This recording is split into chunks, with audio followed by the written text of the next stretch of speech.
Chapter 24. Andy. It took a bit of putzing about, mostly due to Warren flexing his big sword at every possible opportunity to anyone who looked too long or hard his way, but they made it to the mage shop. With only 10,000 credits to spend, Andy's options weren't stellar. The blonde, elf-looking woman, who introduced herself as Rini, was the shopkeeper. Apparently, she was fascinated by the elves of human stories and altered her appearance accordingly with the use of the holographic projection device the aliens all had access to. But she was, in fact, another Ansari. And she did not at all appreciate Warren. "Sir, would you please leave that weapon outside?" Rini asked politely.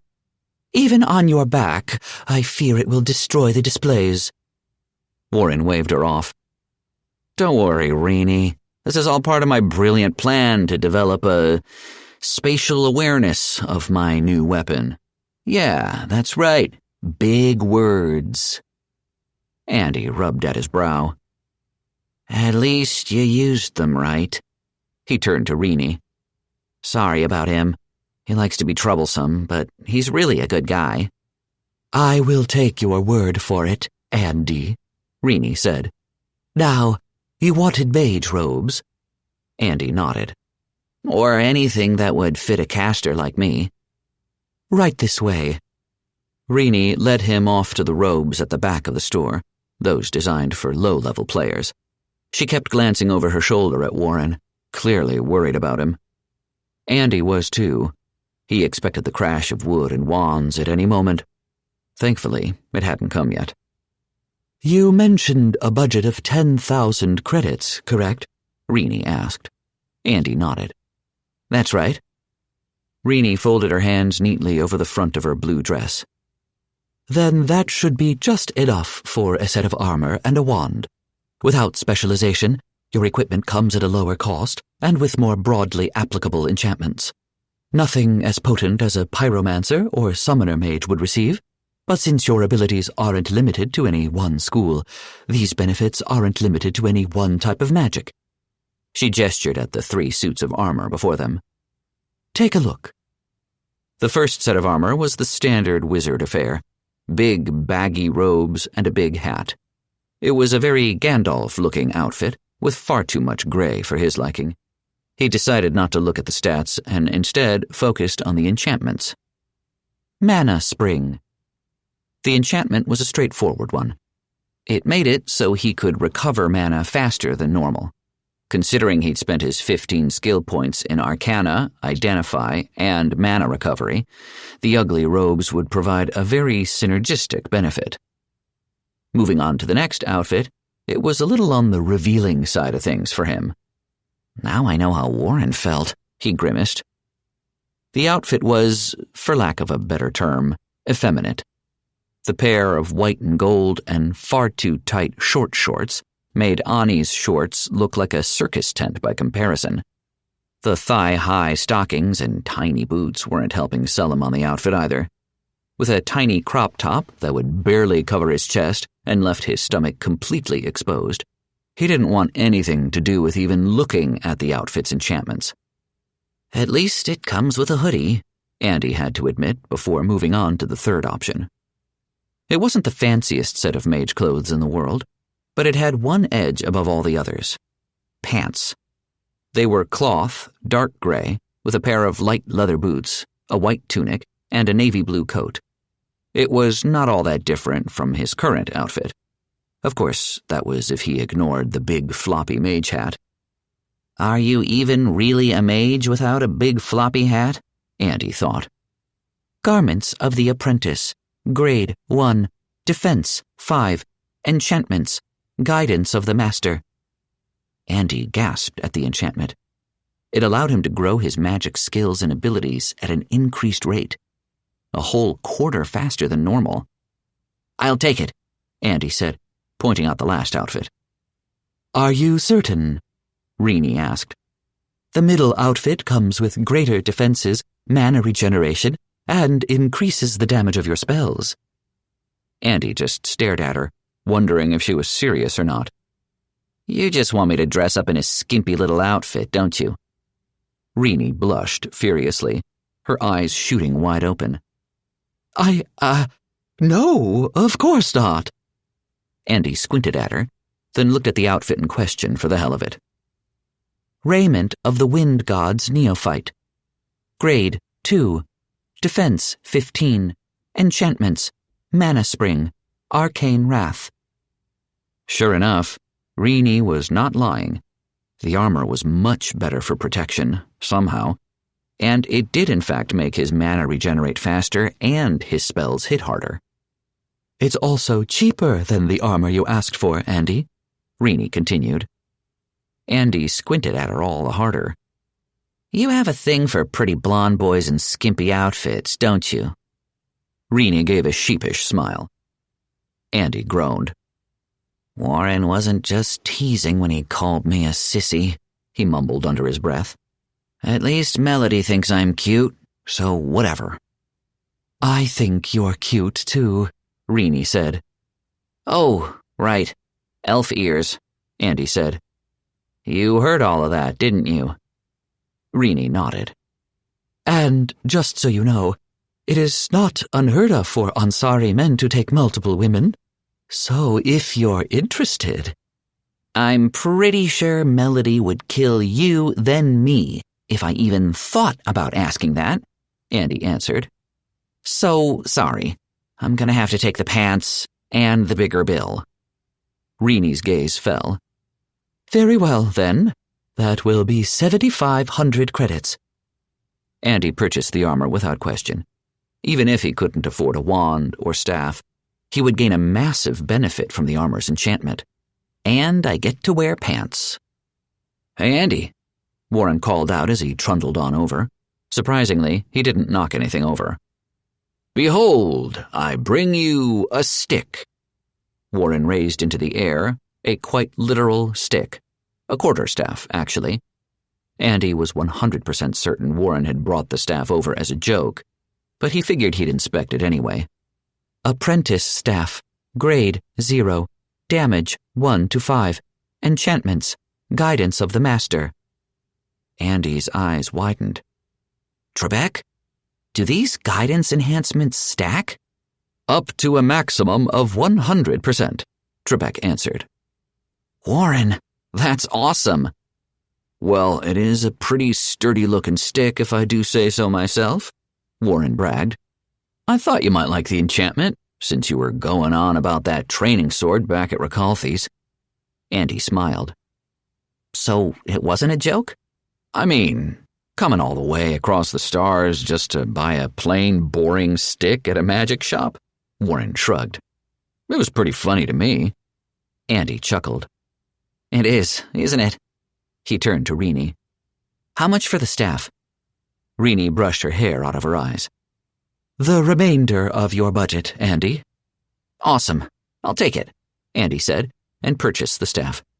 He was down to 0 credits, with a weapon that wasn't going to do much more than anger his enemies, but he was going to burn through the skill and spell levels. Warren set a hand on his hip, then gestured at the armors on display. So, what mage getup did you go with? Andy pointed at the third one, the one with pants. Really? Andy asked. I mean, I get it, that enchantment stack is nice, but I figured you'd have gone for the middle one. Rini huffed. Sadly, he did not. Andy blushed furiously. Why would I want to wear that outfit? I'd look ridiculous. No, you wouldn't. You would look beautiful, Rini insisted. Warren grinned at the clear opportunity to screw with his friend. Bastard must have picked up on Rini's disappointment, Andy thought. For someone as abrasive as he is, he's really good at picking up on people's emotions. Oh, I know, Rini, Warren said. Melody always said he had a nice ass, and those shorts would have shown it off to the world. Why, I bet Melody would love to see you rocking that outfit. I am certain any human woman would, Rini nodded. Andy squinted at Warren. No, they wouldn't. Okay, I know maybe 5 who would, but they're bigger perverts than you, Warren. Actually, Rini might get along with them. Warren grimaced. If it's the 5 I'm thinking of, I wouldn't dare introduce Rini to them. First of all, they're hideous. Second of all, they take my polite, playful degeneracy and crank it up to a serious risk to anyone they set their eyes on. So let's not even go there. Andy sucked a breath through his teeth. Yeah, they're more than a little handsy. Warren grinned and slapped Andy's behind. It's that nice ass of yours, innit, Rini? It certainly must be, Rini agreed. Andy's jaw tensed. His face turned redder than a tomato. He felt like his head would explode at any moment, but rather than throw fuel on the fire by making it clearer that Warren was getting to him, he decided to defuse the situation. He bowed to Rini.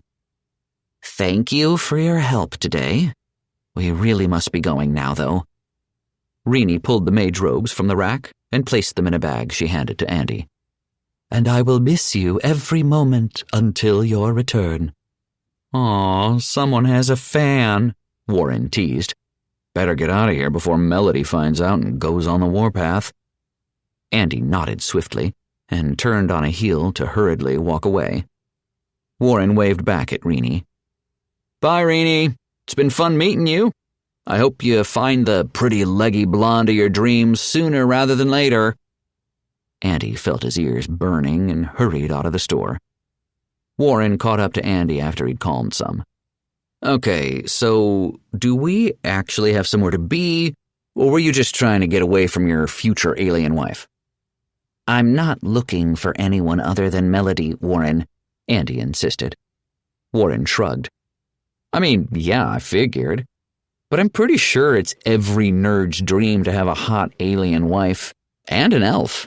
Really, with that holodoodle, she can be whatever you want, whenever you want. Andy slumped his shoulders. Look, we've been screwing around a long time here. The academy classes start soon and I don't want to be late. Aren't those optional? Warren asked. Yes, Andy answered. Warren shrugged. So there's no reason to worry about being late. Except for the part where I don't want to miss a thing, and we all agreed to meet there after our little shopping spree, Andy said. Warren pursed his lips. So it's more about actually having to go there, and less about your future sexy alien wife who can totally rock the elf look. Andy slumped his shoulders further with an exasperated sigh. Just don't feed the troll, he thought. Yes, Warren, we have somewhere to be and things to learn if we hope to win these games, maybe even save Buck and Melody. He hoped mentioning Buck ahead of Melody would knock some sense into Warren. I'm not sure how this academy place is going to help with that, but it's worth a shot, Warren said. Lead the way before you catch another alien's eye who wants to see you rockin' booty shorts. Whatever you call those tiny things Rini wanted to squeeze you into. Andy straightened as he drew a breath and marched off back in the direction of the checkpoint. The less he engaged with the whole topic, the less Warren would be inclined to keep bringing it up. At least he's back to his normal self instead of mad at me over that loan I took. He glanced back over his shoulder at his grinning friend, all smug and proud of his ridiculous new sword. And alive. We almost lost you back there, buddy. Twice. Technically, it wouldn't have been a permanent death, but it would have brought Warren far closer to an early grave than his cancer already hoped to achieve. I wonder what it's like, dying in the games. Would it be like the real thing? Quite so, Trebek swiftly answered. While your first 4 deaths are simulated, they are just as excruciating and final feeling as your last. This ensures that none of our contestants ever takes burning one of their lives lightly. Andy gulped. Good to know. He focused on the path ahead and getting to the academy. What else will we learn there? Chapter 25. Warren. These Empire clowns really love their white and gold, don't they? Warren groaned as they meandered through the academy halls. Smooth white walls, golden ornate designs framing or accenting damn near everything, spots of darker gray breaking up the monotony of the scene now and again. With the faint glow of green energy pulsing along the walls, it was all a beautiful sight, were Warren so not completely and utterly over the Empire's excessive obsession with their paint scheme. Seriously never thought I'd get eye strain from being in a room, he thought. While the pulsing energy through the walls was green, the light they emitted didn't do much to affect the room's color. There was a cool, white light coming from the arched roof above, making damn sure the whites and golds were gleaming at maximum brightness. It is a little bit excessive, Andy agreed. He'd switched over to his new clothes and carried his staff around like a walking stick, which made him the single least threatening-looking person Warren had seen since they left the camps. At least it isn't as garish as Baroque architecture back on Earth. This is a lot more tame by comparison. Warren scrunched his brow together. I have literally no idea what you just said. Andy snickered. And you call me uncultured? Don't hate me for speaking facts, Warren replied. He glanced around at the various alien species roaming the halls. All of them continued to prove how comically outclassed they were in gear, and that was without factoring in the rest of humanity who hadn't even managed to get a look at the checkpoint. Warren guessed they had earned rewards pushing them closer to 50,000 credits for the second set of tower levels, even those who'd only made it a few steps in. Why? Because while Warren and Andy looked like a homeless guy with a ridiculously oversized sword and a local fisherman with a stick, the aliens all looked like some flavor of adventurer. At least that was the case until he saw the rest of their party. "Warren, Andy, over here!" Ani called out, standing on the tips of her toes and waving them over. Unlike Warren, Ani had apparently not been shackled with taking care of someone else's bills. Her new armor, if it could be called armor, was a well-fitted red hoodie that flared out at the bottom into a white skirt, much like her sleeves went from a deep brown leather to a poofy white shirt cuffed snug around her wrists, which proved to Warren that the curvature of the upper body certainly matched that of the lower. He was definitely a fan. On a more serious note, her armor came with pouches, leather gloves that looked reinforced enough to deliver a solid punch, and new boots. The new boots were as heavy as her last ones, coming up beneath the knee. The thigh-high stockings she wore were dark gray with a white strip at the top, just before they left a little eye candy for him beneath the skirt. Nothing raunchy, but Warren would be a liar if he said he wasn't looking. The whole look was classic, cute Ani. "How'd your shopping trip go?" Ani asked with a brilliant smile, her big hat flopping about with every exaggerated motion of her body. Andy smiled. "It went great. We picked up the crafting stuff we needed, and I had enough money to pick up some gear." Warren cleared his throat. "After a very generous donation from me." "And I see you picked up that ridiculous sword you wanted," Raven commented. "That thing is going to get you killed." "Not as much as your lack of gear," Warren shot back. "Seriously, you look the same as before." Raven flashed him a predatory grin. "That's the point." "Come again?" "We discovered two things while out shopping," Raven began. "First, you can customize your look to an extent, mostly in the color department, but if you talk with the shopkeeper before you leave, adjustments can be made." Andy pursed his lips. "Like a transmogrification in a game?" Raven stared at him blankly for a second. "I will assume that word salad that just left your mouth was English. The point is, you can alter the look of your gear to better fit your tastes. So long as the changes are reasonable, it doesn't take long or add much to your cost." "So that's why you kept your poncho and scarf thing going on?" Warren asked. Raven lifted up her poncho, revealing the skin-tight leathers hugging her athletic form, and the pouches.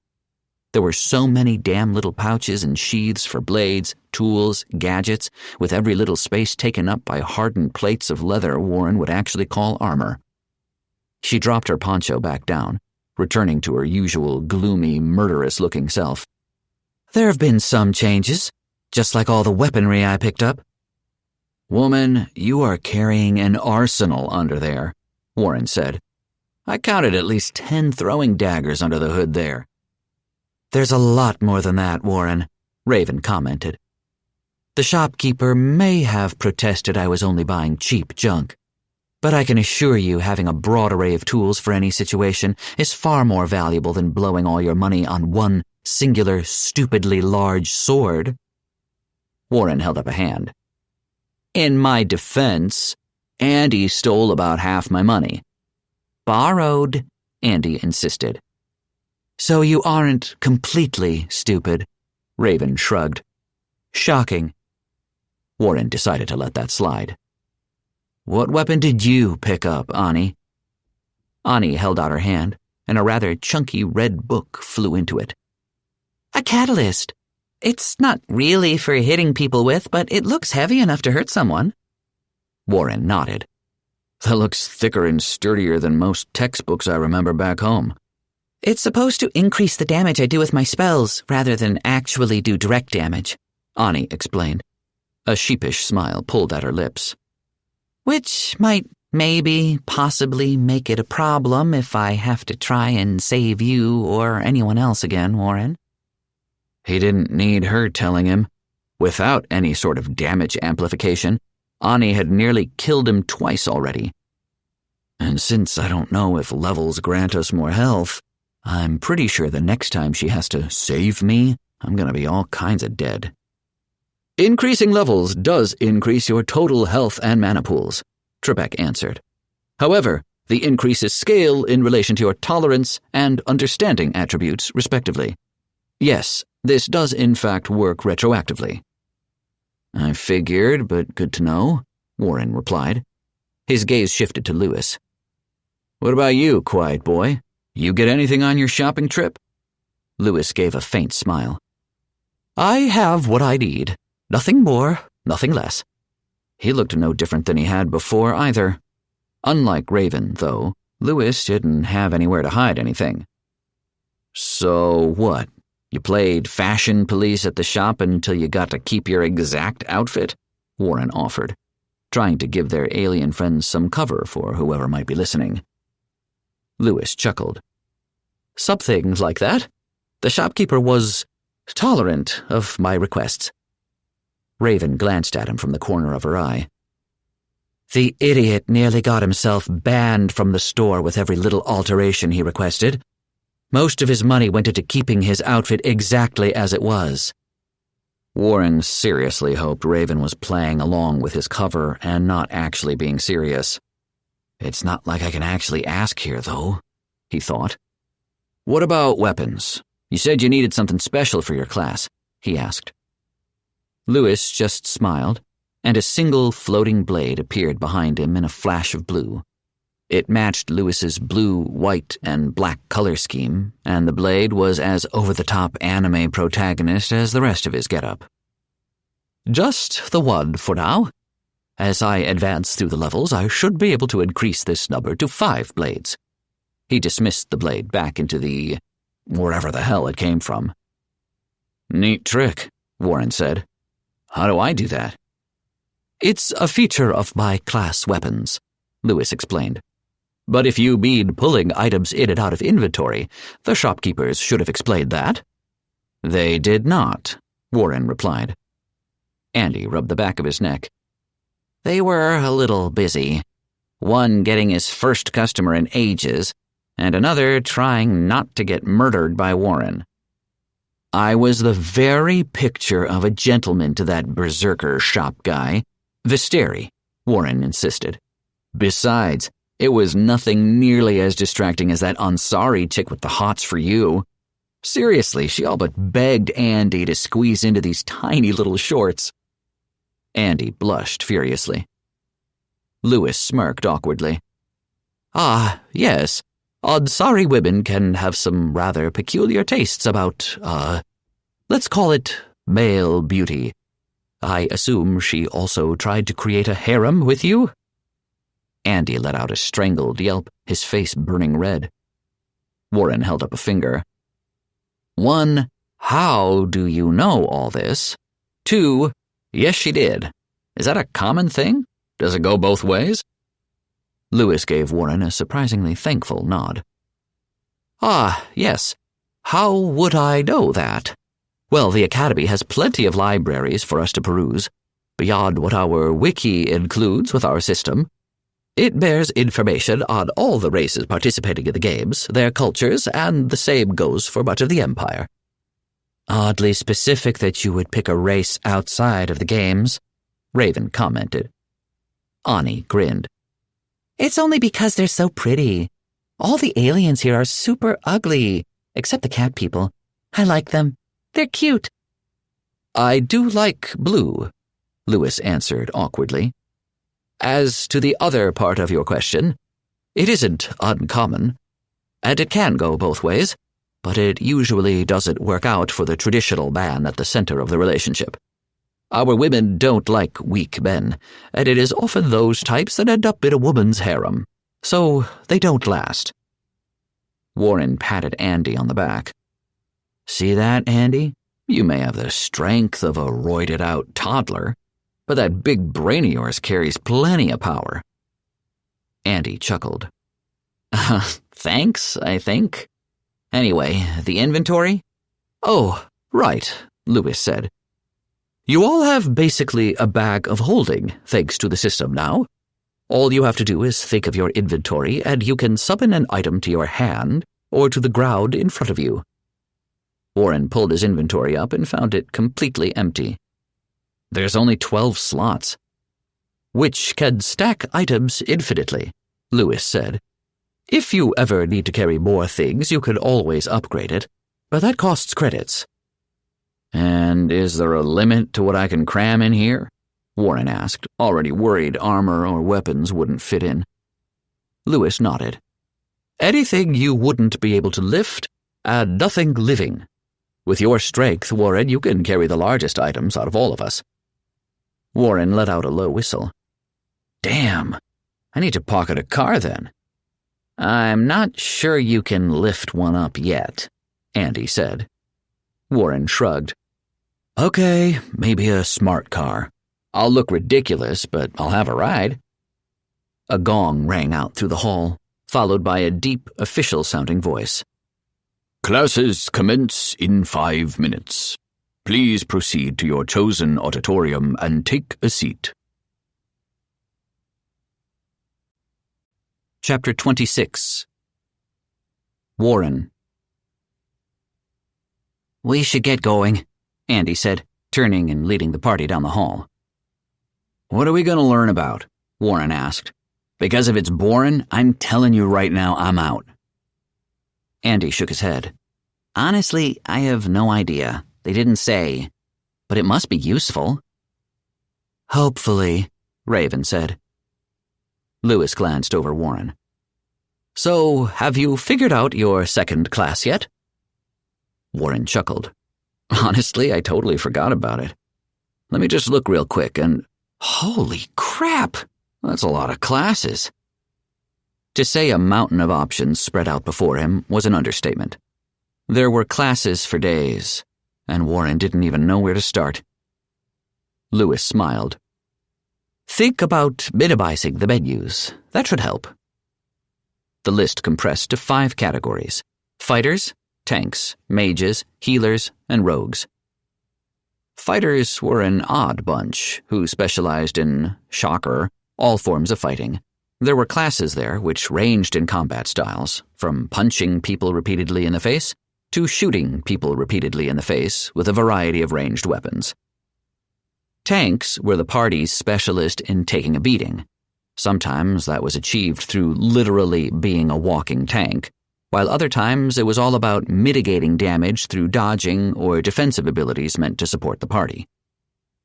Mages were basically Ani and Andy, ranged damage dealers of the magical variety, though there were a fair number of arcane melee classes Warren saw, like Blade Dancer, which focused on enchanting their blades, buffing their party, and generally floating like a magical butterfly and stinging like a magical bee.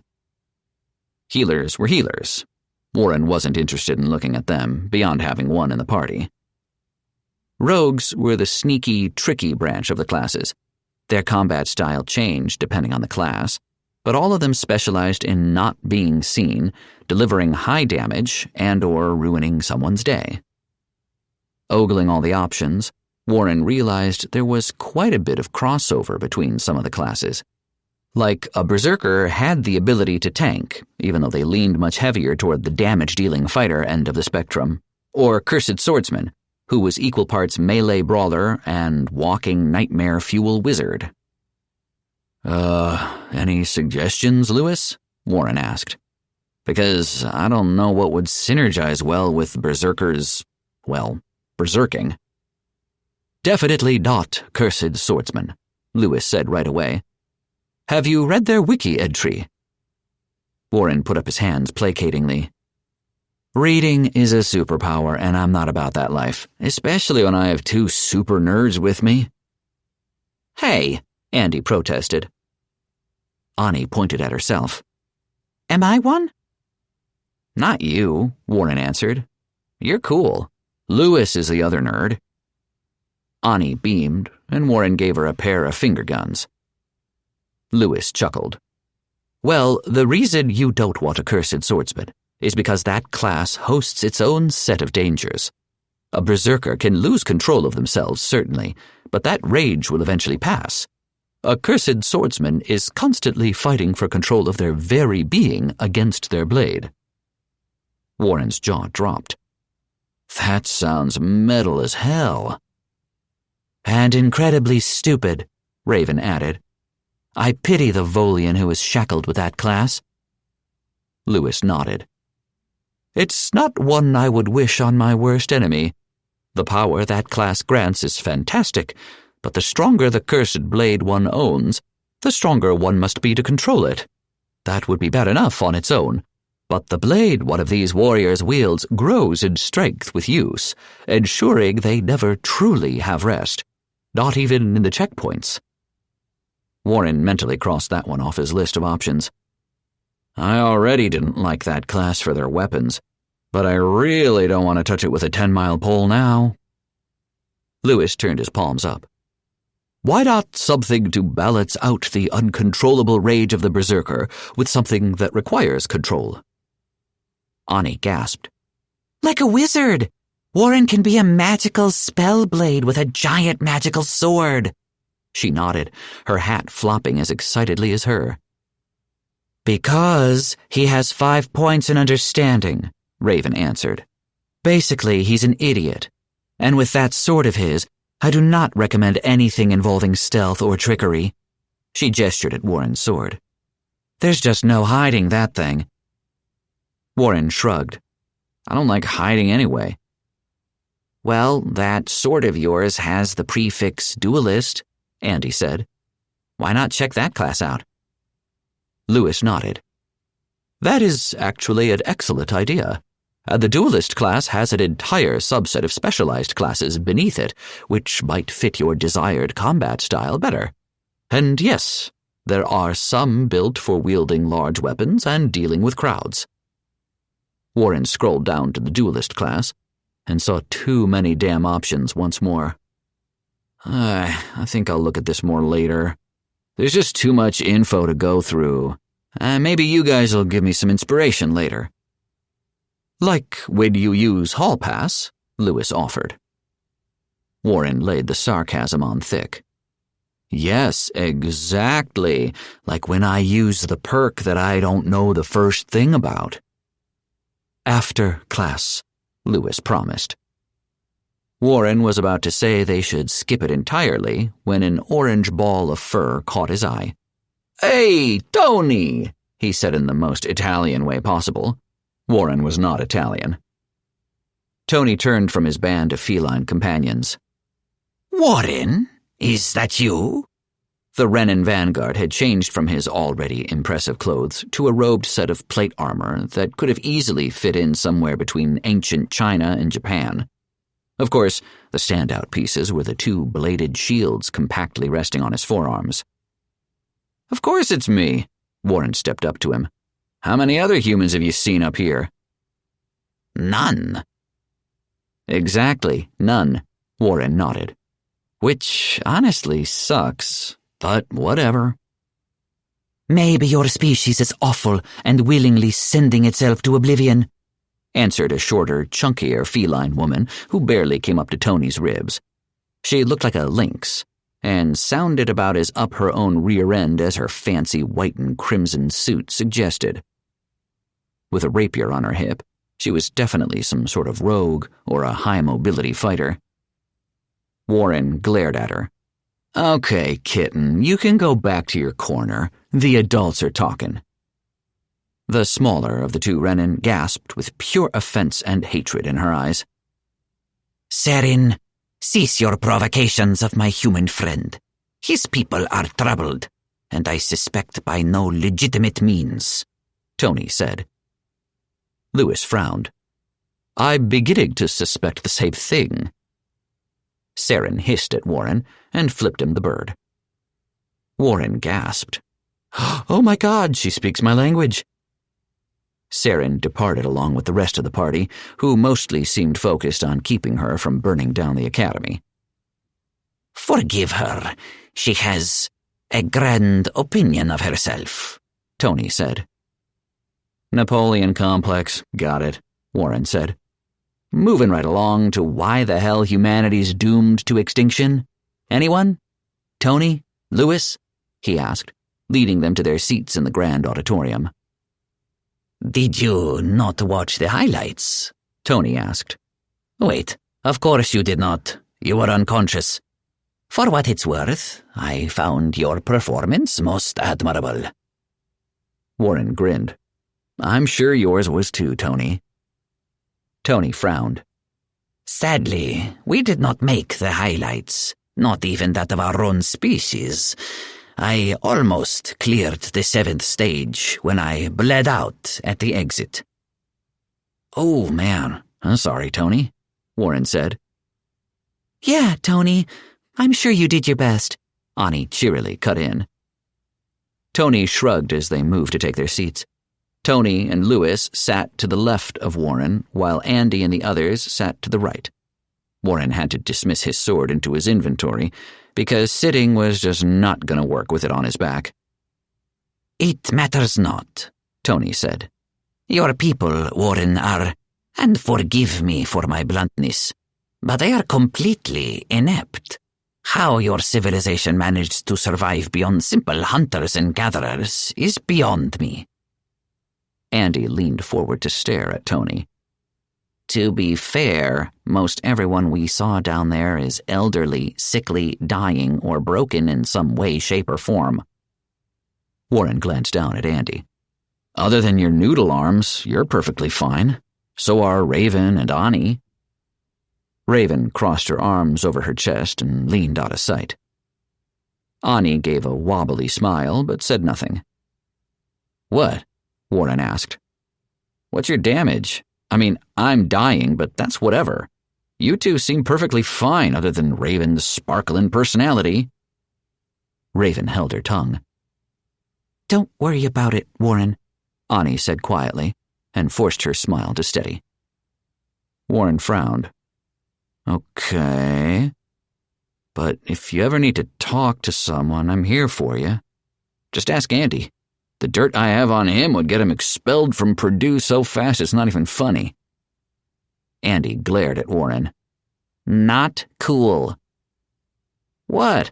I'm not saying anything about anything. Warren winked, then turned back to Tony.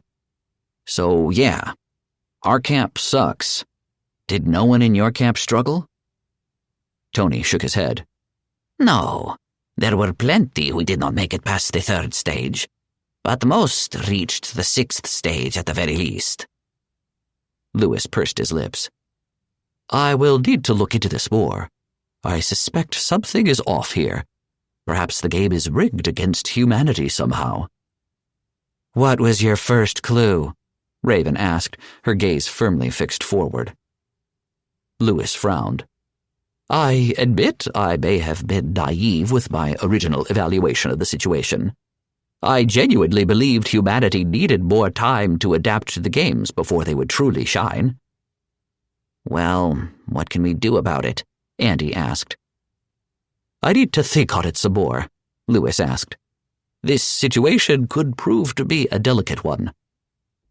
The lights in the auditorium dimmed suddenly, and a holographic projection flashed to life on the stage below.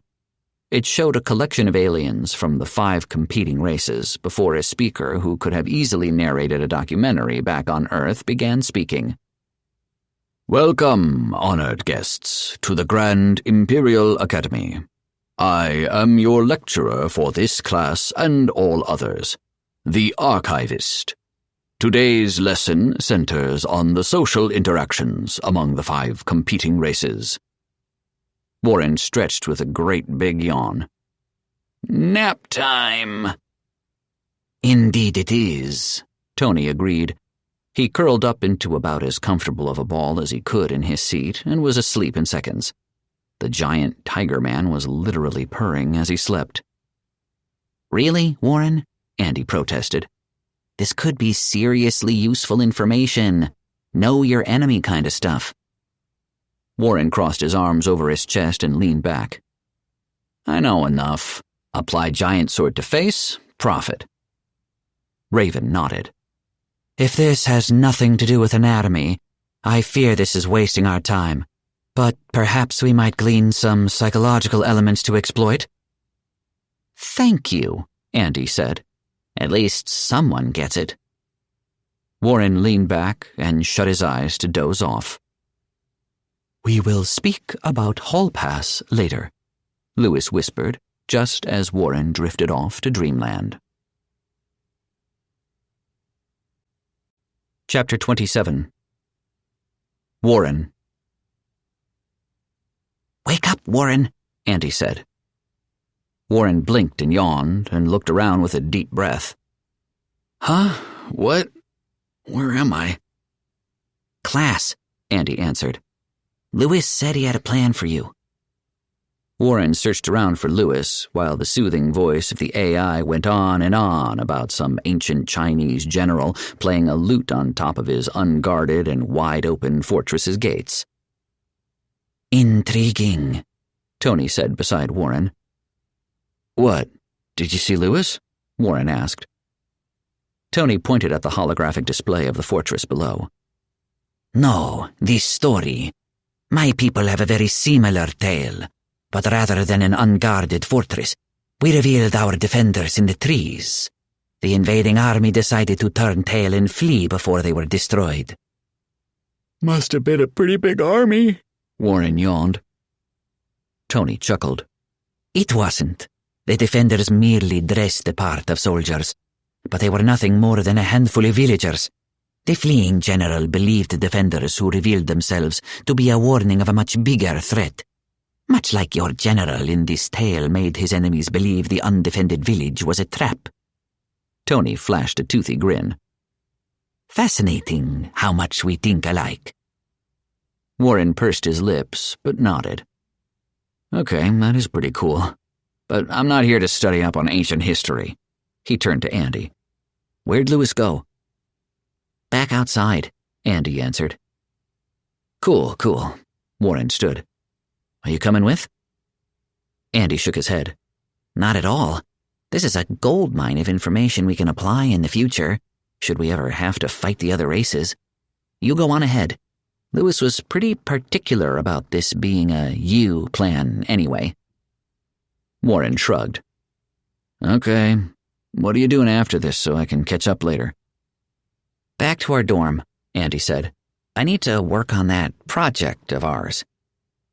Warren nodded, then patted Tony on the shoulder. Catch you later, my big tiger friend.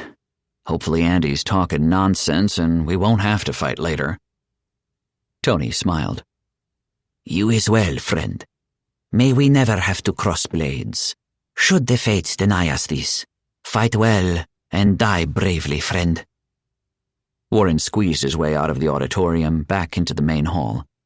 Lewis leaned up against one of the hall's pillars and waved Warren over the moment he saw him. Have a nice nap? Lewis asked. Warren nodded. Actually, yes. Those seats are super comfy, and that narrator guy is better than rain to sleep to. Lewis chuckled. So, are you ready to put that hall pass to use? It would help if I knew what it did, Warren asked. You truly have no idea how powerful that perk is, Lewis said in awe.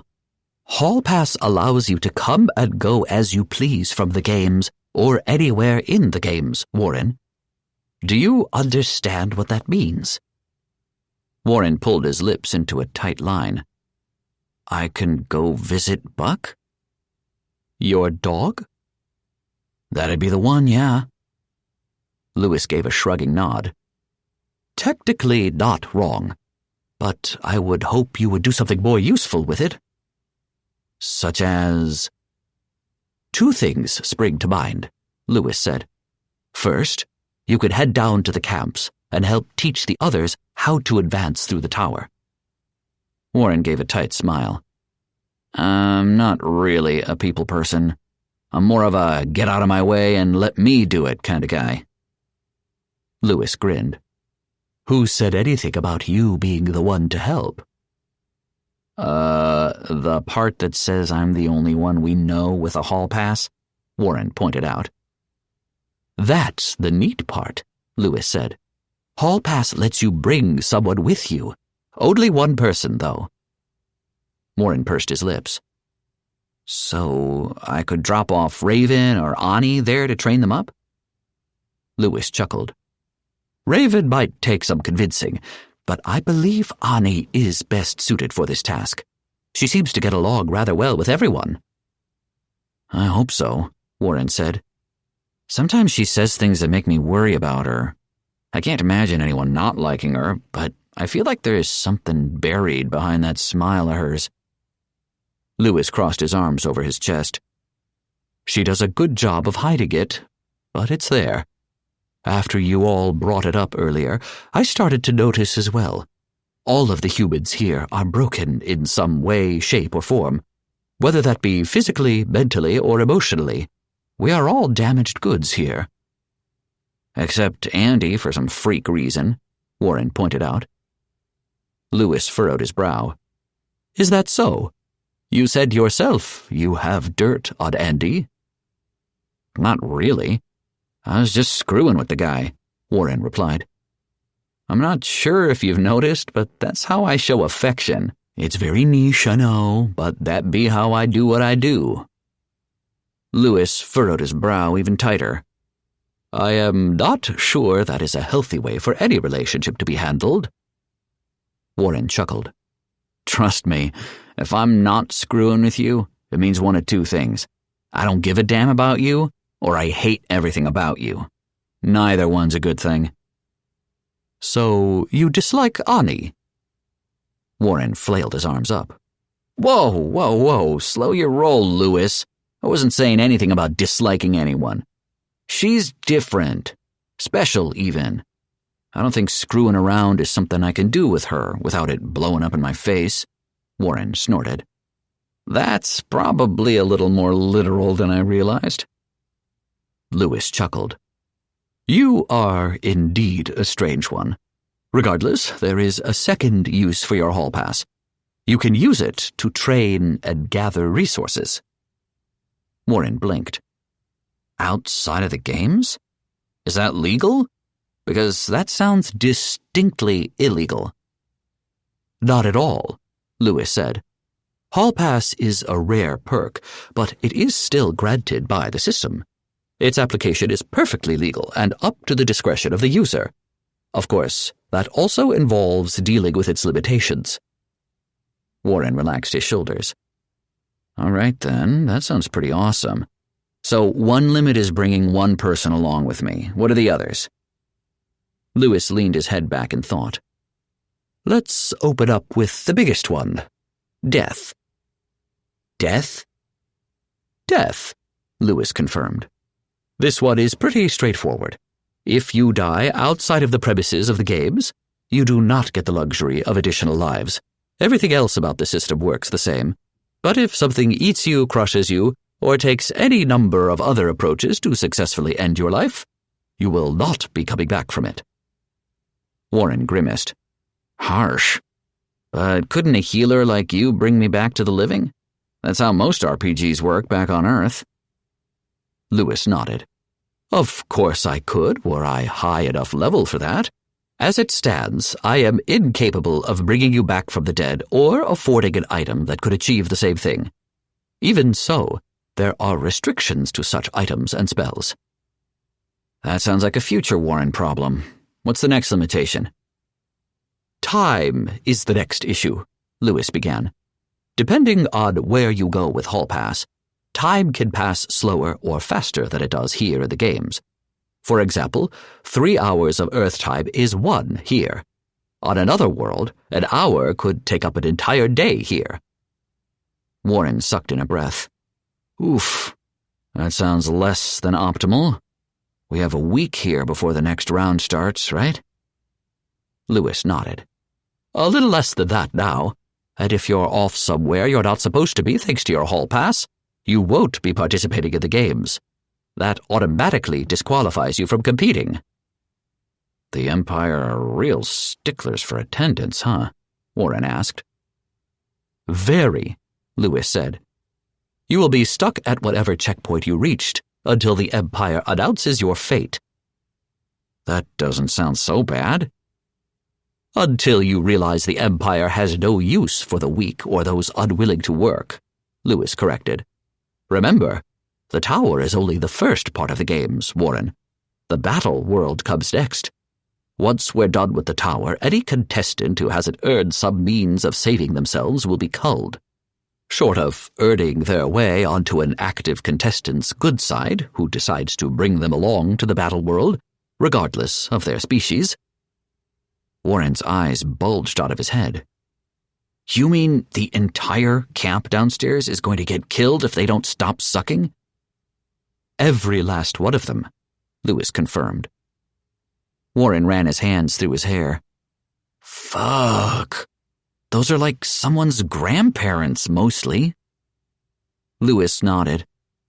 That is what they appear to be, which makes it all the more crucial we go help them. Warren let out a breath. Any other limitations? Lewis set his hands on his hips. Not really. You can use Hall Pass whenever and wherever you like here at the games. If you bring anyone with you, they need to be in physical contact with you somehow for them to come along. The only real issue I can think of is getting back. If you are in danger, it won't work. Warren chuckled. You can't fast travel with enemies nearby. Classic. But does that mean I could, say, appear in some random world and drop in a volcano? No, of course not, Lewis said. The Empire has designated landing sites for these worlds that are relatively safe. These sites are marked by small obelisks. Returning can be done anytime from anywhere, so long as you are not actively in danger. And I should know that I'm in danger when that happens, right? Not necessarily, Lewis answered. Enemies can use stealth, just as Raven can. If they are seeking to make a meal out of you, they will not show up on your minimap until they strike. If you had some form of detection skill or ability, this won't be a problem. I'm gonna need one of those then, Warren said. Stealth detection is one you want for most situations, Lewis answered. Illusory eye will help with enemies using magic to hide their presence. Warren grimaced. These are seriously gonna cut into my anger management. But they will save your life inside and outside the games, Lewis said. Ani and Raven meandered out of the auditorium. Ani waved. Hi, guys. How's your scheming going? Pretty great, actually, Warren said. Is the class over? Ani laughed nervously. We may have left a little early. Raven nodded. That class went on and on and on with no end in sight. Andy's still in there taking notes. If I need to know anything, I will just ask him. Well, alrighty then. Warren pointed at the two women.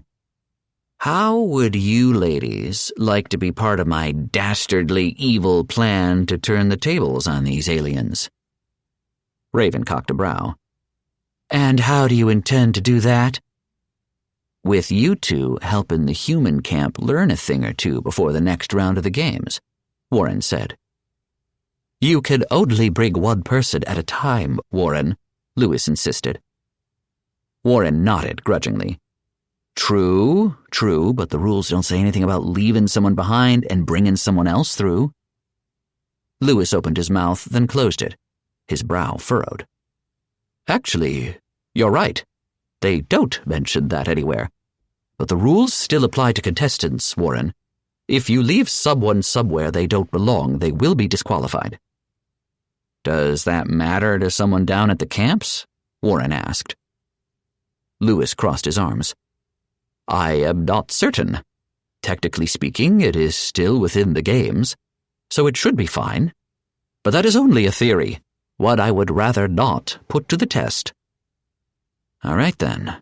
So I have to make sure no one gets left behind when I pull this stunt, Warren said. Anyway, while you two are training the camp, me and Lewis are going off exploring strange new alien worlds. Lewis shook his head. I am afraid I cannot come with you. Taking Ani or Raven would be your best option. Why? Warren asked. Lewis stared at Warren. It took the gerbil operating his mind a long, awkward moment of turning the crank, but he managed to get a spark to go off. Oh, right, the thing. That special thing that might lead to unwanted things. The thing that's hush-hush. That thing. Raven rubbed at her brow. You are acting far too suspicious for anyone's good, Warren. Sorry, Warren shrugged. Anyway, I don't want to go off on an adventure on my own. It's less fun that way. Plus, cancer. Ani threw her hand up in the air. I can go with you. And you can blow him up on accident, getting yourself stranded on some unknown world while you're at it, Raven said. I should be the one to go with Warren. Besides, you're better at dealing with people than I am, Ani. Go help the camp. Ani huffed. But you're so much better at these games. You owned the obstacle course, you stopped Warren from killing us, and you did most of the damage in the last stage. I provided a distraction while you and Andy killed those bugs, Raven countered. The highlight reel may show me more often for theatrics, but I was not the MVP there. Ani crossed her arms. Well, I still think you would be the better teacher. Raven shook her head. I could know every single step required to reach the top level without fail, but it does not make me any better of a teacher. She pointed at herself. I loathe working with others. The fact I am even tolerating you four is nothing short of a miracle. You put me in front of that camp full of human wreckage, and I might just lose my cool, abandon them, or worse, tell them exactly how to get themselves killed. So that's a no on helping the camp? Warren asked.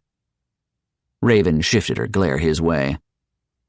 Warren gave her a 2 thumbs up. Good talk. Okay, fine, Ani caved in. But I get to go with Warren next time. You can't hog all of the levels for yourself.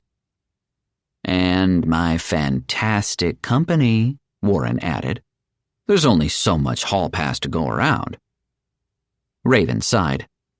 Whatever you say, just don't make me deal with people. Sure, Warren agreed. Ani will take camp duty for the first run, Andy will go second, and Lewis will take the last turn, if you can do that. Lewis nodded. So long as I remain within the games, I should be fine. Oh, before I forget, there is something you need to know about these worlds. They're full of killer monsters that want to munch on my beautiful face, Warren replied. Lewis gave a wry grin. Well, yes, that goes without saying. But I need to mention how they got there. While the status of these worlds varies from one to another, they all have obelisks on them from the Empire's first contact. These obelisks do not just recruit the local species to participate in the games, but they also serve to prepare the world for harvesting. Ani blinked. So they soften up the rocks? Lewis shook his head. They soften up the local population. Obelisks use a world's mana to corrupt the local wildlife into monsters. The longer an obelisk goes unchecked, the more mana it builds up to create more powerful monsters and entire invasion forces. So the strength of the monsters you encounter and their numbers will not be anything normal to the world. Ani gulped. So, Warren and Raven might run into a horde of monsters? If they drop it at the wrong time, on the wrong world, yes, Lewis confirmed. Warren held up his hands. Or we can look at this all positive-like. Raven shot a questioning sneer at Warren. Since when did you become a beacon of sunshine and rainbows? Since always, try to keep up, Warren replied. It's pretty simple. If we drop in on a monster army, we can just kill all the monsters and farm a ton of experience. Easy. Raven shook her head. I doubt it will be so easy, but at least your head is in the right place. She turned to Ani. Don't worry.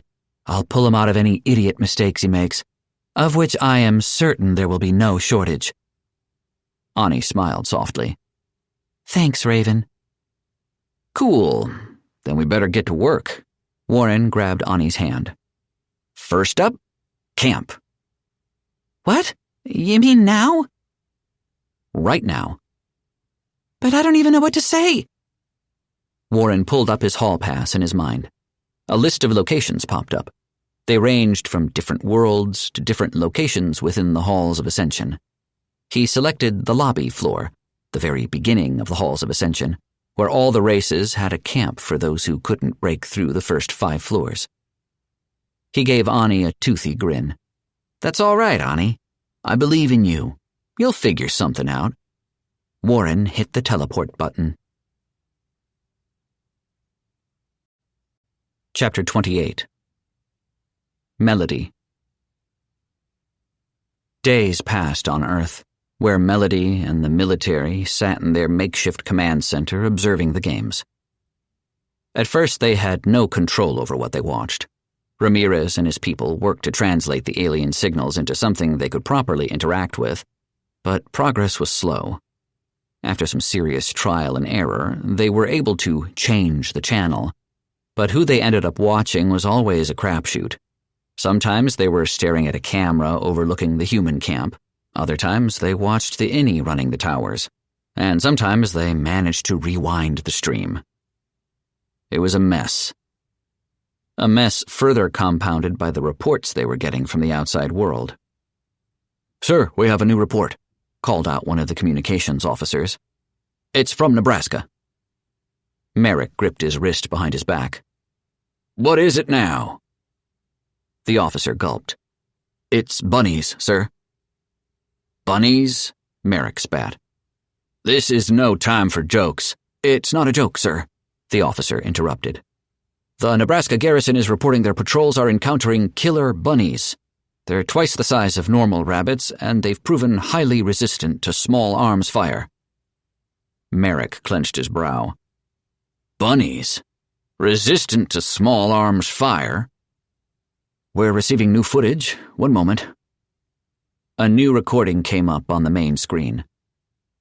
The recording was from the head-mounted camera of an Army private. He and the rest of his fire team patrolled the edge of a suburb a good few miles away from a known obelisk landing site. "Eyes up, people," the sergeant ordered. "We have movement in the grass." The unit shifted to take cover behind a parked car, at least a good 50 feet from the grass. Rifles went up just before one of the overgrown bunnies burst out into the open. It all happened so fast, Melody barely had time to tell what was going on. "Contact! Contact!" "Echo 1-1, we have hostile contact at—" Rifles opened fire. Bunnies lunged for men's throats. Screams of men and beast filled the air. Plumes of blood erupted from the half-dozen rabbits, yet they kept charging until one after another the soldiers were torn to shreds. The last surviving bunny monster tackled the private, sending them both rolling across the road.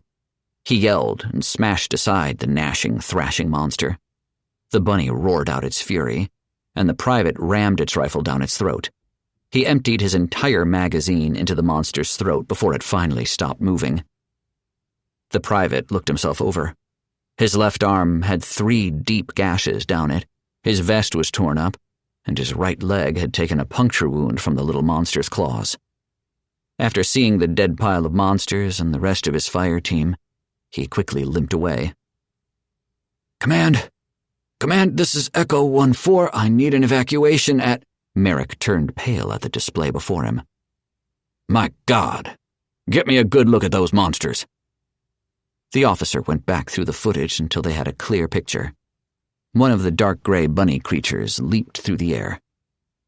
Buck barked and growled at the monster on screen. 2 times bigger than a normal bunny was an understatement. The creature in question would have probably come up past Melody's hips if it stood on its tail, which was longer than it was tall. The tail was a long, thin thing with light gray stripes and a big poof ball on either end, except one of those poofs had a lot more teeth than the other one. The rest of the creature was much more frightening. It had powerful legs with feet big enough to cave in her entire gut at once. The claws on its 4 toes weren't particularly impressive in size, but after seeing them tear through the soldiers, there was no doubt they were incredibly deadly.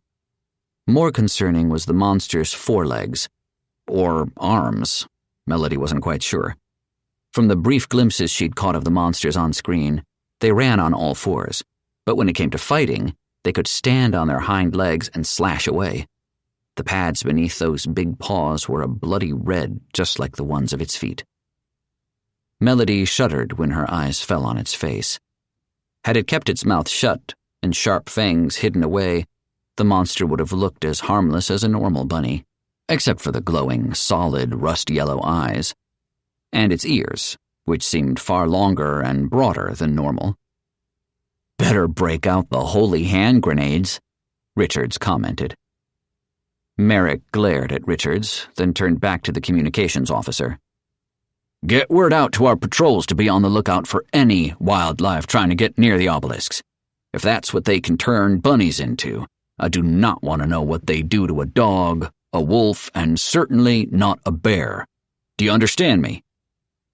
The officer nodded and got to work. "We're going to need bigger guns than M4s, sir," Ramirez commented. "Any chance we might be graced with the new spear rifles? Those bad boys pack a bigger round to punch through body armor, and I'd say these monsters qualify." "Not nearly fast enough for it to matter," Merrick replied. "Those are going out to the Special Operations Team before they go out to the everyday grunt. We in the Space Force are at the very back of the line for that upgrade." Ramirez grimaced. "We should get word out to the civilians about these things. They need to arm up and be on the lookout." Merrick looked at another officer. "Get the guard on the line and tell them to work with the civilians. The last thing we need is to start losing people because they didn't take an overgrown rat seriously." "Yes, sir." Melody pulled Buck to her side and patted the tense dog. "It's all right, buddy. Nothing like that's going to happen to you. You're not going anywhere near that obelisk, and the soldiers won't let the monsters in here." Buck huffed and wiggled against her grip until he finally relaxed again. Everything calmed down in the command center, and work went back to normal. While the rest of the military had to deal with securing towns and cities, the Space Force's entire job was to monitor the games. That was just what Ramirez managed to do for them in the next few hours. "General Merrick, sir," he said. "We have a full-functioning interface now." Melody didn't give the general a chance to speak. She shot to her feet, sending her chair rolling across the room. "Can we use it to check in on Andy?" Merrick glanced at her. "Miss, calm yourself." He turned back to Ramirez. "Mr. Snow is our best asset in the games. Would it be possible to specifically track him?" "Of course," Ramirez said. "This whole thing is a very interactive streaming service. We can go through and watch any one contestant or entire parties whenever we want, which is a good thing because there are a ton of people and aliens to watch." Merrick nodded. "Bring Mr. Snow's party up on screen." Ramirez tapped a few keys and pulled up Andy and Warren's team. They watched in awe and amusement at the ridiculous challenges the contestants had to endure. Cute little pink blob monsters, deadly traps and fire pits, puzzles and swarms of insects. Melody watched it all with intense focus, riding the roller coaster of emotions. From tension that threatened to twist her stomach and heart into knots, to peaks of joy as Andy and the others made it through the challenges. Thanks to Warren, Andy had made it through without a scratch. She'd never imagined she would have been so happy to have the two of them together doing anything, but watching Warren choose to sacrifice himself to save Andy sealed it for her. Warren was crass, perverted, and definitely an asshole. But he was a good guy who wouldn't let anything happen to her Andy if he could help it. And then he went berserk. "What the hell is going on here?" Merrick asked. "Why is this Warren trying to kill his own team after trying so hard to save them?" Richards crossed his arms over his chest. "You heard that Lewis character. Warren is berserking. Obviously, he cannot control himself." Melody watched in absolute horror as Warren swung Andy around like a club, even smashing him on the stone floor. A paper doll flashed on screen with Andy's name above it. Everything from the waist up was flashing red. The leg Warren swung Andy by was deep in the yellow. Ramirez tapped a few keys on the console. "Richards is right, sir. The Berserker's rage ability massively increases strength and pain negation, but it comes along with a blinding rage. It's an incredibly dangerous ability, but one that can make the difference between life and death if harnessed properly." Buck whined up at the display, then back at Melody. He pressed up against her legs, as if asking if everything was going all right. Melody covered her eyes. "Everything is not going all right. Warren, what are you doing? You're going to kill Andy." "He's down," barked Ramirez. Melody cautiously spread her fingers apart, looking in between them at the screen. Warren's face was smashed into the stone floor in a pool of his own blood. The woman clad in black from head to toe, the one marked Raven, pushed off a knee against his skull and circled him with a blood-soaked crystal in hand. Merrick gasped. "Good God, that woman's fast. Faster than anything that should be possible." "It is the system we've spoken of, sir," Richard said. "While it may look like simple attributes one would find in any RPG, they clearly have very tangible effects in the real world." "We could use that sort of thing against the damn killer rabbits popping up here on Earth," Merrick commented. Together, the three stared at the screen. Raven, who seemed satisfied that Warren wouldn't get back up anytime soon, pointed at the anime protagonist-looking guy with glasses. "Lewis, get Andy back on his feet." Her voice came in clearly through the speakers, as if she were standing in the room with them. "Then top off Warren's health." The blonde girl with them, the one marked Ani, asked, "Will he still be angry with everything if he wakes up?" Lewis extended his arm out to Andy, then Warren, covering them both in a warm white light. "No, knocking out a berserker is one of the few surefire ways to cancel out their rage. If Warren wakes up, he'll be his normal self." "And how exactly do we avoid this problem in the future?" Raven asked. "Hugs? I think hugs would help," Ani offered. Raven rolled her eyes. Lewis smiled. "She's not entirely wrong. The stronger the connection he has to the people around him, the better his chances of controlling the rage. This rage is hard enough for most people to control at low levels. But Warren strikes me as a naturally angry person who doesn't bother to harness that rage. It will be especially difficult for him to master it, which puts us in a very precarious situation. The best way for him to learn to control the rage is to use it more often, but doing so puts us in grave danger until he gains some control." Raven rubbed at her brow. "Damned if we do, damned if we don't." Ani held up a hand. "Can we maybe reach the checkpoint and have him practice there?" Lewis shook his head. "No, he could only practice the skill in the tower, or when using that special perk of his. Whatever the case, if he has to use his rage again, Keep your distance from him for a minute. That's how long it lasts before it deactivates." Raven grimaced.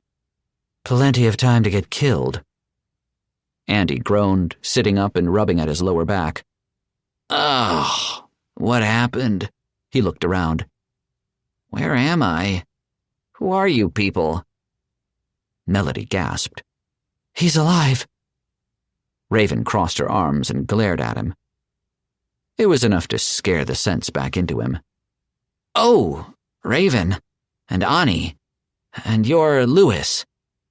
But where's Warren?" "Taking a nap." Ani pointed at him helpfully. Lewis helped Andy to his feet. "We can talk about it later. For now, we must advance." Andy frowned. "But Warren," Raven picked him up like a suitcase, "is out of commission until further notice. Let's move." She dragged the unconscious Warren to the stage exit. Andy waved his arms for her to stop. "Hey, wait! Raven!" Raven went through. "Time to go," Lewis said. "Do you need any help walking, Andy?" Andy shook his head. No, I'm fine, I wish Raven would take it easier, you know?" Ani headed to the door. "I don't think she can," she said in a serious tone, lacking what seemed to be her usual bubbly mannerisms. She stepped through the exit. Lewis and Andy exchanged a glance before they stepped on through. Melody's chest tightened. "Warren almost killed Andy. But without him around, this Raven might just end up killing him herself," she thought. Buck pressed against her side, rubbing his head against her. Melody gently stroked the dog's side. "It's okay, Melody. It's okay. They have 5 lives. If he dies here, he's not dead, she reasoned. But then her mind immediately rushed to the dilemmas about cloning. Would the resurrected Andy be the same one she knew? Would it be little more than some alien contraption wearing Andy like a skin suit? Or would he even be the same person after death? She forced the thoughts from her mind, deciding it was best to watch the show than let her mind spiral into hypotheticals. The fight had already begun. Raven took the lead in the charge, using her bloody crystal to hack and stab at the bug monsters, these skitterling warriors as the stream labeled them, for what little effect it had. Their shells cracked under her assault, but try as she might, she couldn't seem to hit anything important. The skitterling warriors were strange for a bug. Their armored bodies stood taller than Warren, by at least half of his height. They strode on 4 lithe and surprisingly powerful legs that themselves acted as long, bladed spears. Then there was the matter of their mandibles.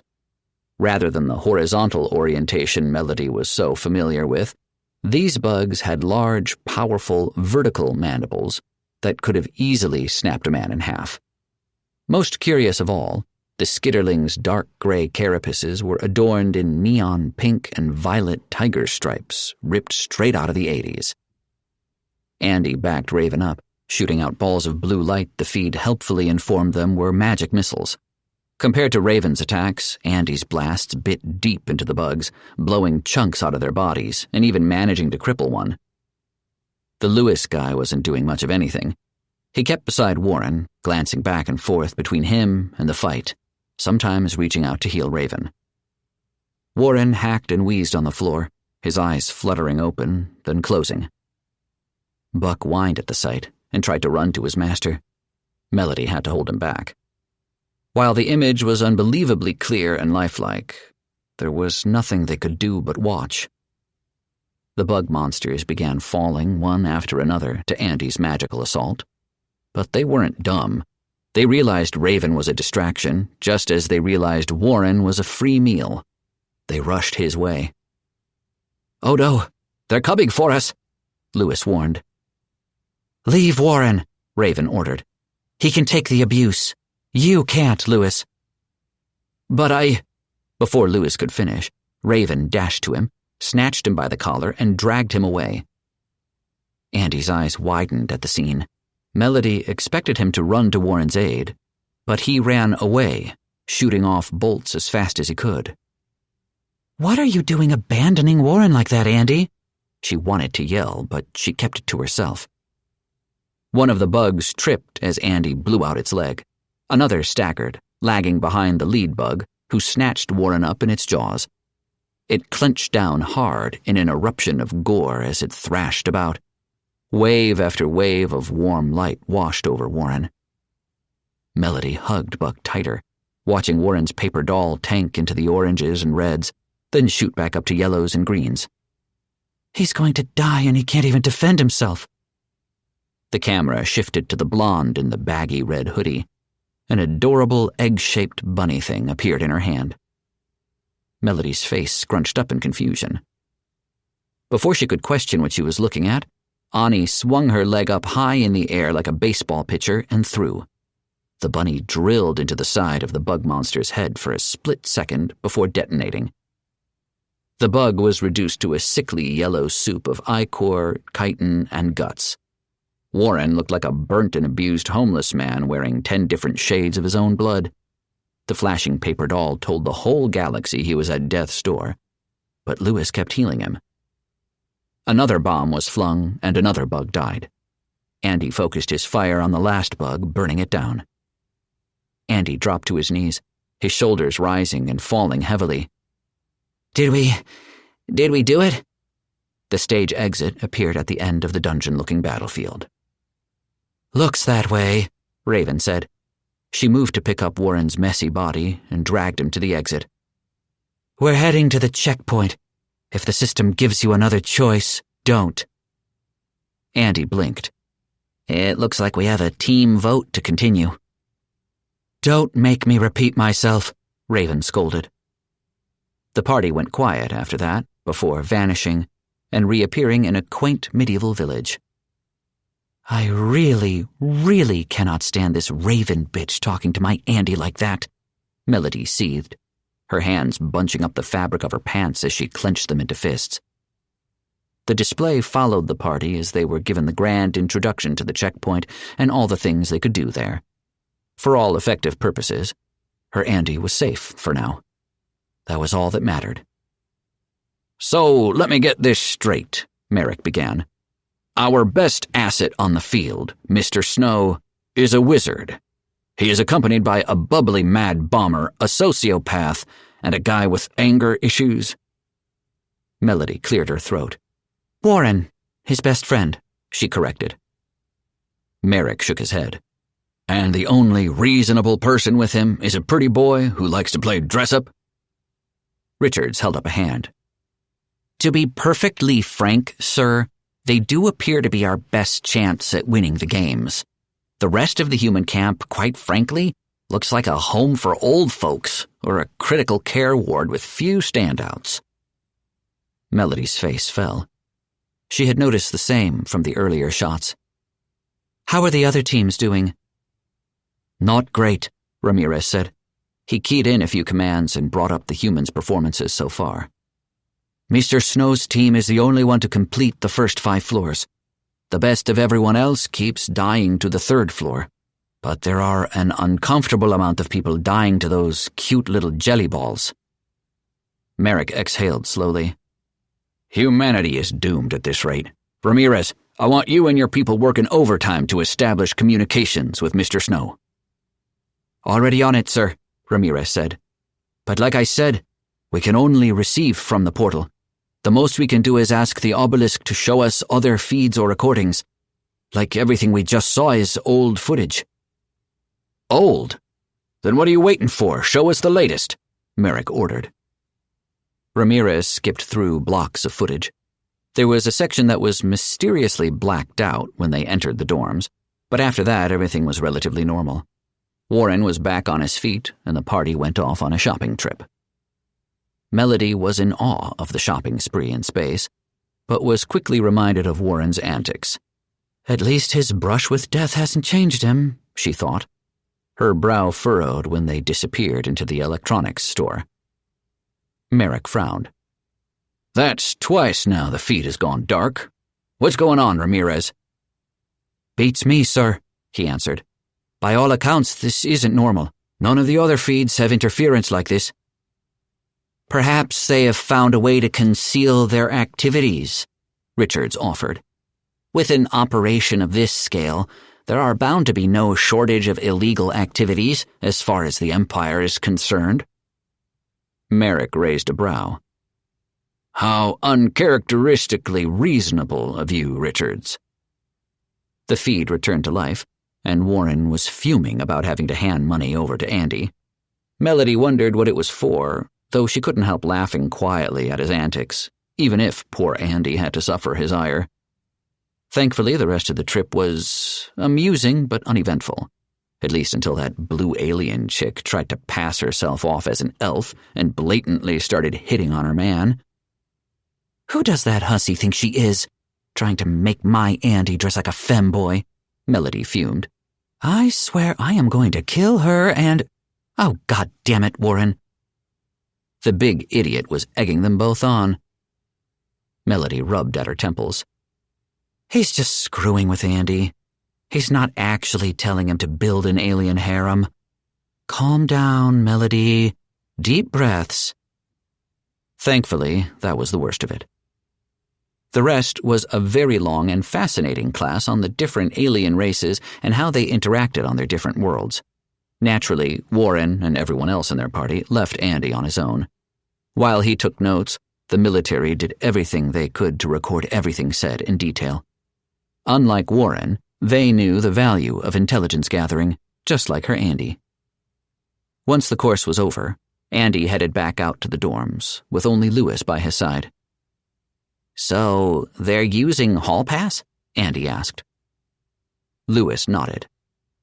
"They're trying to get the rest of the Hubert Cap to complete the first 5 floors. Well, at least Warren is getting Ani to do that. He and Raven are heading out to— He's gone dark again," Ramirez reported.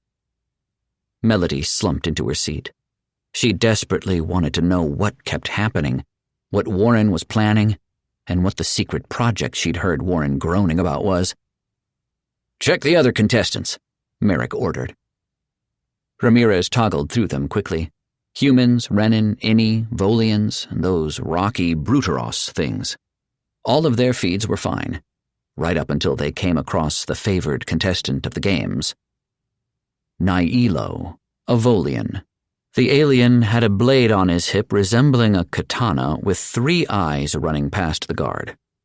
The largest of the 3 was in the center. The alien was followed by 2 larger aliens Melody didn't recognize, but they looked rather official, like some sort of honor guard, as they escorted the alien into the dorms. That was when the feed cut off to black. Richards pointed at the screen. "See? Mr. Snow and his friends are not the only ones who can block access to their feed." Merrick gave a slight nod. "So it seems." "Andy's back on radar," Ramirez called out. "On screen," Merrick ordered. Andy meandered out of the dorms and toward the village center where a large, ornate fountain sat. He didn't look like he was doing anything of note, other than carrying a folded-up piece of paper in his hand. When he sat at the fountain, he glanced up, right at the feed for a brief second, then back down. He unfurled the paper and awkwardly held it up where the feed could see it clear as day. There was a series of alien symbols scrawled across the top of the paper, followed by human numbers. Further down the paper were what appeared to be roughed-out schematics, and yet more numbers, which Melody guessed had to be measurements.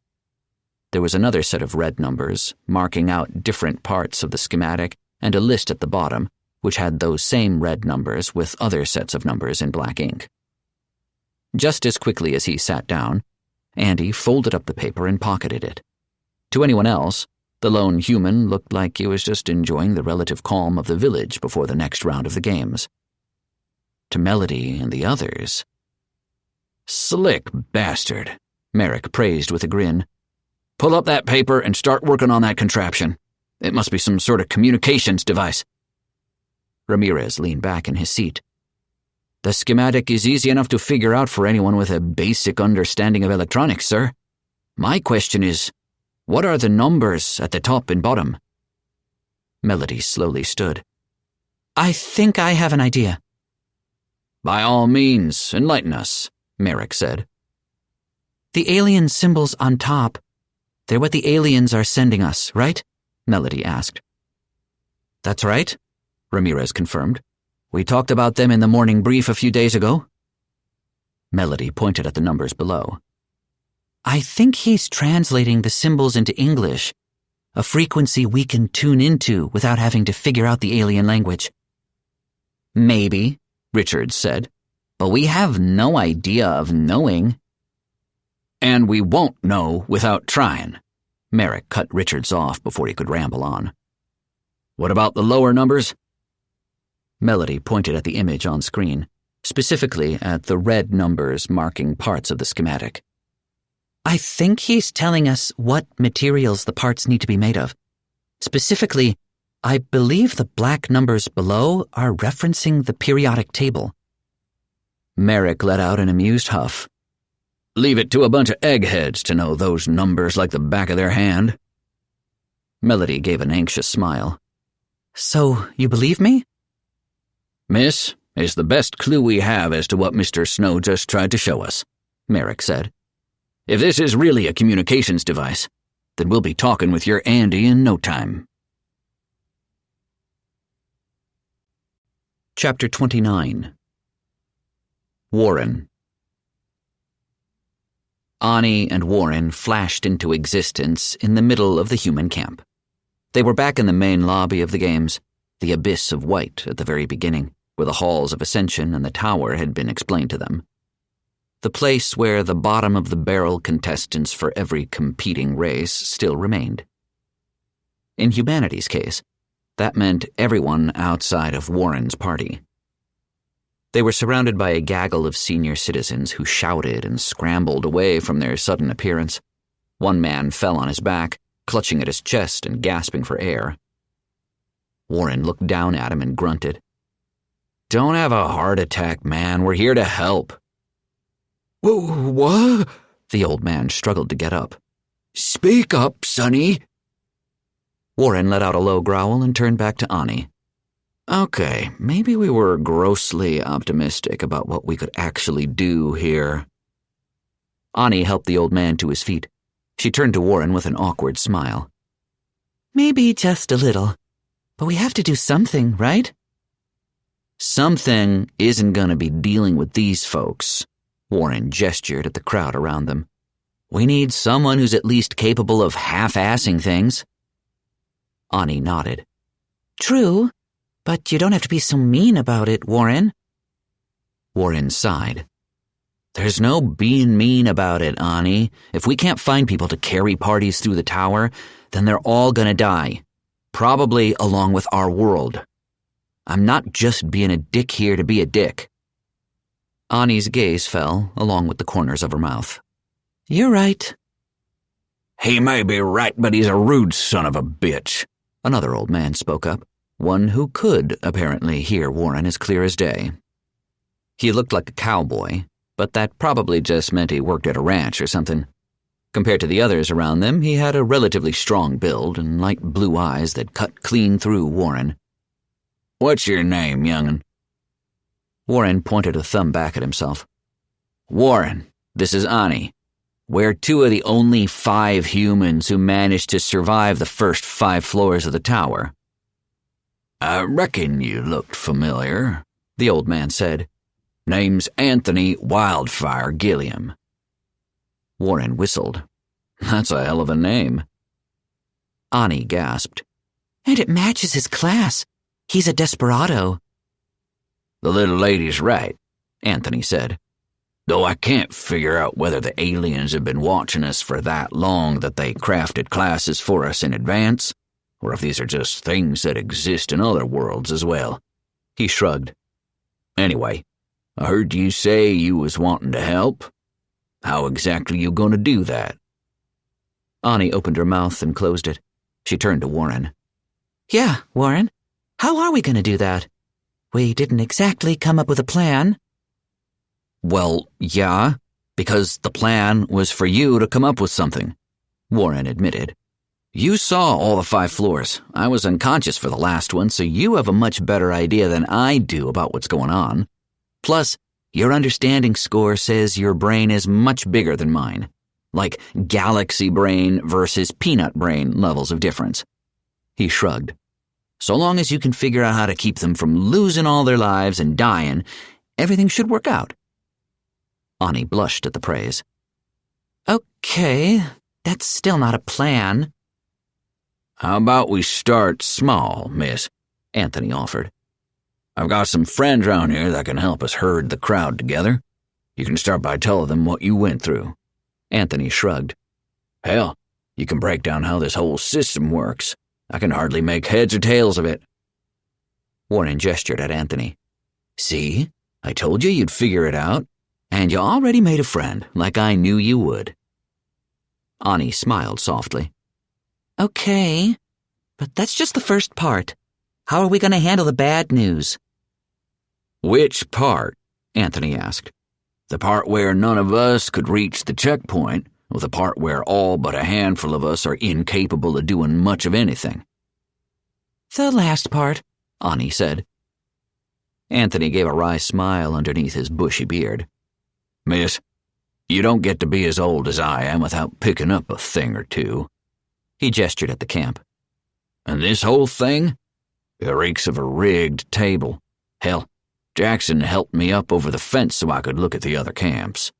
It's clear as day someone ain't wanting humans to come out of this on top. Ani frowned. She pulled her lips tight as she nodded. It does look like that. Which is really dumb if the real reason for these games is entertainment, Warren added. Seriously, it's not much fun to watch a rigged game. If anything, it's infuriating. Anthony chuckled. And I reckon your little plan here involves a heavy dose of cheating right back. Ani looked up to Warren. Is it really cheating if the system gave you hall pass?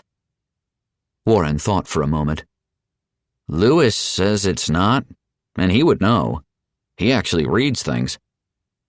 Nice to know we have them book-learning types, along with muscle like you, Warren, Anthony commented. Warren grinned. He was starting to warm up to the old-timer. Before I leave Ani here in your care, any chance you could tell me what's wrong with you? Besides being an old fart? Warren snorted. Yeah, I've got cancer killing me. Our friend Raven has an attitude problem. Andy's got noodle arms and alien chicks after his, let's call it, well-developed posterior. And Lewis is Lewis. Basically, all of us have something wrong with us in some way, shape, or form. Anthony nodded along. He tipped his hat in Ani's direction. And what's wrong with her? She looks like a perfectly fine young lady to me. Right? Warren agreed. She's a sweetheart, and deadly in a fight. So either she slipped through the cracks, or she's not telling me something. Ani lowered her head, her hat covering much of her face. It's really nothing. Warren shrugged. You don't have to tell me now, Ani. It's just a curiosity I have. Anthony ran a hand through his beard. Miss, something's eating you up inside, innit? Ani put her hands behind her back without a word. I'm not meaning to pry here, miss, Anthony began. But it seems to me your friend Warren here is right. Everyone I've talked to in this here camp has something wrong with them. Some of us are older than dirt. Others are sick and dying. And from the sound of things, your friend Raven has some issues of her own to work out. Ani just nodded along.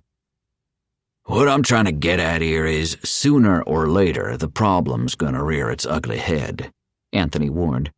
It might not be today, might not be tomorrow, might not even be a month from now or however long these here games are gonna run, but it will show up, and when it does, it's gonna happen at the worst possible time. Trust me, I've been alive long enough to see the wrong side of good, the good side of wrong, and how the littlest things can rot someone from the inside out. Ani stared at the ground, digging her toes in the earth like a kid fighting the urge to run. Yeah. Warren sighed. He couldn't stand to see the normally cheerful, bubbly girl look so down and depressed. He pulled her off her feet into an embrace. She practically weighed nothing to him. Don't worry, Ani. You can tell us whenever you're ready. No pressure. Me and the rest of the party are always going to be here for you." He paused and smiled awkwardly. "Okay, maybe not Raven. She's a little crazy, but I'm definitely here for you." Ani smiled some and nodded. "Thanks, Warren." She wiped at her eyes and met his gaze. "Aren't you supposed to go exploring worlds with Raven?" Warren set Ani down with a shudder. "Don't remind me. I'm going to end up with a knife in my back if I'm not careful." Anthony chuckled. "Oh, she's that kind of woman, huh?" "I think that might be her nice way of getting rid of me," Warren replied. Ani laughed softly. "She won't kill you, Warren. Raven might not be the friendliest, but she likes you enough to carry you through the games. Besides, if you die, she can't get back here, right?" Warren nodded. "It's one of the drawbacks of hall pass." "Then there's nothing to worry about," Ani said. "If she's the bad person everyone thinks she is, which she isn't, she'll have to keep you alive for her own sake while you're both out there." Anthony smiled. "This one's got a good head on her shoulders. I like her." Warren smiled. "Good. Then you'll take good care of her while I'm gone." "Of course," Anthony said. "But just how long are you going to be?" Warren shrugged. "Good question. Apparently, time passes differently on different worlds. But I'll definitely be back before the day is up. If Raven and I find a good, solid planet to train people at, we have just under a week's worth of time to level up everyone before the next round starts." "We're gonna need a montage," Ani said. "Just like in Team America World Police." "What?" Anthony asked. Warren smiled. "It was a hilarious movie. Anyway, I need to go do that thing." He stepped back and made sure none of the crowd around was touching him. "If you need anything, Ani, you can always reach out to us with party chat and direct messages." Ani smiled. "Sure, Warren. Stay safe out there, all right?" Warren held up a hand and grinned. "I make no promises, but that is definitely the goal." He hit the conveniently placed return button in his menu and went right back to the academy in a flash. Raven jumped back at Warren's sudden appearance. "Whoa!" Lewis simply smiled. "How did it go?" About as good as you'd expect," Warren said. "Met a nice old guy called Anthony, cowboy-looking dude, and he's going to help Ani start up a posse. We just need to find a place to throw them at." He turned to Raven. "You're still up for that, right? Because if my dear friend Cancer decides to visit again, I'm kinda boned." Raven nodded. "I can carry your dead weight around. Just try not to die before you can get me home." "Speaking of your condition, I've been doing some digging into it," Lewis said. Warren blinked. "Yeah? What are you going to tell me to do? Fast? Eat a carnivore diet? CBD oils?" Because Andy's thrown all of these suggestions at me. Raven raised a brow. "Have you tried any of them?" "No." Raven facepalmed. "What?" Warren asked. "First of all, not eating is stupidly hard. Second of all, I love potatoes and cheesecake way too much to abandon them. Third, and most importantly of all, Buck gets really worried about me if I don't eat.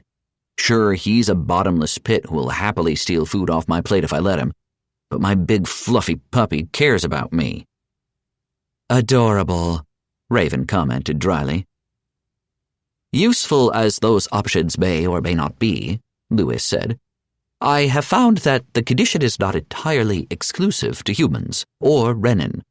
Actually, it's not unknown to the Empire either, but it is so well controlled it has been eradicated for all effective purposes." Warren blinked. "So we can cure it?" "Wait, that probably costs a literal arm and a leg." "Yes," Lewis agreed, "and it is not sold anywhere in the games." Raven turned to Lewis. "So what? We have to win the games, ensure humanity joins the Empire, and then maybe Warren gets his disease cured? No, but the process would be considerably more complicated to perform without the game's rewards, Lewis said. The bad news is we have to gather ingredients from a number of worlds. Warren shrugged. So it's an annoying fetch quest. It won't be the first time I've done one of those. The worlds in question are particularly dangerous ones, Warren, Lewis said. And that is before you even get to the ingredients we need. There are herbs and fungi we need to collect, monster parts and blood. Raw mana captured at the moment of death for some of these creatures. Raven crossed her arms underneath her poncho. And this is the part where you tell us we can't do half of that? We can't, Lewis confirmed. I have dug into the particular worlds in question and found their atmospheres are toxic to our species, the monsters too powerful for our current level and equipment, and in the case of harvesting the raw mana, it requires very expensive technology or what? Warren pressed. Lewis shook his head. Warren opened his mouth to demand answers when he remembered Lewis wasn't human. He'd snuck himself into the games and was definitely not supposed to be there. That was easy to forget when he had looked and behaved the part. Even the occasional imperfections in his performance could be excused away as perfectly natural human weirdness. Lewis isn't even the most alien-acting human I've met in my life, Warren thought. Like that weirdo who married a bridge. What the actual hell, man? He shut his mouth. Then we need to start grinding credits as well as levels. Hall Pass helps with both, right? Lewis smiled. You catch on quick for someone with only 5 understanding. Warren grinned. I know. You're all jealous of my all-knowing mind. Raven groaned. Do not make me kill you, Warren. Warren's grin only broadened. Now hurry up and get to the good part, Lewis. Of course, Lewis said. As you said, Hall Pass can be used for both credits and experience. The credits do not come directly from killing monsters, not unless you happen to find an outpost or settlement of some kind to pick up quests. Hall Pass will actually allow you to visit such worlds, if you were curious. Raven tilted her head to the side. And this is all within the rules of the games? We can interact with races from the Empire, receive rewards, and even help from them? Lewis nodded. There is nothing illegal about using Hall Pass, but you have to earn, purchase, steal, or loot whatever it is you bring back with you. What is the expression, there is no such thing as a free lunch?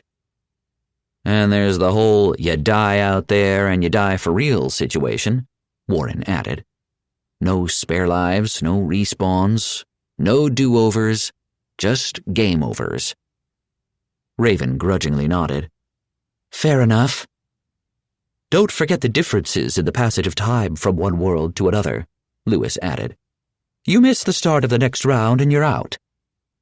Noted, Raven agreed. Lewis leaned back against the pillar. Good. With all that in mind, I would encourage both of you not to be shy about looting anything you could fit in your inventory. This goes for monster corpses, too. Gross, Warren and Raven said in unison. I'm not kidding, Lewis said.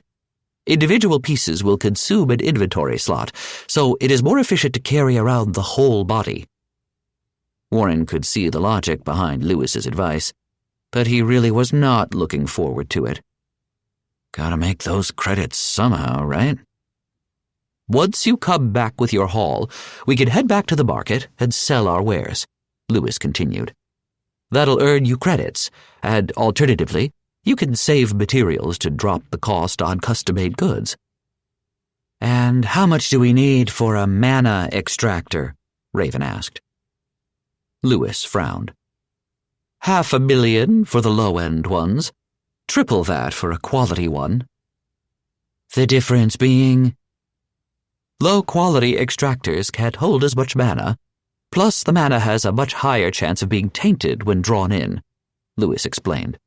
The high-end models drastically decrease the chances of anything going wrong and improve the extraction efficiency. They also have enhanced storage capacity and the option to attach them to larger containment units. Raven raised a brow. And you picked all of this up just from reading the wiki? There is so much information in there, Lewis said, and my sage skills make scanning through it a breeze. Warren counted things off his to-do list. So, find worlds to grind at, become a loot goblin, scrounge up money for expensive toys, and maybe I can stop dying. That all? Lewis nodded. I actually know where one of the worlds is, too, with a relatively safe ingredient to get, he answered. Even better, it's a world where a day is only an hour here. Warren shifted his weight back. I'm sensing one hell of a butt coming on. The wildlife on this particular world is exceedingly hostile and dangerous. Even the prey animals, Lewis explained. And the monster in question is what you might call a... He shut his eyes briefly. There was a great deal of motion behind those lids, almost like he was having a seizure. Sea dragon? Raven's jaw dropped. Warren blinked blankly for a few seconds. So, as a bunch of level 4 newbies, we just have to go to a killer planet full of killer everything and slay a sea dragon for what, exactly? Its liver, Lewis answered. If you can get that, it should have enough material for 3 to 5 protein shakes to help undo the damage of your cancer. In simple terms, it will make your episodes less frequent and might even decrease their severity. The thought of gulping down any number of liver shakes made the contents of his stomach shoot up his throat. Warren swallowed hard, covered his mouth, and beat his fist against his chest. Disgusting, Raven answered for him. Lewis nodded solemnly. It's that, or deal with your cancer on your own, Warren. Warren swallowed hard again, gulped down a few breaths, and put up his hands. I'm not saying I won't do it. I'm just not looking forward to it. Raven glanced back at Lewis. I'm assuming this shake requires additional components? Nothing we can't find in the market, but we will need credits, Lewis said. And a master's cooking station, and an alchemy station. So we're looking at 100,000 credits per station alone. That's a hell of a price jump, Warren commented. Andy's apprentice station was only 15,000. Lewis grimaced. I know, but that is a second-level station. These are fifth-level crafting benches. If we could use an initiate or even journeyman bench for this to work, I wouldn't bring this up. But these are the requirements to even have a chance of making the shakes in question. Good thing time is slowed so much on this world, Raven said. Warren grunted. No point talking about this anymore then. Let's get started. He pulled up Hall Pass's list of destinations and saw all manner of worlds. None of them talked about how dangerous they were to humans, whether atmospherically or because of the local wildlife or plants. They didn't even mention if there were outposts on the worlds. Referencing the wiki for each of these worlds will provide you with all known details of the planet in question, Warren, Trebek helpfully offered. Details such as environment type, its safety for your species, lists of resources, monsters, mana types and densities, monster surge frequency, largest recorded surge, and much more. Handy, but I'm not reading all that, Warren replied. What are all these numbers next to the worlds? They represent how much faster time passes on a world in relation to the halls of ascension. Trebek highlighted one of the numbers in question. For example, this world marked as 2 to 1 says that 2 hours on this world is 1 in the games. On the other hand, this planet of 1 to 5 means 1 hour on that world is 5 in the games. Oh, that's not good, Warren said. I definitely do not want to go there. Do I get a clock and a time limit whenever I'm on one of these worlds? 2, actually, Trebek answered. 1 for the local time, 1 for game time, and a helpful warning for when the next round of games is about to take place. Warren nodded. Thanks, Trebek. Trebek's avatar bowed in his vision. At your service. Did any of you get all that? Warren asked. My AI filled me in when I started wondering what made you so quiet, Raven said. Now, Lewis, we need a destination. Lewis pursed his lips. Zevator 3. It is a mana-dense world, very dense with steel mana. What does steel mana or mana density mean? Raven asked. The higher the grade of mana, the more powerful monsters can be, Lewis explained. The higher the density, the more common it is to find more powerful monsters. In simple terms, the monsters there are level 10 at the lowest.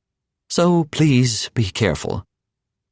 Warren summoned his ultra-greatsword into his hand and rested it onto his shoulder. Hey, don't worry, Lewis. It's a skill-based game. He gave a toothy grin. And I love punching above my weight class. Raven dragged the conversation back to the topic at hand. And the environment? Can we survive there without special equipment? Lewis nodded. It is Earth-like. There are some oddities to the environment, like sections of the world where it has been sundered by the harvesting, and floating islands from the anomalies caused by disrupting the planet's mana, but it is otherwise perfectly safe for us. Warren gulped. So, we might see what happens to Earth if we fail. It appears so, Lewis said. Warren took a deep breath. He held out his hand to Raven. I'm ready if you are. Raven set her hand in his. Do it. Warren pulled up Hall Pass. Zevator 3. Time dilation. 24-1. Initiate transfer. Yes or no? Warren hit yes. Chapter 30. Warren. The transition was over and done within the blink of an eye. Warren took in his surroundings, finding a lush teal and purple jungle sprawling out before him. The trees were densely packed, but not so much he couldn't swing his sword around if he was careful about his positioning. The cries of alien birds were odd, but not terrifying. Behind them stood an obelisk, its blue, swirling gate pulsing above them. Besides the awful humidity making him feel like he'd just run 3 back-to-back marathons, the planet wasn't terrible. This isn't so bad, Warren commented. And I'm not feeling any weird magical metal or whatever it was Lewis was going on about. It's just hot and stickier than... Right, lady who could slash my throat open is here. Don't say anything crass. Speaking of Raven, Warren found her complete and utter silence odd. For a moment he thought he'd left her behind at the academy. Then he saw her staring up at the sky, her mouth and eyes wide open. Warren followed her gaze and joined her in the expression. What Warren had assumed was the radiant red glow of a nearby star turned out to be a brilliant beam of energy spearing into the planet from the heavens above. The pillar had to be at least as big as a few city blocks, maybe even bigger as it slowly ripped slabs of the planet away, pulling them into orbit. High above them was a ship or a space station shaped like an unfurled pyramid. Warren couldn't quite tell between the distance and the light. What he could tell was that whatever was up there was far larger than the moon back on Earth. Holy shit, Warren whispered in terrified awe. A slab of the planet that could easily have put Mount Everest to shame slowly floated upward. Piece by piece, it broke apart, forming several smaller floating islands the beam swiftly eroded away. He had no idea if the beam was harvesting raw materials or this mana Lewis spoke of, but there was nothing quite like seeing a planetary strip mining operation to make one feel completely insignificant. They're going to do this to Earth? Raven asked. Warren swallowed. Yeah, I think that's what they're going to do, Raven pointed at the debris drifting around the planet. Do you think those used to be the moons of this world? Warren tore his gaze away. Honestly, I don't know, and I don't care enough to know. He pointed forward into the woods. If we don't get to grinding, we're as good as dead already. Raven cracked the faintest smile as she pulled up her mask and hood. How very decisive of you. Lead the way, Warren. Warren was about to ask why when he decided not to shoot himself in the foot. That sounded about as close as he was going to get to a real compliment out of Raven, and there was no reason to make her regret it by questioning her on the subject. He marched forward into the woods, keeping an eye on the minimap on his HUD for any signs of movement. There was no shortage of it. It was all small and nothing jumped at them just yet, but for a world in the middle of being stripped down to its very core, it was not lacking for life. Monstrous, colorful birds fluttered around. Their alien songs bordered on nightmarish, but Warren figured that was a good thing. He knew from watching too many movies back on Earth that if a forest or jungle was ever quiet, something was about to go down, and he did not want to be on the receiving end of an ambush by the locals. Aren't you having a hard time breathing with that thing on? Warren asked. Raven glanced away from him. This isn't my old mask. It just looks the part. While not exactly comfortable in this humidity, it allows me to breathe just fine. Think of it like a rebreather. Warren nodded. Does it keep you from being poisoned? No, that was out of my price range, Raven answered. But it filters air enough to make it easier for me to breathe in less than ideal places. Breathing is very important for combat. Well, duh, Warren chuckled. You can't exactly run around if you can't breathe. Raven shook her head. Not what I'm talking about. Controlling your breathing helps control your heart rate, helps control your mind if you start to panic or lose your cool. In the case of you and your enormous sword, it will help you maximize the damage you can do. Oh, okay then, Warren said. Thanks. Raven nodded. If you manage to get some control over your rage the next time you use it, try taking long, slow breaths. It might help you. Are you feeling all right? Warren asked. Because this is oddly helpful information. Raven glanced his way. Dying on an alien planet is not on my to-do list, Warren. You're my ticket off this rock, and I'm no good to you dead. Got it. Warren finished for her. He came off a little more annoyed than he wanted to, but he couldn't help it. He'd hoped against hope that Raven was starting to warm up to them. Apparently not, he thought. Raven suddenly grabbed Warren by the back of his tattered coveralls and jerked him to a halt. He scrunched his brow together. Warren opened his mouth to demand answers when he saw the finger over her masked mouth. Warren closed his mouth and very quietly slipped his free hand onto his sword's grip. Silent as a mouse, he readied himself for, well, he wasn't sure what, but he did not like what his minimap was telling him. There was a pack of 12 somethings in the clearing ahead. From their position, they couldn't make out what through the trees and bushes. I'm scouting ahead, Raven sent over direct message. Before Warren could reply, she vanished into thin air. As she moved forward, the only trace of her existence was the green outline the HUD placed over her. But what if I need to find someone in stealth outside of my party? Warren wondered, and looked down to the ground. Her footsteps, while extremely faint, still appeared in the muddy teal grass, but the sounds she made were dampened to the point where Warren had to strain to hear them. Stealth, even at the highest levels, is not perfect, Trebek informed him. If you increase your levels of perception along with the previously mentioned stealth detection abilities, it will be far harder for Raven, or any others who like to skulk in the shadows, to sneak up on you. Warren quietly nodded and tiptoed his way forward after Raven. He was careful not to step on any leaves or particularly wet-looking patches of ground. While Raven could vanish from sight, Warren's only option when spotted was to fight his way out of problems. And I'm not sure I like my odds with 12 monsters. Do you want the good news or the bad news, Warren? Raven sent. I'm feeling positive today. Let's start with the good, Warren replied. The good news is that these monsters, Aelites they're called, are prey animals, Raven explained. They're about 200 experience points each, and their hides and meat sell for a good bit. Warren nodded along. What's the bad news? They're gonna run away the second they spot us? Raven shook her head. These things look like a raptor, a deer, and a blender had a baby. Warren had to clamp his mouth shut before he burst out laughing. He exhaled slowly and said, "What?" Raven pinged a tree at the clearing's edge with some thinning bushes beside it. Come over here quietly and see for yourself. Warren did as was asked of him. He slowly walked over and observed the monsters.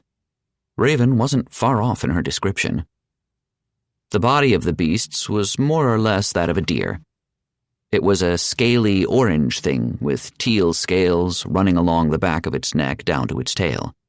The creature's underbelly was an odd, saggy mass of flesh Warren couldn't make heads or tails out of, so he looked elsewhere.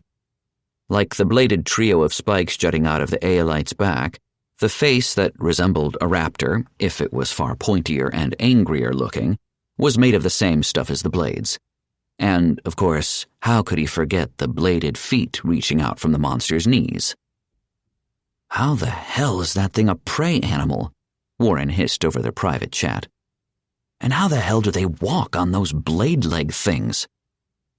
Lewis did say this was a dangerous world, Raven replied. Think we can take them with that sword of yours? Warren shrugged. If they don't outrun me.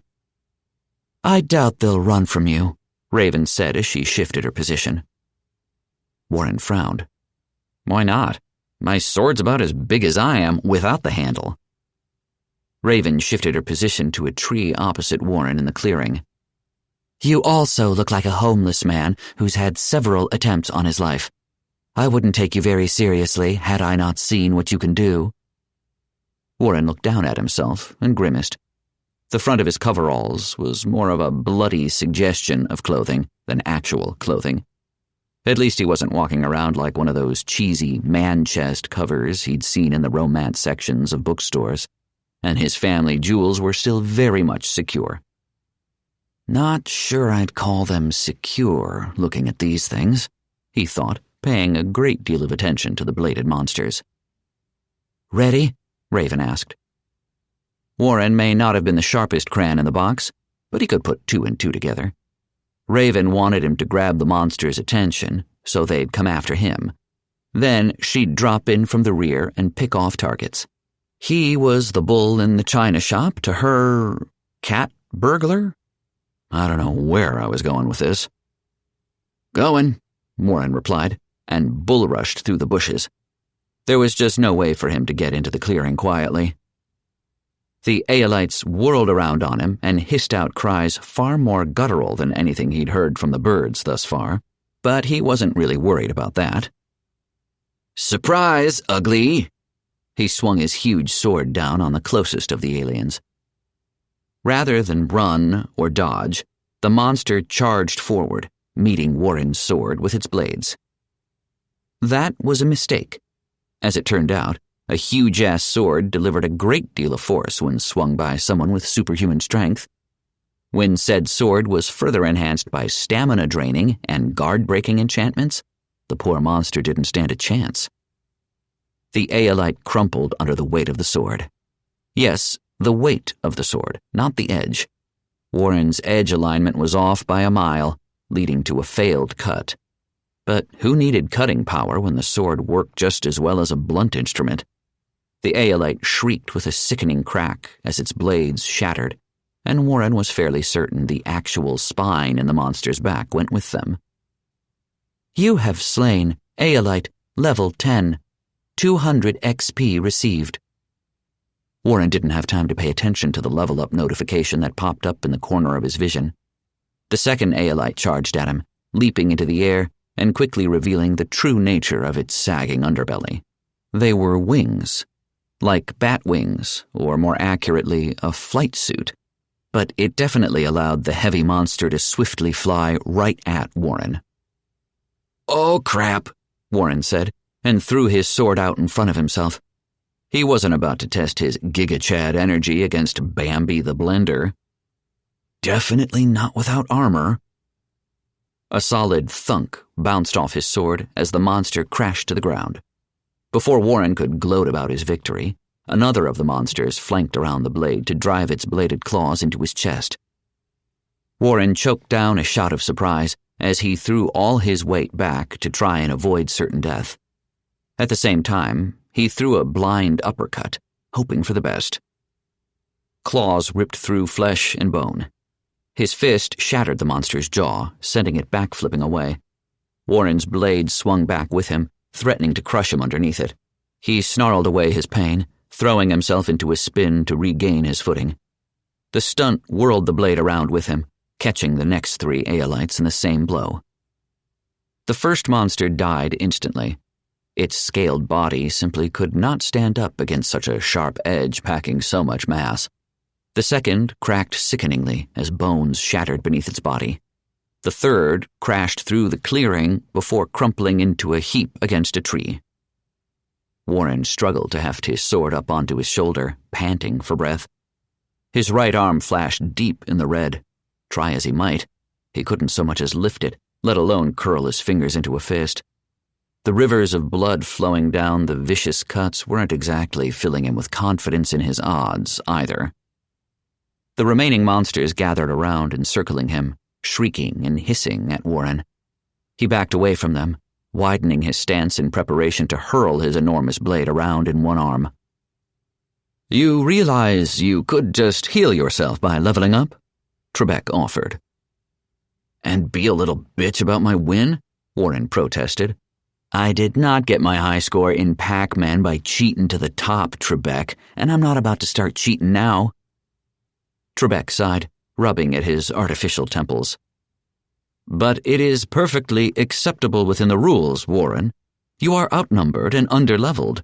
Please do not kill yourself over petty bravado." Warren gave the monsters a toothy smirk. "Petty bravado is how I've survived my life so far, and I'm not about to stop now." "You have slain Aelite, level 10, 4 times 200 XP received." That number didn't make sense to him. He'd killed 2 more monsters since the first, and another trio of Aelites charged him from the front. 2 moved to flank him. It left him with few options, especially with no sight of the remaining pack. For all he knew, they'd hopped up on a tree and were about to ruin his day from above. Warren braced for his idiot plan. "This is going to hurt." Rather than dodging or blocking, he took a page from the first Aelite to try its luck against him. Warren charged. The lead monster hopped up, leading with its claws.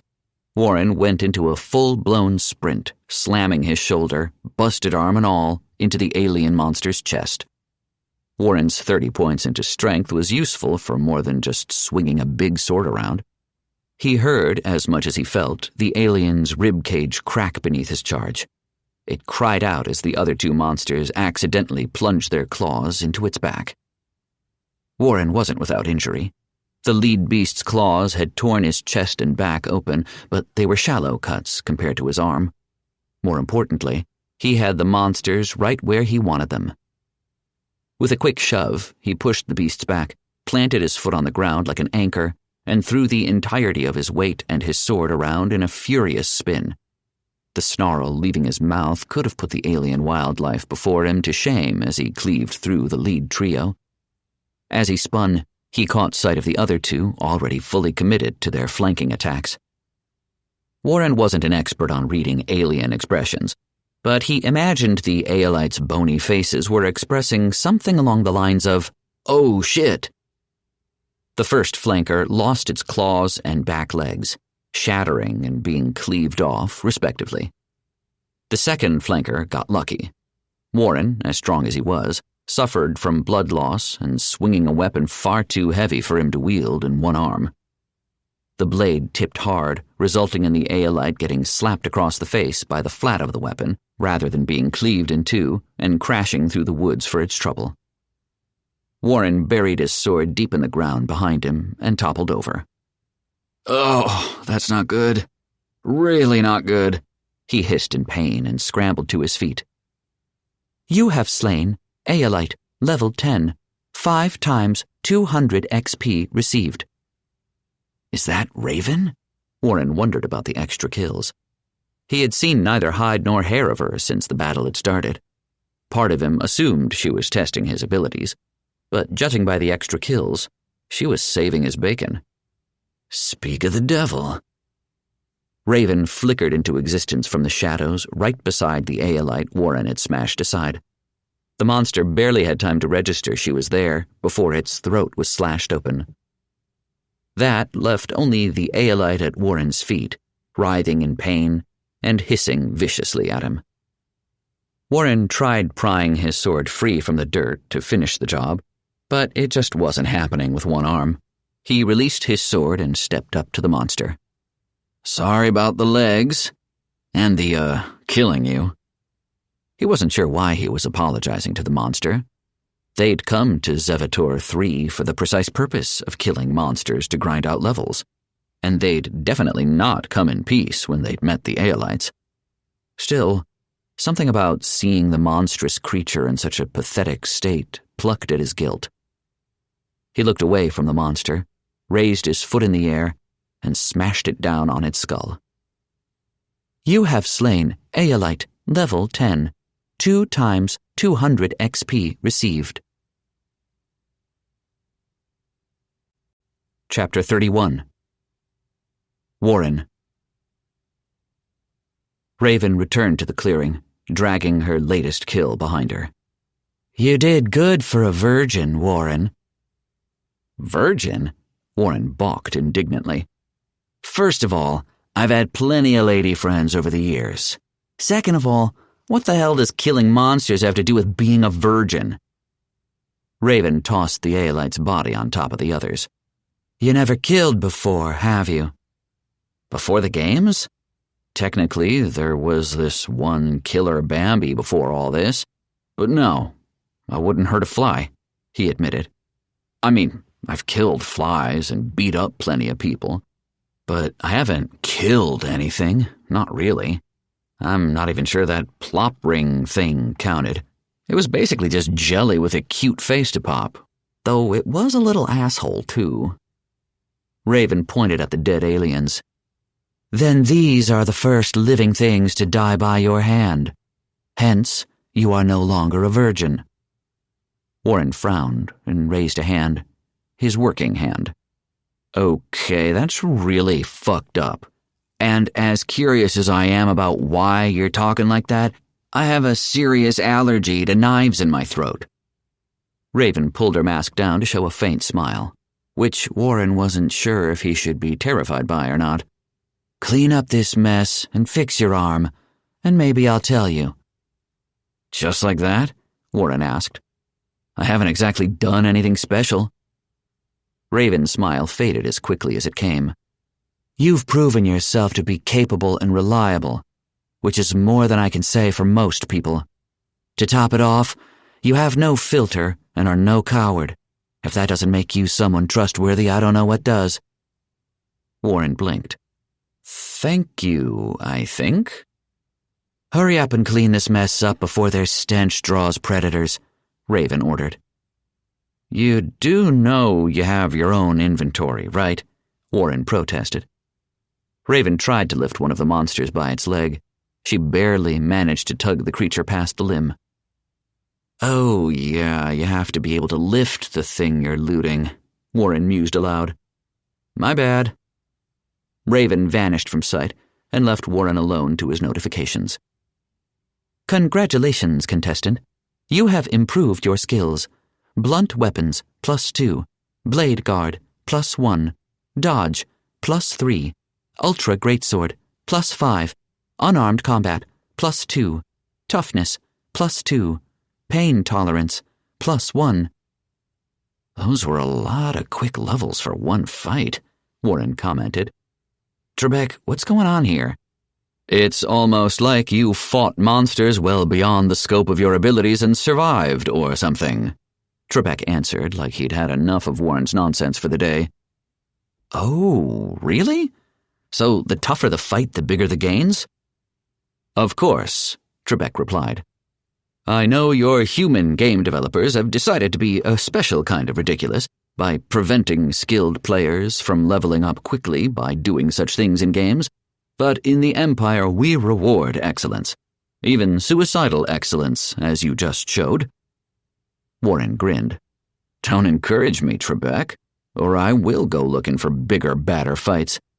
Try not to fly too close to the sun, Warren, Trebek warned.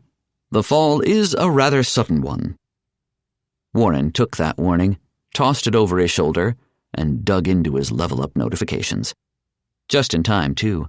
His arm had gone black on the paper doll, and the damage from blood loss was spreading quickly through the rest of his body. His head was starting to spin, and that definitely couldn't be a good sign. Congratulations, contestant. You have reached level 11. Plus 30 attribute points. Plus 30 skill points. Ability unlocked. Executioner's Respite, level 1. Ability unlocked. Pain Suppression, level 1. Giddy was the best way to describe Warren's feelings toward his whopping 6 levels gained over the course of one fight. Raven had to have experienced the same gains as well, wherever she'd run off to. But it was the abilities he was most interested in. Executioner's Respite, level 1. Passive. A berserker's battle lust is fueled by their victories in battle, no matter how small. Every kill made by the berserker restores 5% health, mana, and stamina. Pain Suppression, level 1. Passive. The life of a berserker is a life of pain. Reduces perceived pain by 5%. Reduces damage by 2%. How big are the increases by level? Warren asked Trebek. It varies from skill to skill, Trebek answered. Executioner's Respite increases by 1% every level up to the ability level cap of 30, which would give you 35% restoration on kills. And it is an exceedingly simple ability to level up. All you have to do is kill things. That said, it will take increasingly larger amounts of experience to level up the higher it goes. I figured, Warren said. Pain Suppression decreases the damage you receive by 0.8% to a max of 25% damage reduction. Yes, I know the math is off, but the Emperor does not appreciate any numbers outside multiples of 5. A man-bug-alien thing after my own heart, Warren agreed. The pain reduction itself goes up by 0.5 percentage point to a maximum of 20, Trebek continued. Coupled with pain tolerance and a little mind over matter, you could muscle your way through all sorts of horrendous damage. I could become the Juggernaut. Bitch, Warren thought with a cheesy grin. Oh no, you will still be very much killable, Trebek assured him. However, you will be able to push far beyond the point where most people would have broken down and given up all hope of continuing the fight, at least when it comes to physical pain. Got it, Warren nodded. He moved on to distribute his attribute points. 15 points went directly into strength. Not only did he want the additional damage and the increased ease of swinging his sword around, but he also wanted to be able to wield Blood Reaver in the future. His next 10 points were divided between movement and tolerance, so he could take more damage and, hopefully, avoid it. He wasn't entirely sure where to throw his last 5 points. Understanding seemed useless to Warren. The only ability he had that used mana was Berserker's Rage, and he preferred not to use it. Plus, it wasn't super heavy on the mana consumption, costing him only 1/4 of his limited pool. Presence was another attribute he wasn't sure he needed. As the party tank, it would be good to pull more attention to himself, but who in their right mind, monster or otherwise, would ignore a maniac swinging a giant sword around? Warren decided the only reasonable option was to drop his remaining 5 points into movement. Ultra Great Sword go brrr, he nodded sagely to himself.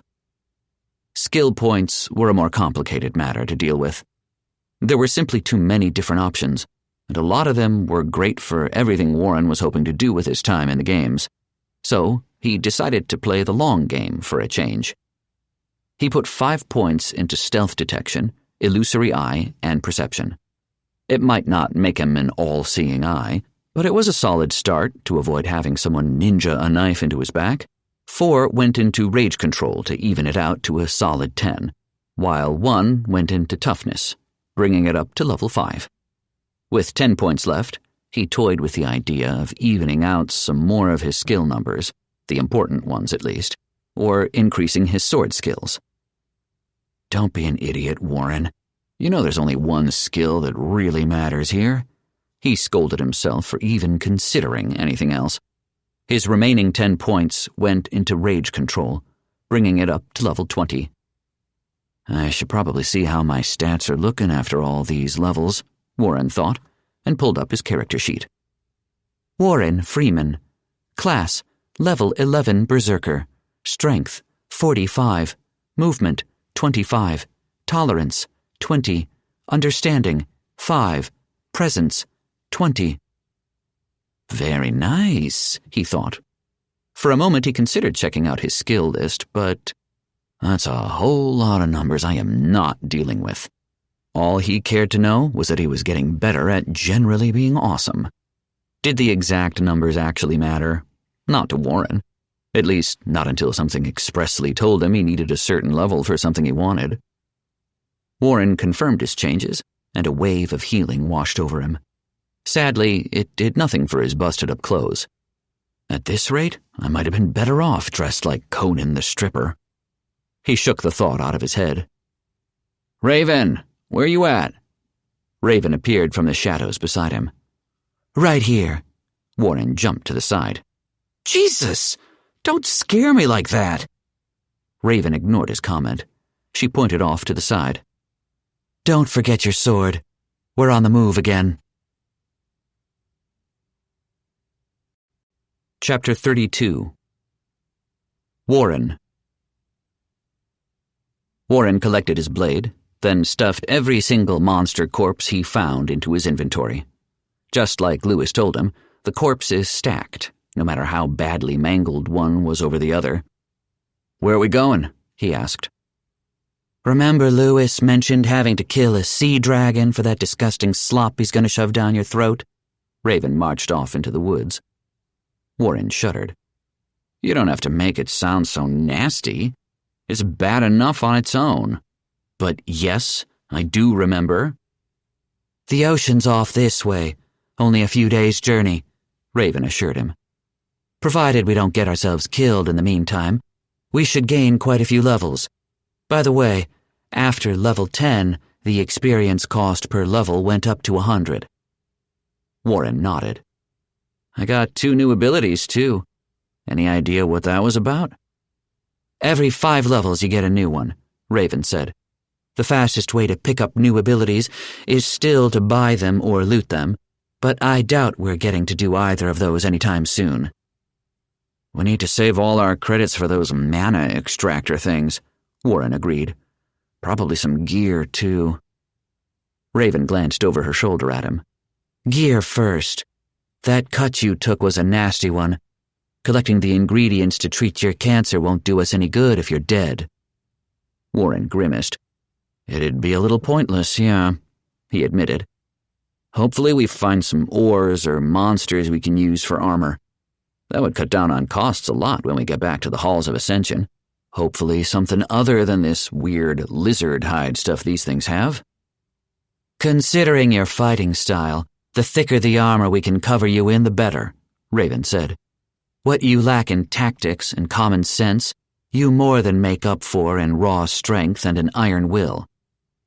That's a funny way to say my dumb ass doesn't care too much about living, Warren admitted. I mean, sure, Lewis says we can cure it, but right now it's looking like a buy me another year or 2 max kind of deal. Raven raised a brow at him. Is that why you were so eager to lay down your life for Andy and Ani? Sort of, Warren said. They both have much longer, healthier, and happier lives than I do to look forward to. Why should I get to live instead of them, you know? Sure, Buck would miss me, and I'd feel awful to leave him behind. But he's in good hands with Melody. Remind me again who Buck is, Raven asked. My pet dog, Warren said. Cute. Raven turned her gaze away from him. So, you think your life isn't worth living? I didn't say that, Warren countered. But if I'm doomed to kick the bucket, I might as well slam my foot down on the gas and see how far I can go, you know? Raven chuckled. Most people would throw themselves into a dark room and wallow in self-pity. Been there, done that, Warren shrugged. I decided it sucked after a month, and now I'm the dashing pillar of greatness you see standing before you. Raven shook her head and heaved a heavy breath. I'm not sure if that's an inflated ego I'm picking up, or genuine self-worth. Warren grinned. Probably both. So, you said you had a story for me. I did, didn't I? Raven said. If I said I changed my mind, are you going to be insufferable about it? Warren's grin broadened. Maybe just a little bit. You know, knife allergies. Raven sighed. Fine. Do you remember my class? I don't have to. I can just look at you and get it, just like your stats, Warren said. By the way, nice movement score. 50 probably wasn't impressive among the Empire, but it definitely put Warren's 25 to shame. Raven nodded. Then do you remember what I said about Midnight Blade? Something about it being uncomfortably close to your old job, Warren commented. Not sure what that was all about, though. Raven pursed her lips in disappointment. That 5 in understanding is really holding you back, isn't it? I like to think it adds to my charm.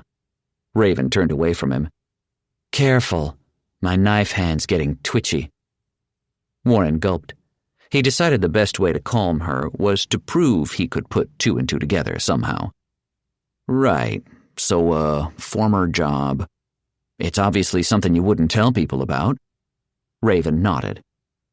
But I'm guessing it's something with far heavier consequences than being a stripper under your dad's nose, Warren offered. Much heavier, Raven confirmed. Though I've had to play the part from time to time. Warren rubbed at his chin. Played the part? And you're very good in a fight. Brutally realistic about everything. You haven't had an easy life, have you? Not for 1 second, Raven agreed. Okay. Then this is going to be a stab in the dark, Warren said. Are you some sort of secret agent or an assassin? My, oh my. There is some sort of brain rattling between those ears of yours, Raven teased. Warren grinned. Like I said, it adds to my charm. Hold up. Which one was it? Assassin, Raven replied. And I must stress the former part of the title. Warren's jaw dropped. So the whole virgin thing? Is a term we used for new killers, Raven answered. Technically speaking, you're still a virgin in my eyes. Killing monsters is hardly the same thing as killing a human being. I suppose killing the aliens might be close, considering they are sentient, but it must still be different. Warren gulped. How many people have you killed? At least 100, Raven said. Men, women, leaders of the world, movers and shakers in business, generals, and the occasional criminal or rogue contact. That's a lot, Warren said. Is that why you, flipped out earlier about strengths and weaknesses and all that? About how men are stronger than women? Raven asked. Of course. In my world, delusions are a luxury you can't afford. They get people killed. My instructors made sure to beat that lesson into me early and often. She rubbed up and down her forearm, like tending an old wound. I had to learn to kill faster, smarter, with higher precision, because all it takes is one slip-up, one minor mistake for a target to gain the upper hand, and it's all over. Warren took a hard look at Raven. Lithe, athletic. There was no doubt she was in solid shape. Great shape, even. Thanks to the system's enhancements, she could move faster than anything he'd ever seen. And her strength of 20 was nothing to scoff at either. But in the normal world without the system, if she ever came to a straight-up fight with a man, Warren didn't see her standing much of a chance if her training wasn't a factor. Even with her training, she was right. One slip-up properly capitalized upon, and raw strength would win the day.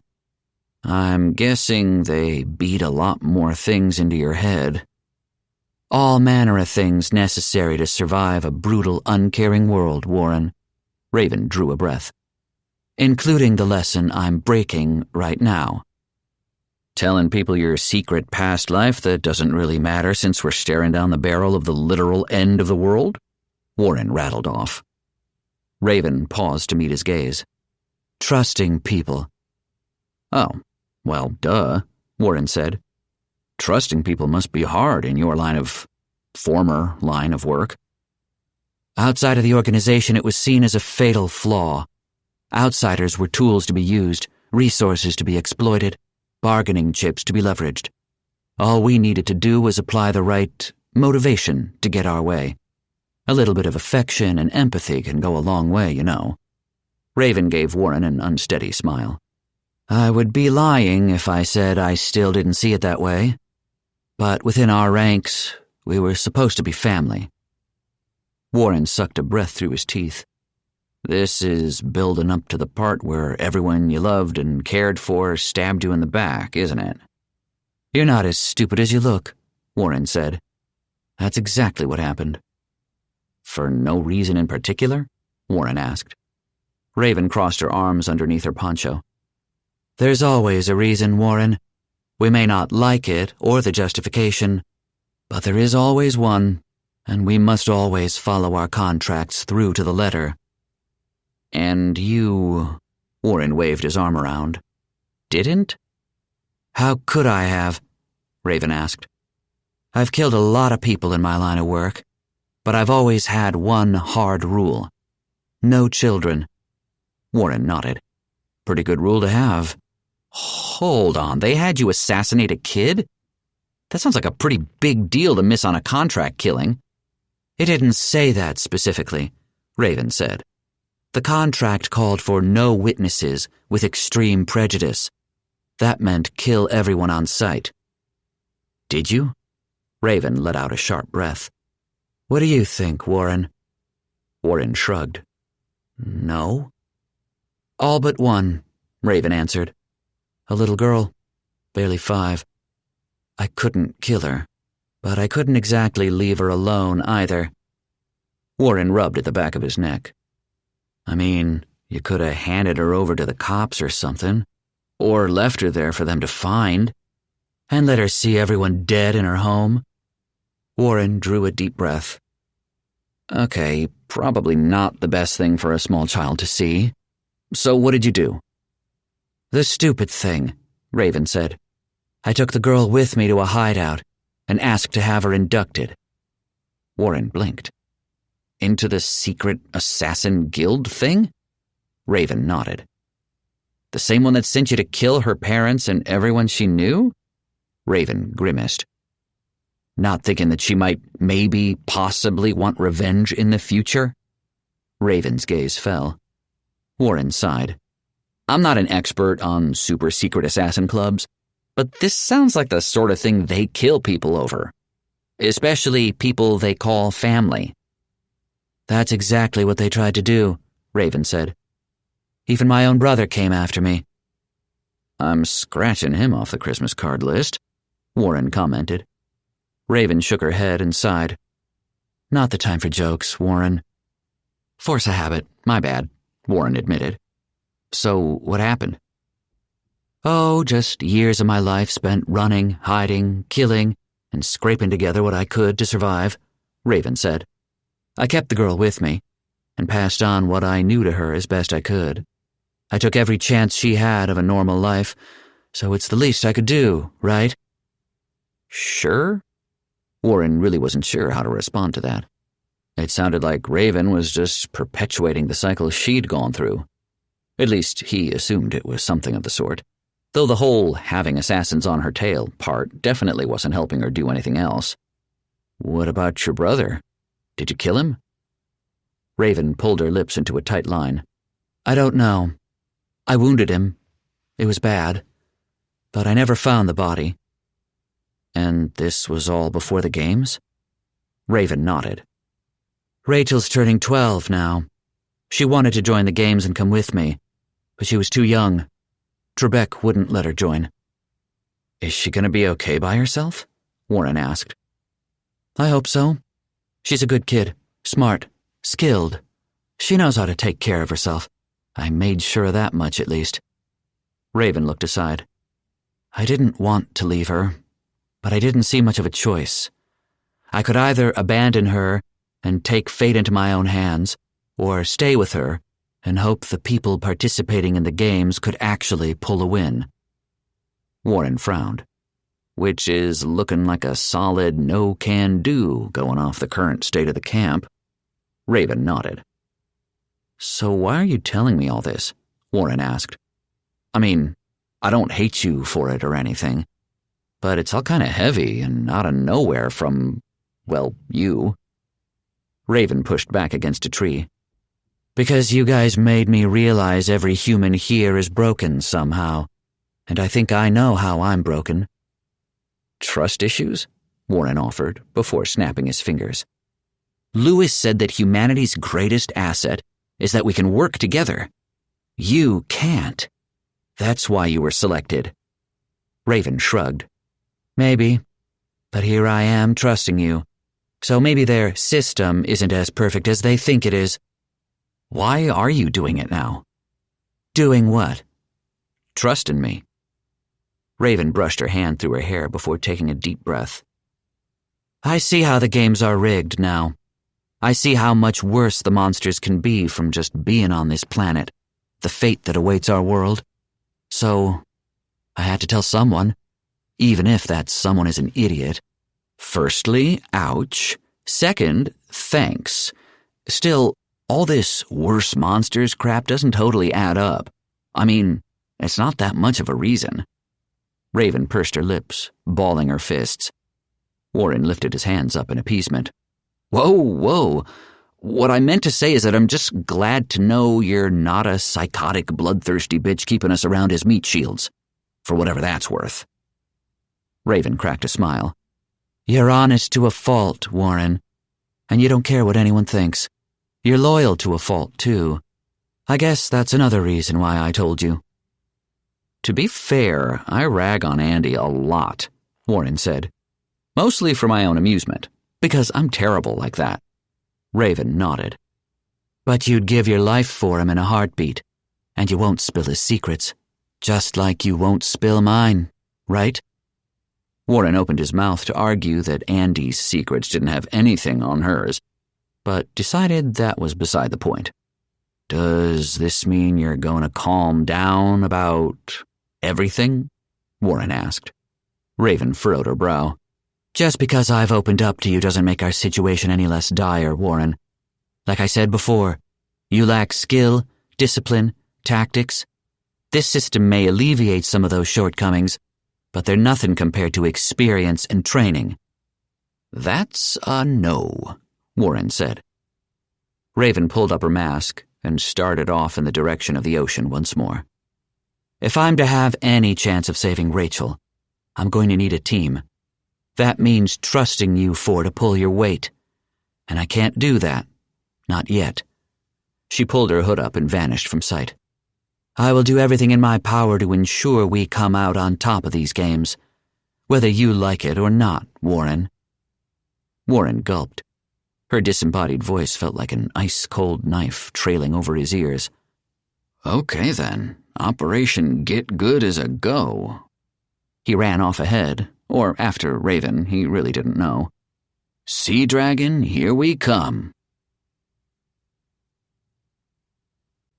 Chapter 33. Warren.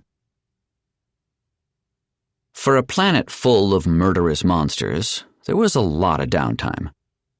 That was due in no small part to the fact there were other, bigger, angrier fish to fry. In the day of travel they'd gone through, they had seen all manner of monsters, including one that looked like a T-Rex made of stony scales. It turned out, with that ugly creature rampaging through the jungle, that none of the local wildlife was exactly excited to stick around to play with the two humans. Yeah, that ugly fucker's level 60. We are not touching that, Warren thought. A most wise decision, Trebek commented. I should also point out the region boss classification, making it a far more powerful monster than the average beast. That's a big hell to the no, Warren agreed. Still, the lack of fighting didn't mean the journey was without profit. With the help of their AIs, Warren and Raven were able to identify all manner of different herbs and valuable rocks. Trebek knew everything from their credit value down to all of their uses. Warren greatly appreciated the fact he didn't have to read anything. He could just ask Trebek, or he would offer up the answer on his own when prompted by his curiosity. It's like he's starting to understand me, Warren mused. Raven focused on looting the small stuff. Herbs, precious stones, the remains of monsters light enough for her to pick up, or at least the valuable pieces. Warren handled the big stuff, the corpses of other Aelites they encountered, pieces of larger monsters left in the wake of a battle. More importantly were the ore nodes they encountered inside a canyon. They walked down into a deep fissure on the planet's surface, using the planet mining beam's crimson light to make their way through. There were boulders worth of various metals with properties far stronger than steel, according to Trebek. A comparable metal would be titanium, only far more flexible. Of course, Warren stuffed every boulder he could into his inventory. It didn't matter how much they varied in size, so long as they were of the same material they stacked.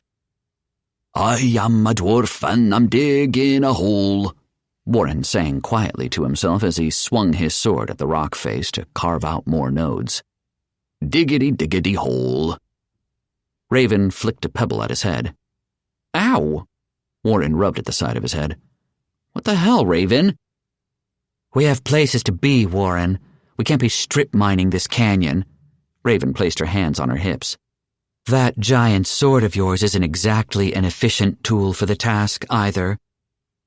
But he can level up his sword skill and mining skill at the same time by using it as such, Trebek explained to both of them.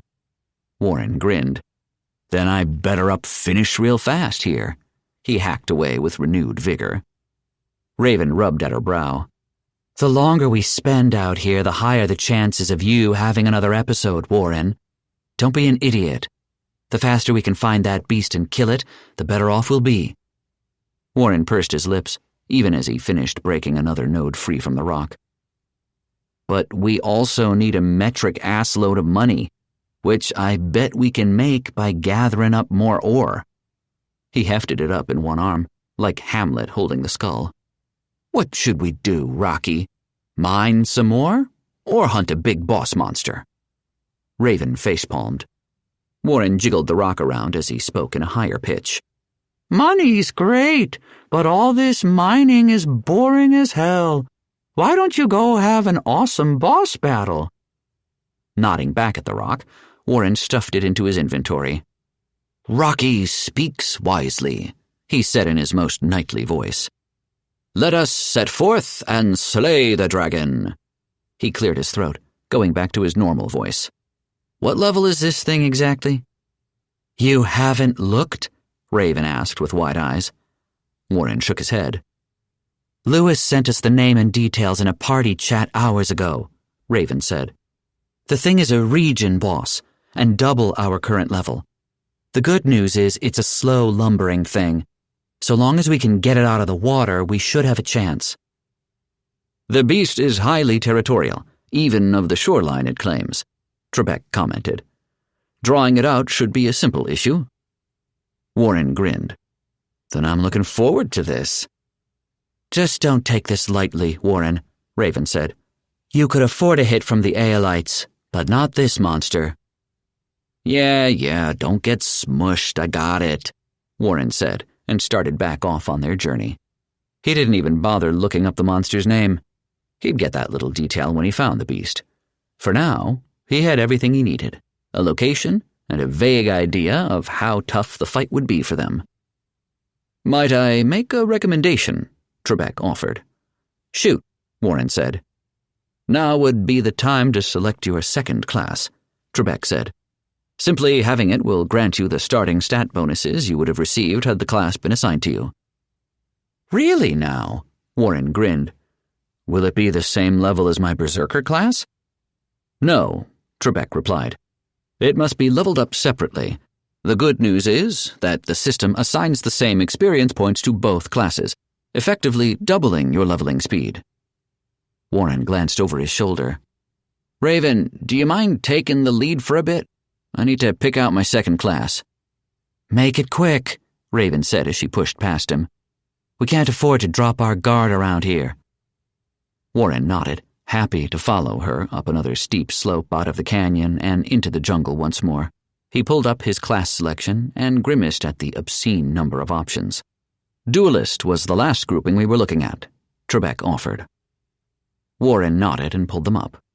The general theme of that fighter branch was control, something which would help with his berserker's raging tendencies.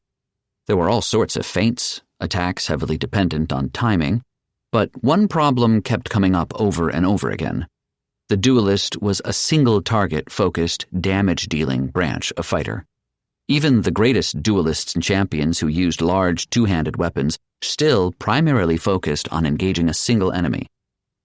That would make it pretty great for dealing with bosses, though, Warren thought. If we do end up fighting the other races, that would be a useful strength to have. "There is no if about it, Warren," Trebek broke into his thoughts. "The first 50 floors of the Tower of Trials primarily focus on testing individuals and parties.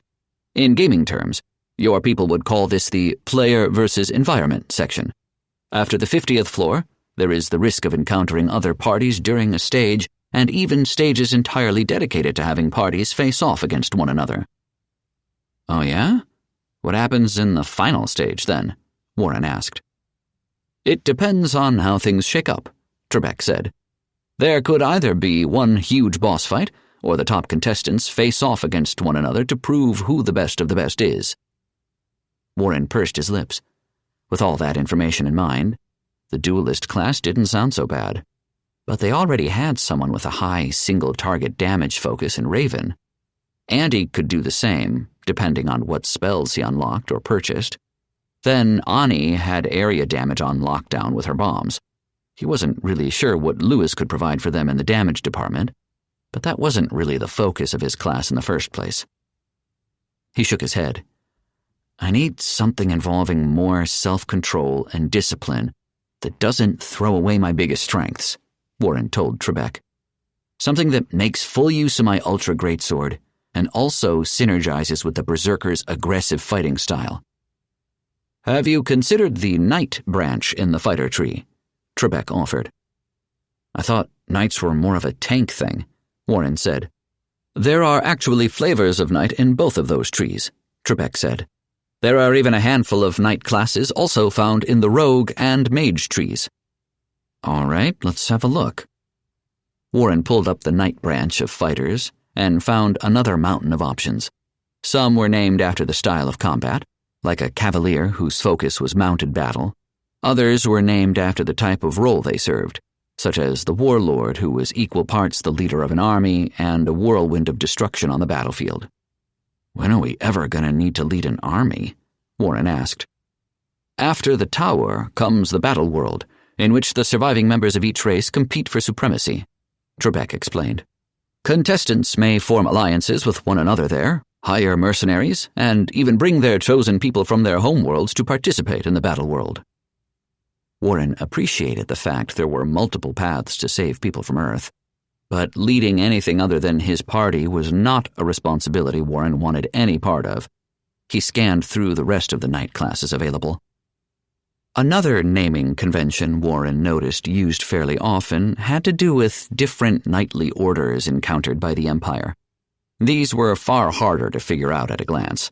Warren resorted to the tried-and-true method of sorting things out with no clear meaning, the rule of cool. "Knight of the Rose is out," Warren began, Crescent helmets sound stupid as hell. Templars sanguine go on the short list. Warren blinked at the latest class to catch his eye. Bloody Wolf? Bloody Wolf. Named after the Order of the Bloody Wolf, Bloody Wolves wade into single combat and chaotic battlefields alike, with brutal, single-minded focus, the destruction of their enemies. While primarily a heavy melee class, Bloody Wolves forsake the use of defensive weaponry, such as shields, as it runs counter to their preference for brutal, high-speed combat. In their place, Bloody Wolves sometimes employ small ranged weapons they can use to close the gap with their targets. Pack tactics are a common thing among Bloody Wolves, and it is not uncommon for them to become the leaders of their parties as the class matures in levels. Starting attributes: Strength, +5, Movement, +10, Tolerance, +5, Understanding, +0, Presence, +5 bonus due to user's -5 understanding penalty. Starting ability: Blood Frenzy, active. Bloody Wolves thrive on the thrill of the hunt. Provides bonus movement and understanding based on the severity of wounds inflicted upon the designated target. Initial target limit: 1. Skill proficiencies: Plate armor, parry, riposte, two-handed melee weapons. Class restrictions: all defensive weapons such as shields, parrying daggers, wards, etc. Warren's jaw went slack. This sounds awesome. Wait, why does it say I have an understanding penalty? Because you are an idiot, Trebek explained. Rude. Don't blame me, Warren. This is a result of your test. You were the one who answered the questions the way you did. Warren chewed on the inside of his mouth. Technically, he didn't need understanding, but he wished he could at least assign those extra 5 points to something else. He still hadn't really found a use for presence yet.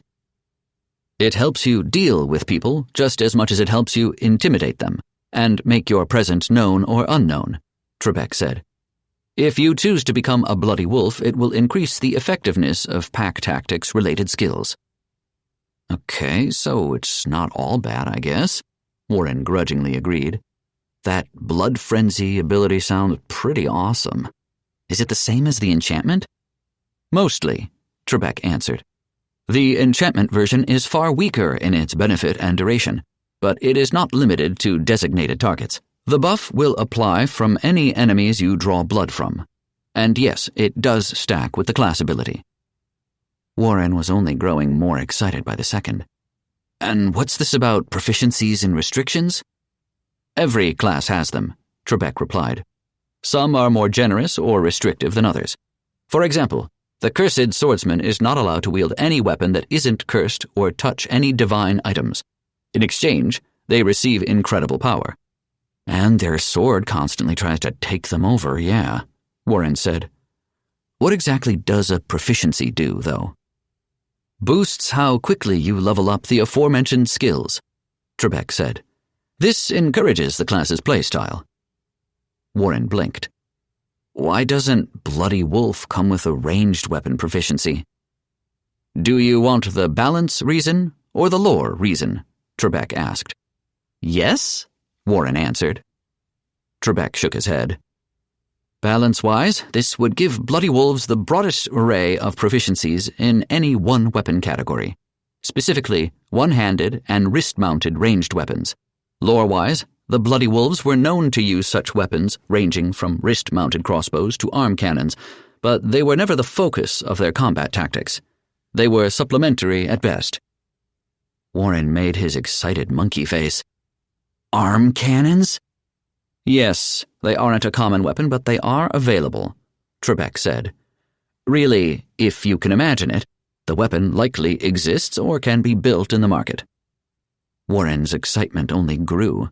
Oh, God damn it, he's doing it again, Raven sent over a party chat. What? Andy asked. That stupid monkey face he makes when he's about to make an idiot decision, Raven said. Like picking that ridiculous sword as his weapon of choice. Oh, no, Andy said. Oh, no, Ani agreed. Lewis facepalmed. Oh, no. Oh, yeah, Warren said, and smashed the class select button without any further consideration. Bloody Wolf was perfect for Warren, as far as he was concerned. The class embraced an aggressive fighting style, pushed for self-control with the focus on parrying and counterattacks, and, theoretically, could help focus his rage onto a set group of targets with Blood Frenzy. As if that wasn't enough, the skill proficiencies were all things he wanted to level up. Raven groaned. "What did you do?" "Chose my second class," Warren declared proudly. Raven waved for him to get on with it. Bloody Wolf. Andy's avatar and Warren's HUD blinked. "So you're a pissed-off furry now?" "Wow," Warren said. "Dick, way to try and take the cool factor out of my amazing new class." Andy laughed. "Hey, don't give me an opening and expect me not to take it. That's what you do all the time." Warren flipped Andy the one-finger salute. "It sounds like a really neat class," Ani commented. "But will it help?" Lewis stroked his chin. "Actually, yes. It does help a lot. It isn't explicitly mentioned as anything more than flavor text, but the line about single-minded focus helps a lot with Berserker's rage." "Where does it say that?" Andy asked. "Am I the only one reading the wiki?" Lewis protested. "Because it says so at the root page for classes." Warren snorted. "Not it." "I've been busy," Andy insisted. "I almost have this thing working." Warren figured he meant their secret radio project. "Anyway, I picked an awesome class just like I picked an awesome weapon. Maybe you guys should stop questioning me so much because of my low understanding score." Raven shook her head and muttered something under her breath. She simply continued down the path while Warren followed. "Well, I'm glad you picked up something you like, Warren." Ani smiled on his HUD. "Speaking of things I like," Warren said. "How are you doing, Ani?" What?" Ani stammered over the party chat. Warren grinned. He took that as a win and decided not to distract her too much over it. "You heard me. Now how's Operation Make Humanity Not Suck going?" "It's going okay," Ani said.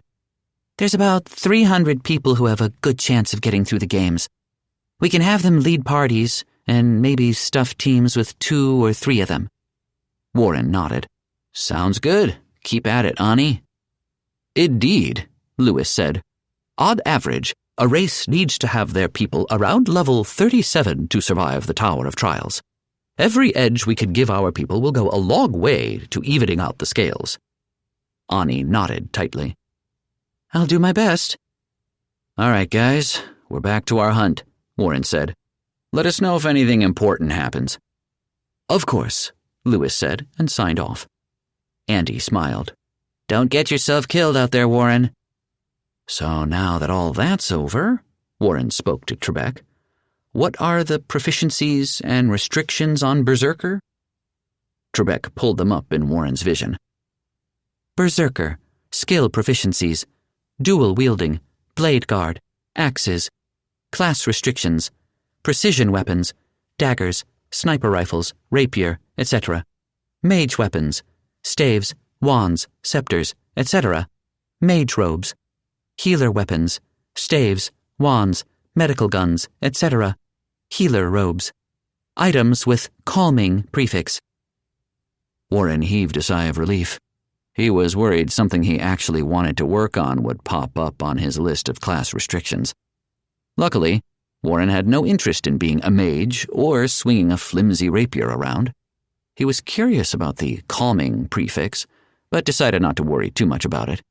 The Berserker class was built around going into a rage.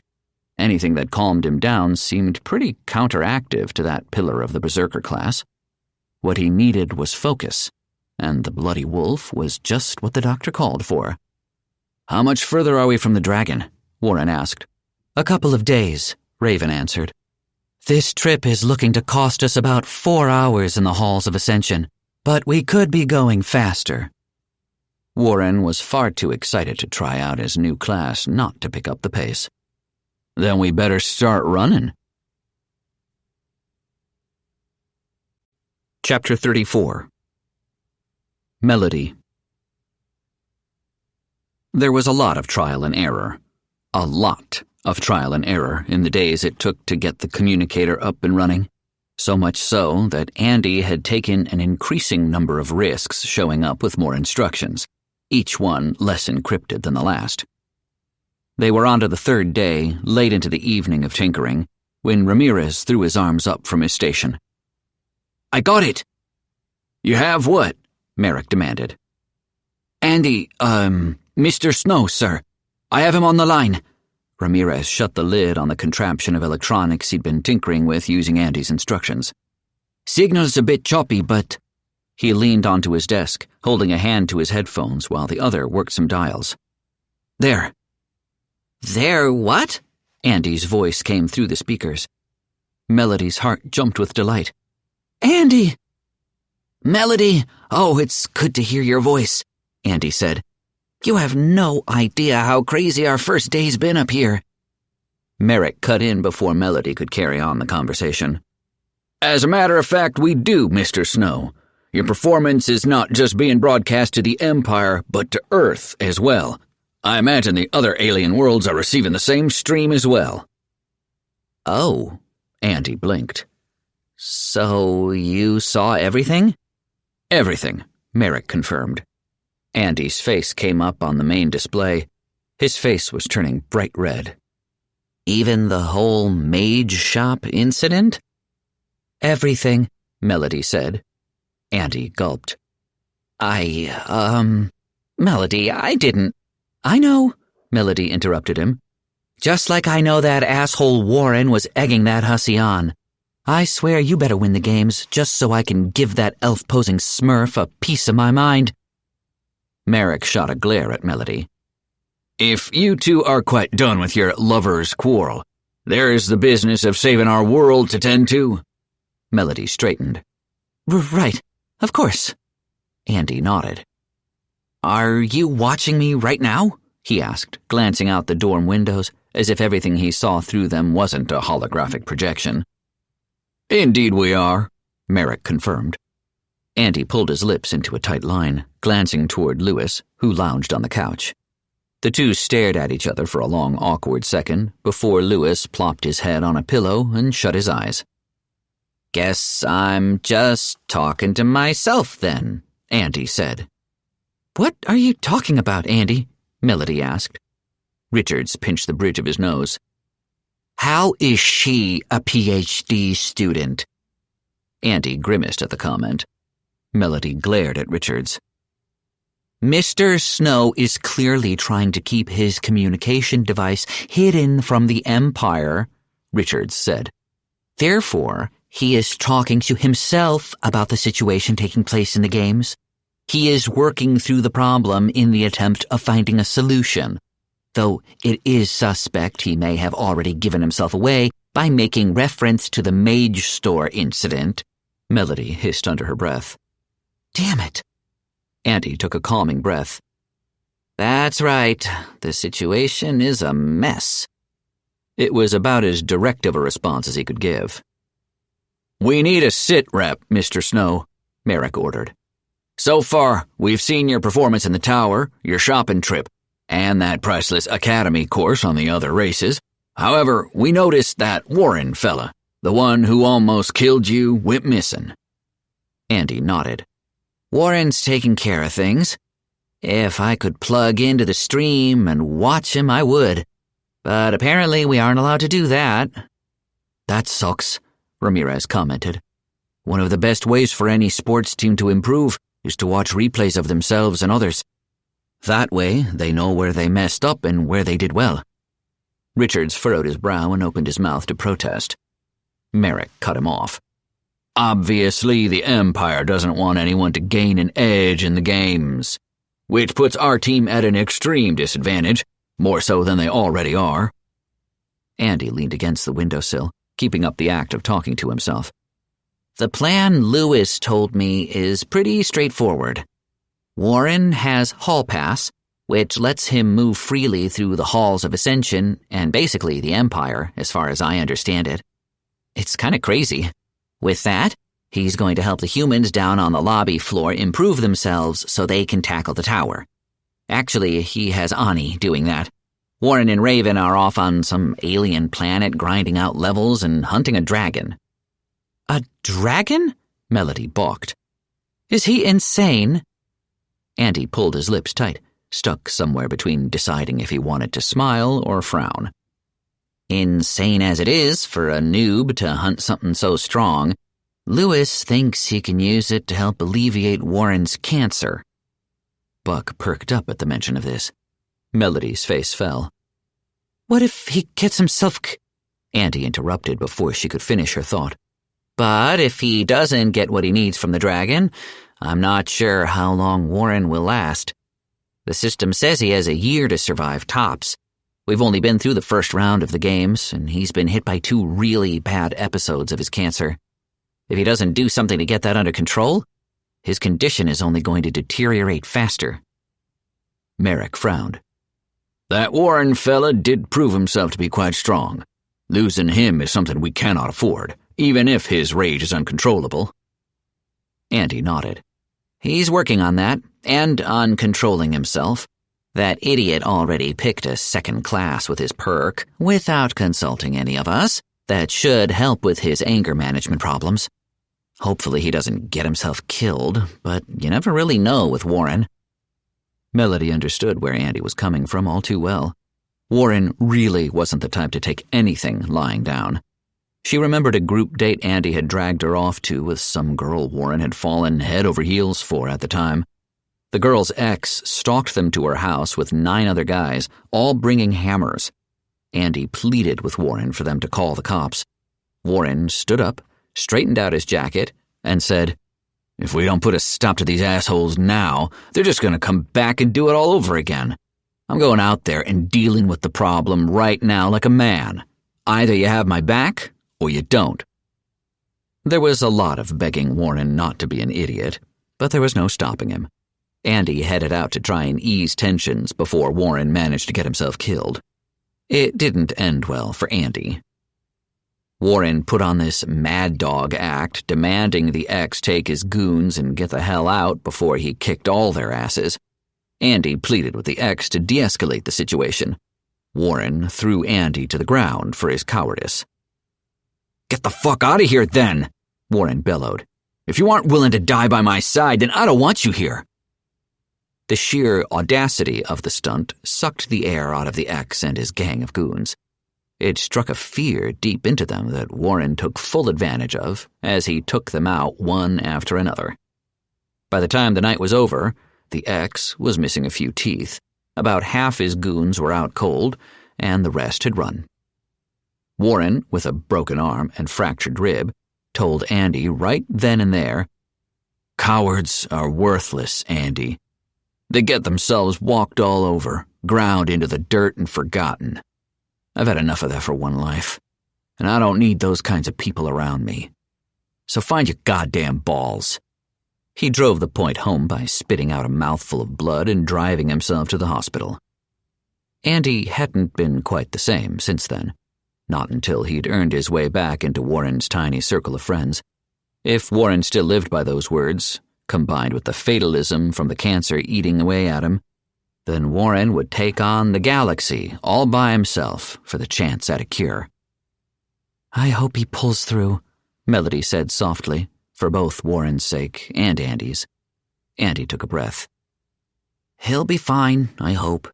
Raven is there to be the voice of reason. I just wish I knew more about what was going on back home." Merrick glanced at Melody. "Do you want to tell him, or should I?" Andy tightened his brow.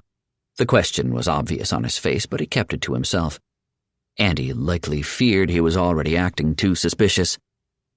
"I'll do it," Melody said. She took a long, slow breath. "Things aren't great here, Andy. The obelisks are turning the local wildlife into monsters." Andy tensed his jaw. Melody nodded, even if Andy could only hear her. "We've had reports of wolves and bears turning into monsters. Even bunnies are turning into killer beasts. Worse, they're all resistant to bullets. The soldiers can barely gun them down before they become a threat." Andy swallowed. Maybe I should ask Warren if his hall pass would let me visit Earth and find out.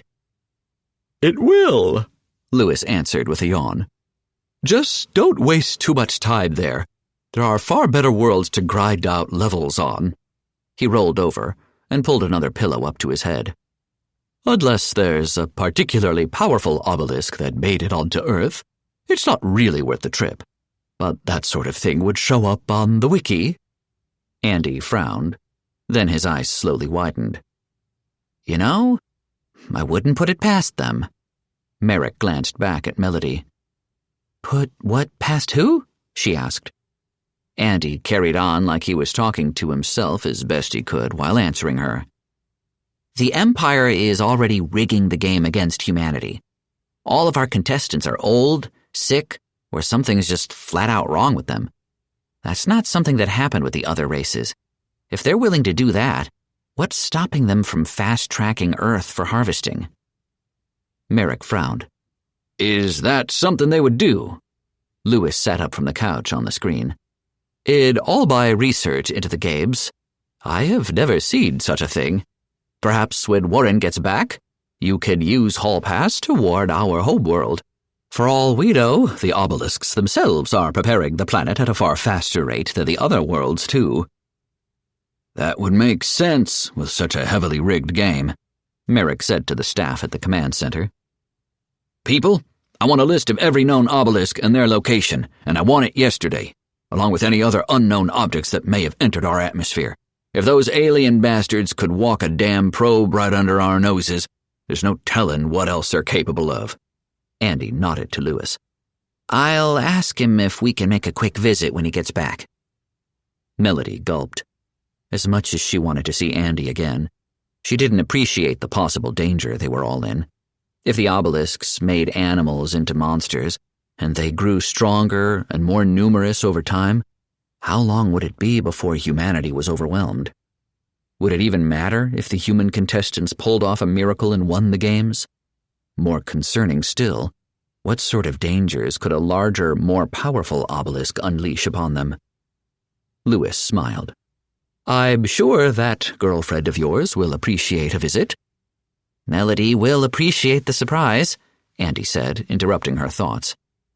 "And I can tell her how much I've missed her and love her." Melody smiled. "I miss you too, Andy. I'll see you soon, okay?" Andy smiled. "So, Lewis, what can we do until Warren gets back?" "Eat, drink, sleep, and wait for the next round of classes," Lewis said. "Unless you want to hit up the Academy's training facilities. They won't help you level up, but you can work on your stats and skill levels, though they are far slower than the tower or using Warren's Hall Pass." Andy nodded. "Let's do that, then." "That's our cue to change channels," Merrick said. "Ramirez, find us this Warren." Buck paced around Melody, excited at the mere mention of his master's name. Melody watched the screen intently, hoping Warren was alive and well. Her eyes widened at the sight before her. Merrick's mouth dropped wide open. "What in the hell is that thing?" Chapter 35. Warren. Among all the things he expected to see in the ruined world, a city was not among them. Warren scanned the overgrown structures in awe of the strange architecture. Whatever aliens had once called Zevator 3 their home were big fans of spherical structures. There wasn't a single straight edge anywhere. The same could be said about their cars. They didn't even have wheels. Warren guessed they were some sort of hover or flying car deal, but before he could try the door handle on one, Raven glared at him. "Not the time to play tourist, Warren."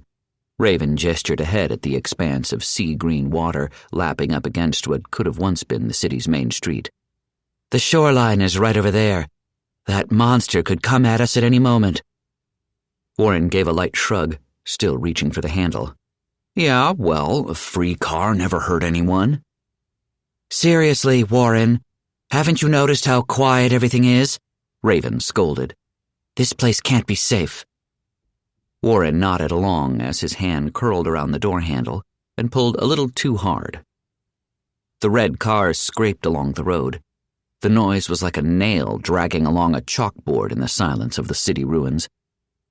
Raven cringed at the sudden noise. "Whoops," Warren whispered. The city's silence was broken by a faint, distant rumbling. It came from the ocean, swiftly growing louder with the thrashing and roiling waters. Raven backed swiftly away to Warren's side as the ocean swelled outward.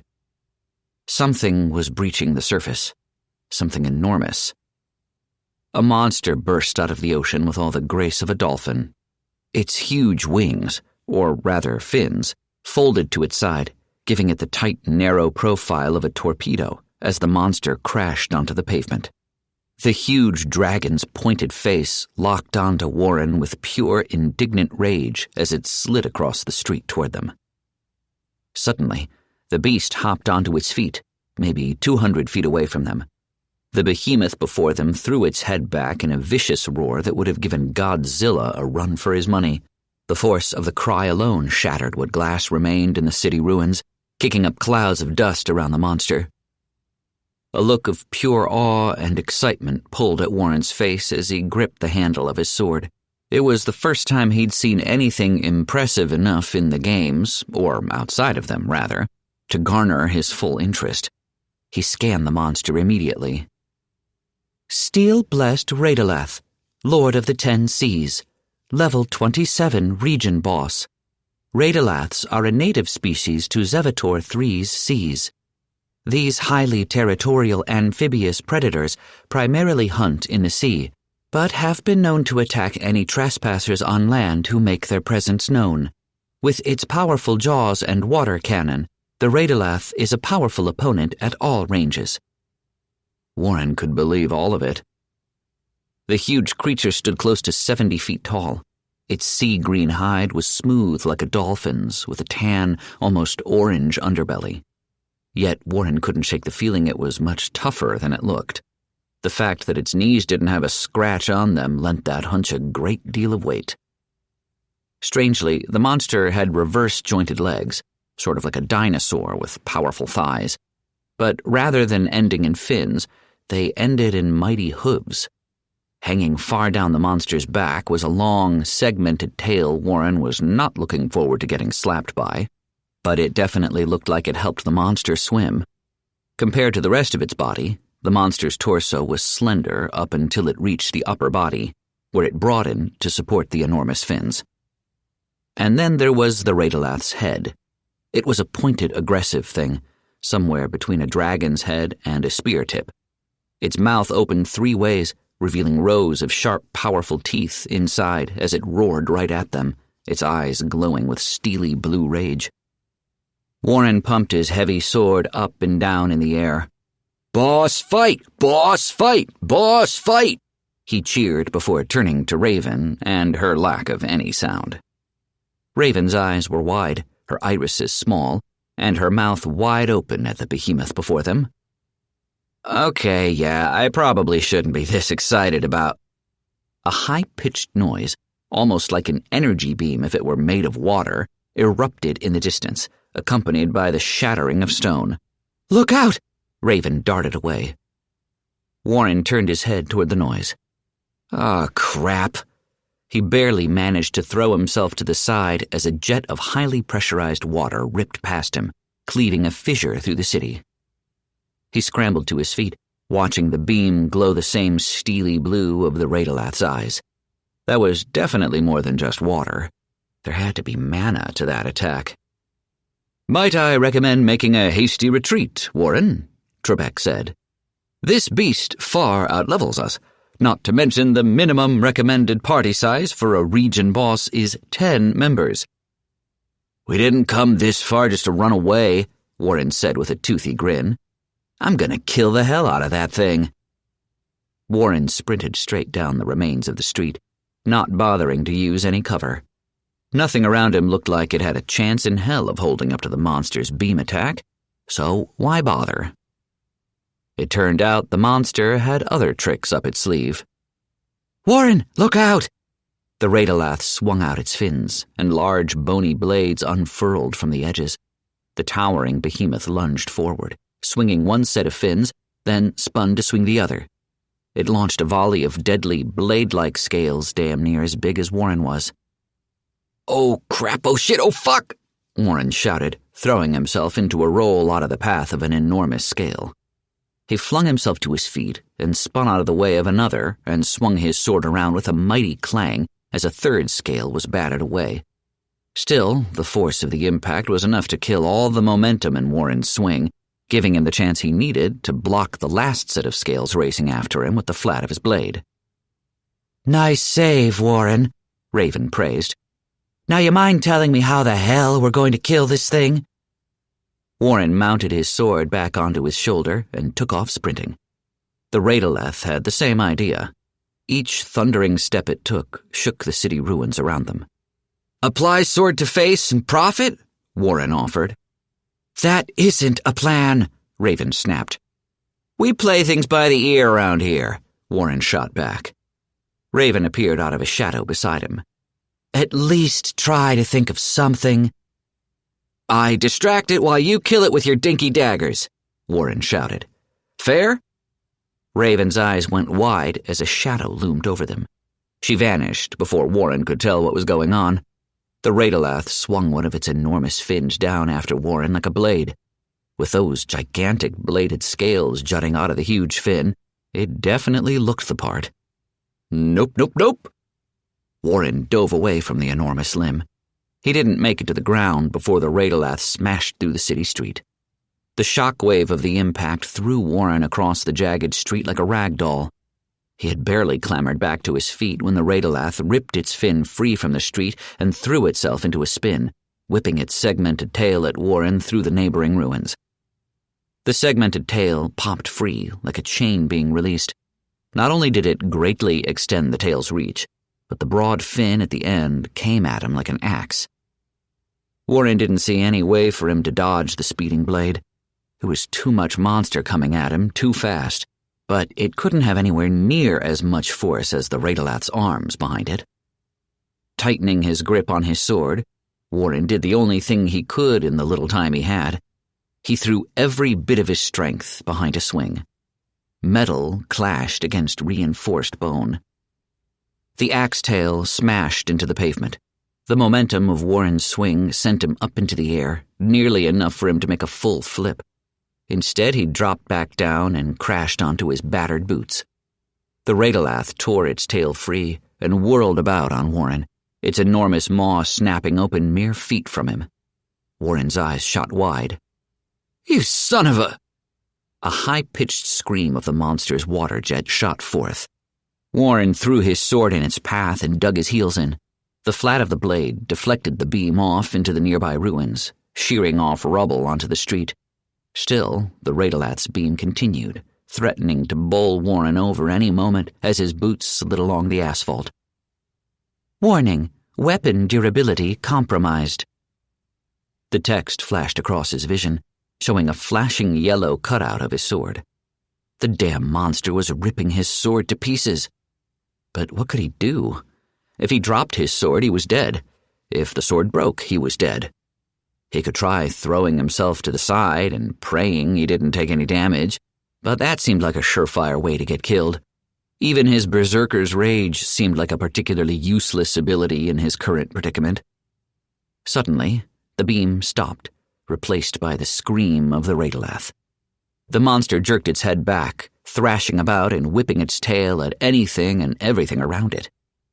Warren had no idea what was going on, but he took the save for whatever it was worth. The Radalath's tail swung at him once more. He dropped prone, letting it swing past him when he saw her. Raven drove a dagger deep into the monster's right eye over and over again. Orange ichor ran down the monster's face before it finally managed to fling Raven free. "Raven!" Warren shouted. She thrust out her hand to a nearby building and shot out a blade attached to a chain from seemingly nowhere. It caught a wall and flung Raven through a glass window. Her paper doll flashed deep into the yellow, but she was alive. "Warren, look," Trebek said, making a skull and crossbones icon hovering over the monster's head flash. "Raven marked the Radalath for death. That means it will take additional damage from all other sources." "Nice," Warren said, driving his body forward after the huge beast. "Now I just have to hit the damn thing." He was only a few dozen feet from beating on the Radalath's ankles. It was just a short sprint away. Then the monster's good eye fixed on him. It hopped away, putting a great distance between them. "Son of a—" The Radalath roared fiercely, swinging one of its enormous fins at Warren. This time he was ready for it. He flung himself to the side and braced for the shockwave. His heels dug into the ground as the force threatened to fling him away. What Warren wasn't expecting was for the Radalath to recover so quickly. Before Warren regained his footing, the first fin was nowhere to be seen, and a second was coming down on him like a guillotine. He was dead. "Not like this," Warren snarled, swinging his blade up to block the huge fin, and activated Berserker's Rage. The Radalath roared out in victory, its bladed fin smashing down on the tiny, pathetic human. Warren roared right back in defiance. Raw, unfiltered rage coursed through every fiber of his being. His eyes burned with fury. His muscles flexed against the giant beast threatening to crush him. Howling at the monster, he flung its fin up a few feet, allowing him to reposition his blade. "Now would be the time to activate Blood Frenzy," Trebek said. Warren activated the ability, focusing entirely on the Radalath. A second skull joined the first, that of a wolf with crossed bloody blades. The hunt was on. The Radalath swung its enormous fin back down after Warren. With his rage-enhanced strength, Warren whipped his ultra-greatsword out to meet the monster. Crack! The bladed scales in the path of the blade crunched aside. Warren's sword cleaved through to the tough hide, gouging out a chunk of flesh. The Radalath tore its fin away, howling in pain. Pure ecstasy and adrenaline rushed through his veins, mingling with the rage streaming through his system, fueling his hunt. Warren knew the sane, reasonable thing was to feel disgust at the delight washing over him from dealing such damage to the monster. There was none. Even the conscious mind trapped in his raging body felt nothing but excitement at the thrill of the hunt. "Oh, you're dead now," Warren grinned inwardly, an expression that spread through to his face. He bull-rushed the Radalath before it could recover. The Radalath was faster than Warren gave it credit for. It whipped around with its tail. In a moment of clarity, likely from the bonus understanding provided by Blood Frenzy, Warren saw an opening he could not ignore. Fighting his rampaging body for control, he focused his mind entirely on the gaps between the segments of the Radalath's tail. Desiring nothing but the destruction of anything and everything around it, Warren's rampaging body complied. He shifted his angle of attack and slammed his sword down furiously, just as a gap between segments came into range. Warren cleaved clean through, driving his sword into the asphalt and catapulting himself into the air, taking his sword along for the ride. A second stack of Blood Frenzy appeared in Warren's HUD. The Radalath shrieked and whirled about, firing off razor-sharp scales at Warren. He smashed one aside, but it cost him the momentum of his jump. He crashed down to a knee just feet from the behemoth's hooves. Raising one leg, the Radalath went to stomp on Warren. His berserking body wanted to trade blows with the monster. Warren did not like his odds. Wrestling for the driver's seat, Warren finally managed to get himself to leap out of the hoof's path. It crashed through the asphalt before him. Warren's berserker's rage took over once more, forcing him to attack the monster's hoof. The Radalath jerked its leg away and hopped back. It howled at Warren. Warren howled back and stormed after the monster. Warren was just as furious as his berserking self that the monster had dared to run away from him. The Radalath drew in a breath, opening its mouth wide. "Warren, it's going to shoot the beam again!" Raven yelled. Well, that's not good, he thought, but there was no drawing his berserking body away. It wanted the Radalath dead more than it worried about the beam's destructive power. A little help here, Warren pleaded, but he couldn't get the message out. Apparently, he didn't have enough self-control to use that feature of his system. Yes, the whole berserker's rage is rather troublesome, Trebek commented. The good news is you will eventually be able to fully control it. That is, of course, making the bold assumption you survive this. The beam of water and steel mana erupted from the Radalath's mouth. A dull, piercing pain shot through Warren's side, and his body was suddenly jerked to the side. The beam missed him by a mile. Warren scrambled to his feet, looking down at the chain jutting out from his side. His gaze followed it to Raven. Raven heaved heavy breaths, her shoulders rising and falling. "You're a lot heavier than your dumbass looks, Warren."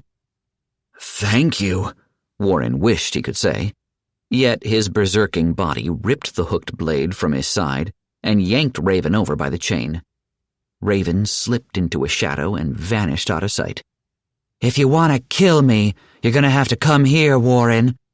She'd reappeared beneath the Radalath. The towering monster hadn't even noticed her. Its attention was entirely focused on the blood-curdling roar of an enraged Warren running full tilt in its general direction. The Radalath drew in another breath to fire a beam. "Damn it, not this again," Raven hissed over party chat. The beam sputtered into a puddle just a few feet in front of the monster's jaws. The Radalath was out of mana, or water, or something. Warren wasn't really sure, nor did he care, so long as he wasn't on the receiving end of any beam blasts. Howling its fury, the Radalath charged after Warren. It tucked its large, finned arms tight to its side and leaned its body low to the ground. It brought its enormous maw down to where it could easily snatch Warren up in its teeth. That was exactly where Warren wanted it. The berserking Warren, at least. "Stop, stop, stop, you idiot! You're going to get us killed!" Warren demanded of his berserking body. Too little, too late. The Radalath dove after Warren. Warren's berserking body threw itself, blade first, into the monster's gullet. He avoided every single sharp-bladed tooth and drove his ultra-greatsword into the monster's throat. "Warren?" Raven called over party chat, desperation growing in her voice. "Warren? Are you there?" "What's going on, Raven?" Andy demanded. "What happened to Warren?" "The big idiot just jumped down the sea dragon's throat." Ani gasped. "Oh no! He's not dead, is he?" "If he isn't, he soon will be," Raven said.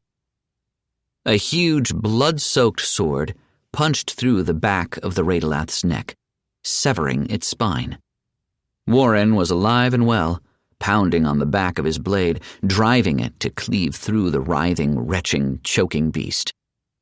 The Radalath staggered upright, letting out one final gurgling cry cut short by Warren's sword ripping its throat open. Warren dropped out of the monster's throat, falling 30 feet onto his back onto the shattered asphalt.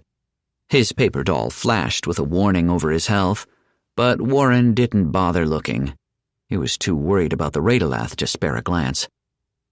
The Radalath slammed onto the ground beside Warren, bleeding out, dying as it writhed its brief final moments in the city ruins. Warren's berserker's rage vanished, and with it came all the pain from being thrown around by the Radalath and trading blows with the enormous monster. His health flashed deep in the orange on the paper doll. The bleeding wound from Raven's knife on the side of his torso slowly but surely pushed his torso into the red.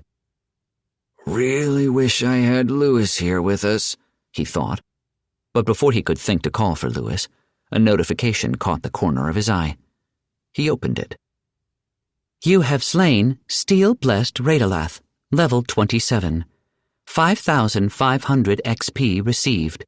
Congratulations, contestant. You have improved your skills. Dodge, +2. Toughness, +5. Blade Guard, +4. Two-handed melee weapons, +10. Ultra Greatsword, +5. Parry, +3. Riposte, +1. Rage control, +5. Congratulations, contestant. You have improved your abilities. Berserker's Rage, +1. Blood Frenzy, +1. Warren had to admit, 5,500 XP for a region boss of level 27 felt like he was getting shortchanged. That thing had been designed for 10 players to kill it, minimum. Yes, but the Empire does not split experience, Trebek said. If a monster is worth 10 points of experience, it doesn't matter if one person or a 1,000-man party kills it, they all receive the same 10 points. Seems kinda generous, Warren thought. Isn't that a little too much experience, though? It seems so at first, but then you realize that the amount of experience you need per level doubles every 5 levels past 10. Then at level 20, it increases by 500, doubling at 25. The costs for levels do get quite steep.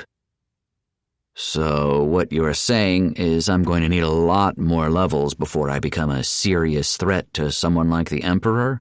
Warren thought, the world starting to spin around him.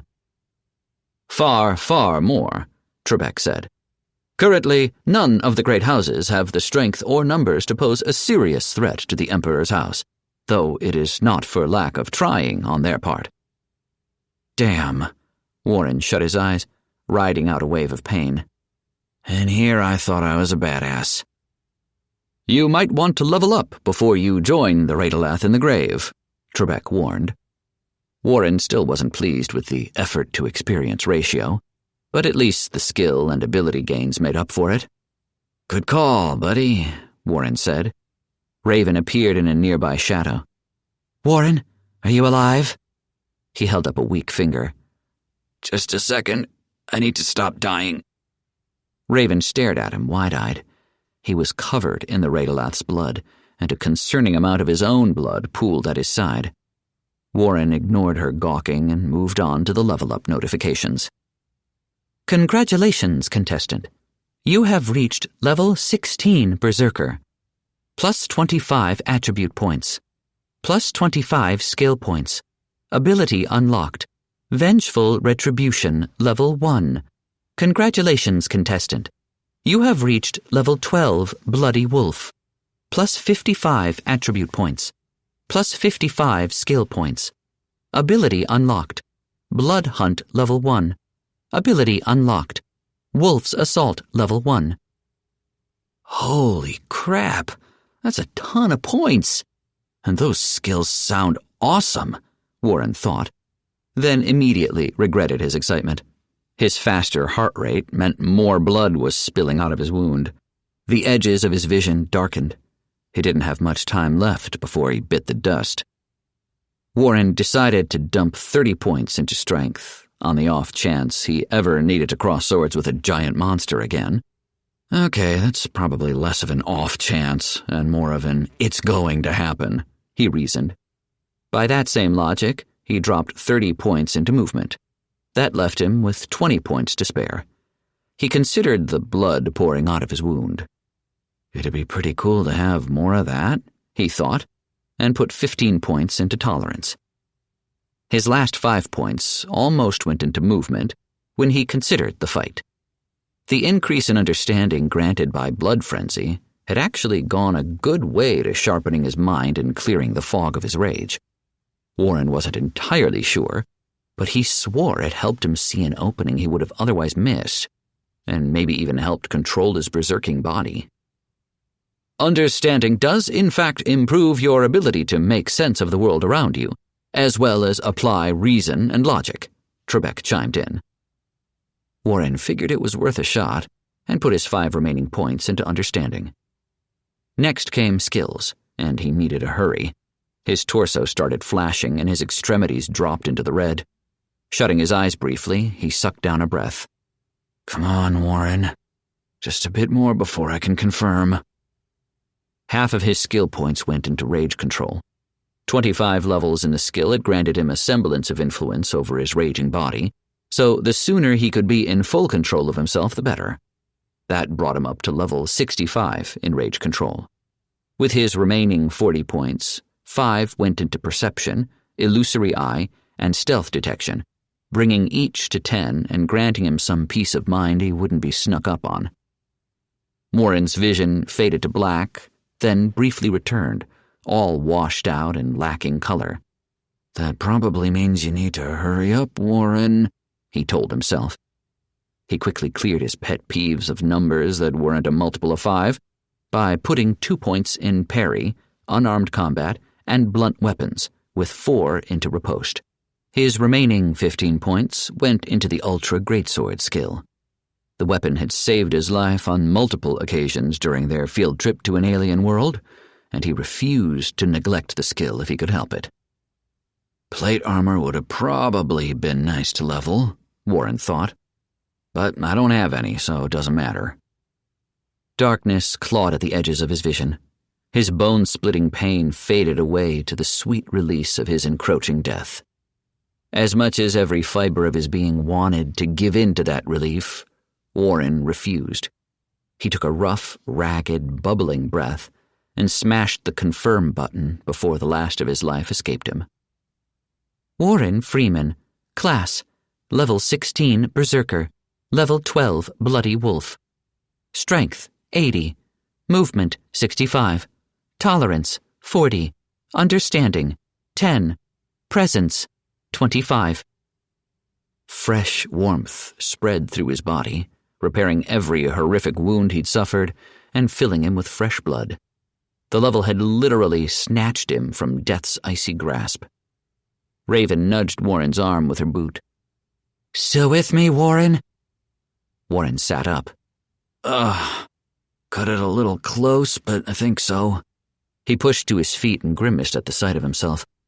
What remained of his coveralls was more like a pair of tattered shorts and some thoroughly used and abused boots.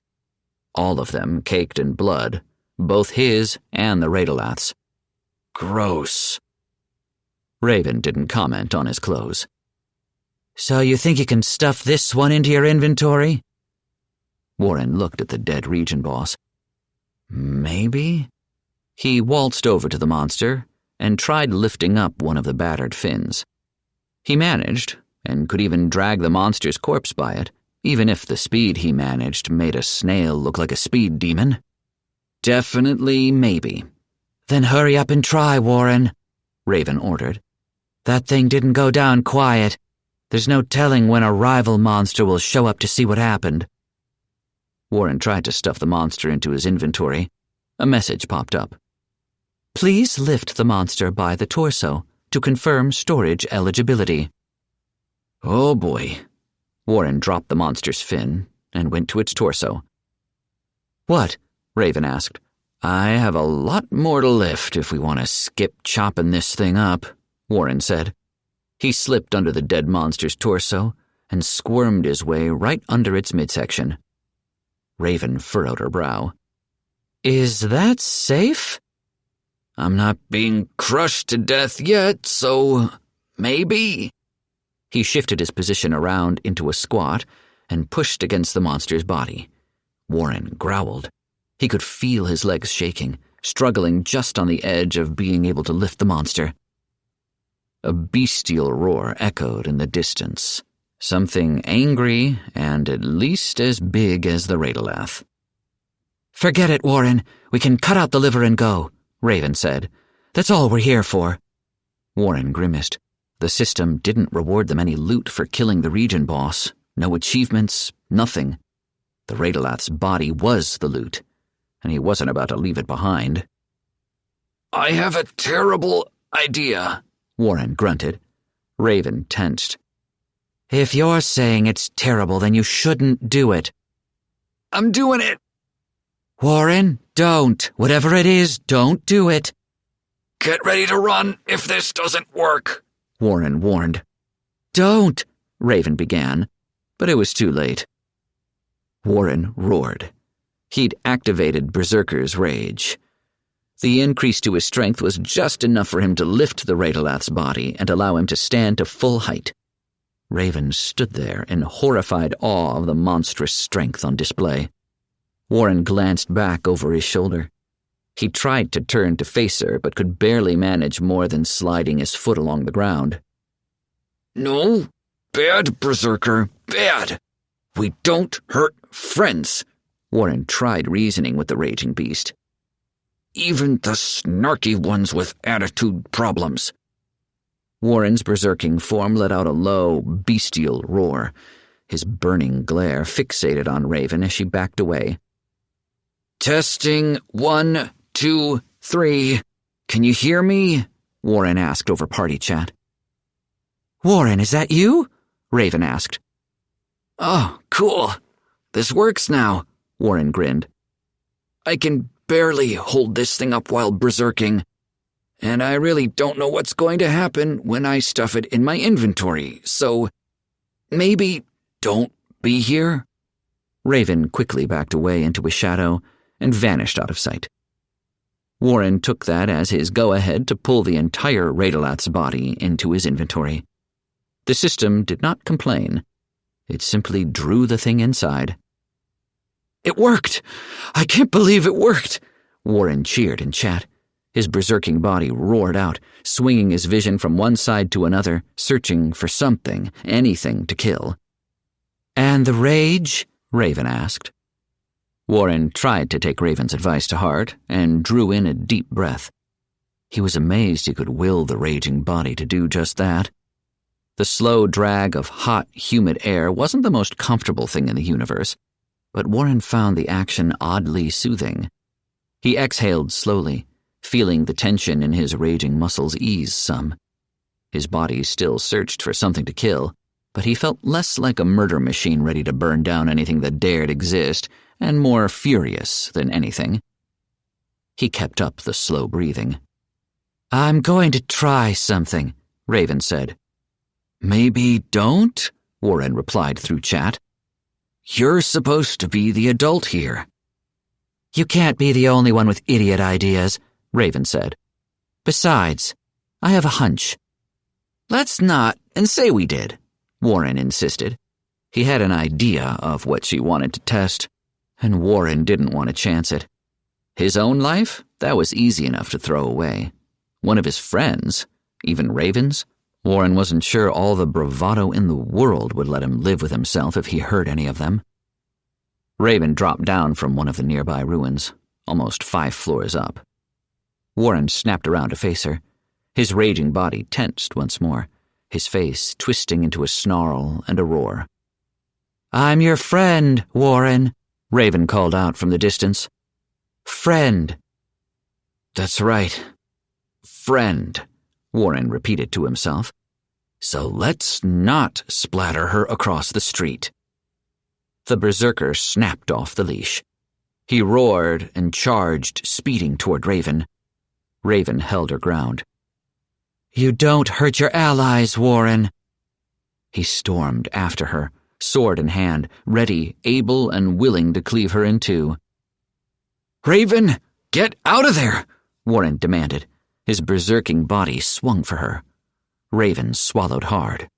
You don't hurt your friends, Warren!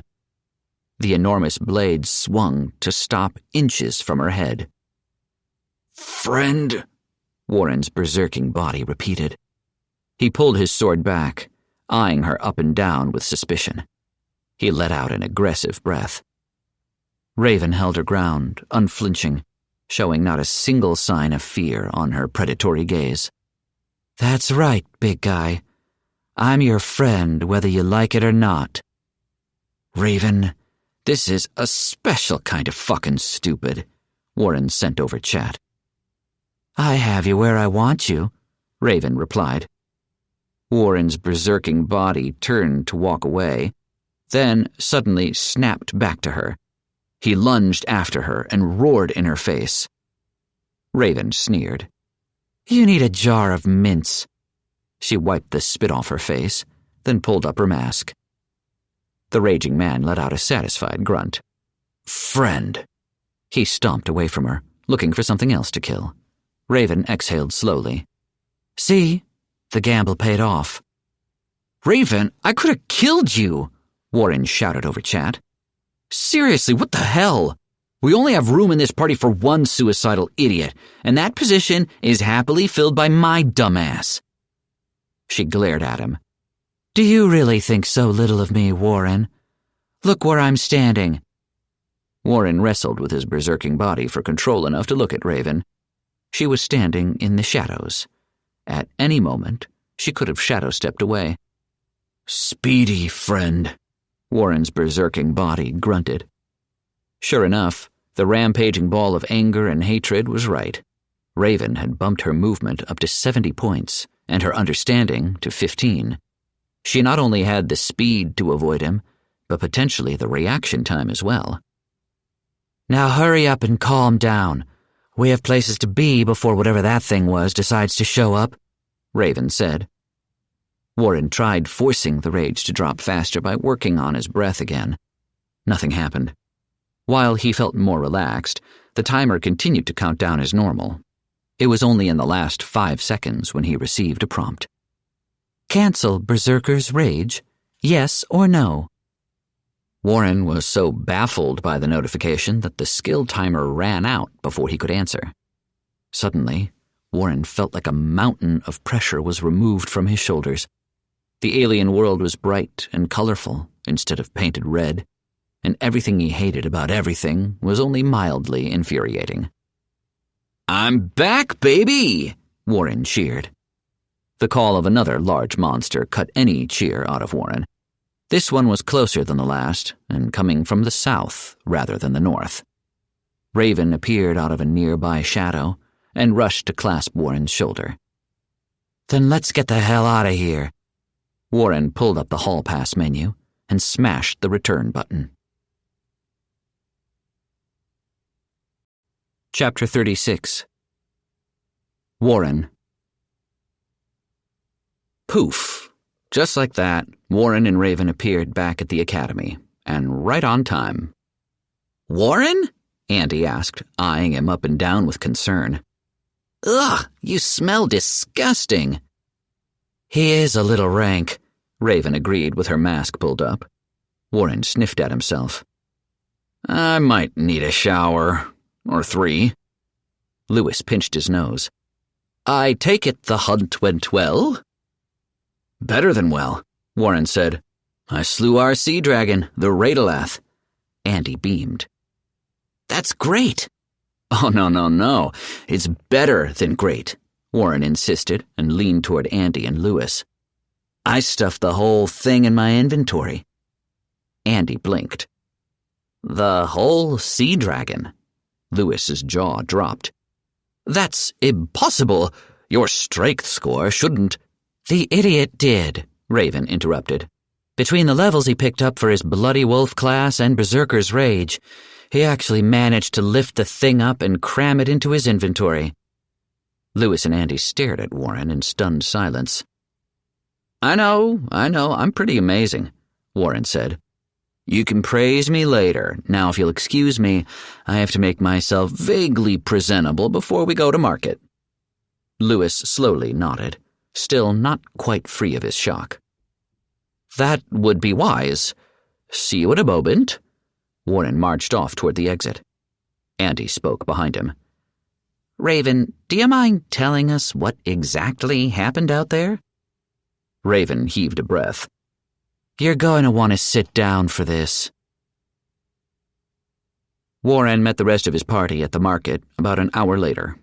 It took that long to scrape the stench of swamp ass, monster gore, and the alien planet off him, plus washing it off what remained of his tattered clothing. I look fucking ridiculous, he thought, striding through the market with all the confidence he could in the tattered shorts he'd once called coveralls. Right, so where are we going, Lewis? You're the man with the plan here. First, we need to sell the Radalath body. There's a processing center on the other side of the ring where we could have the liver extracted and the rest of the parts sold off for only a 15% fee. Warren blinked.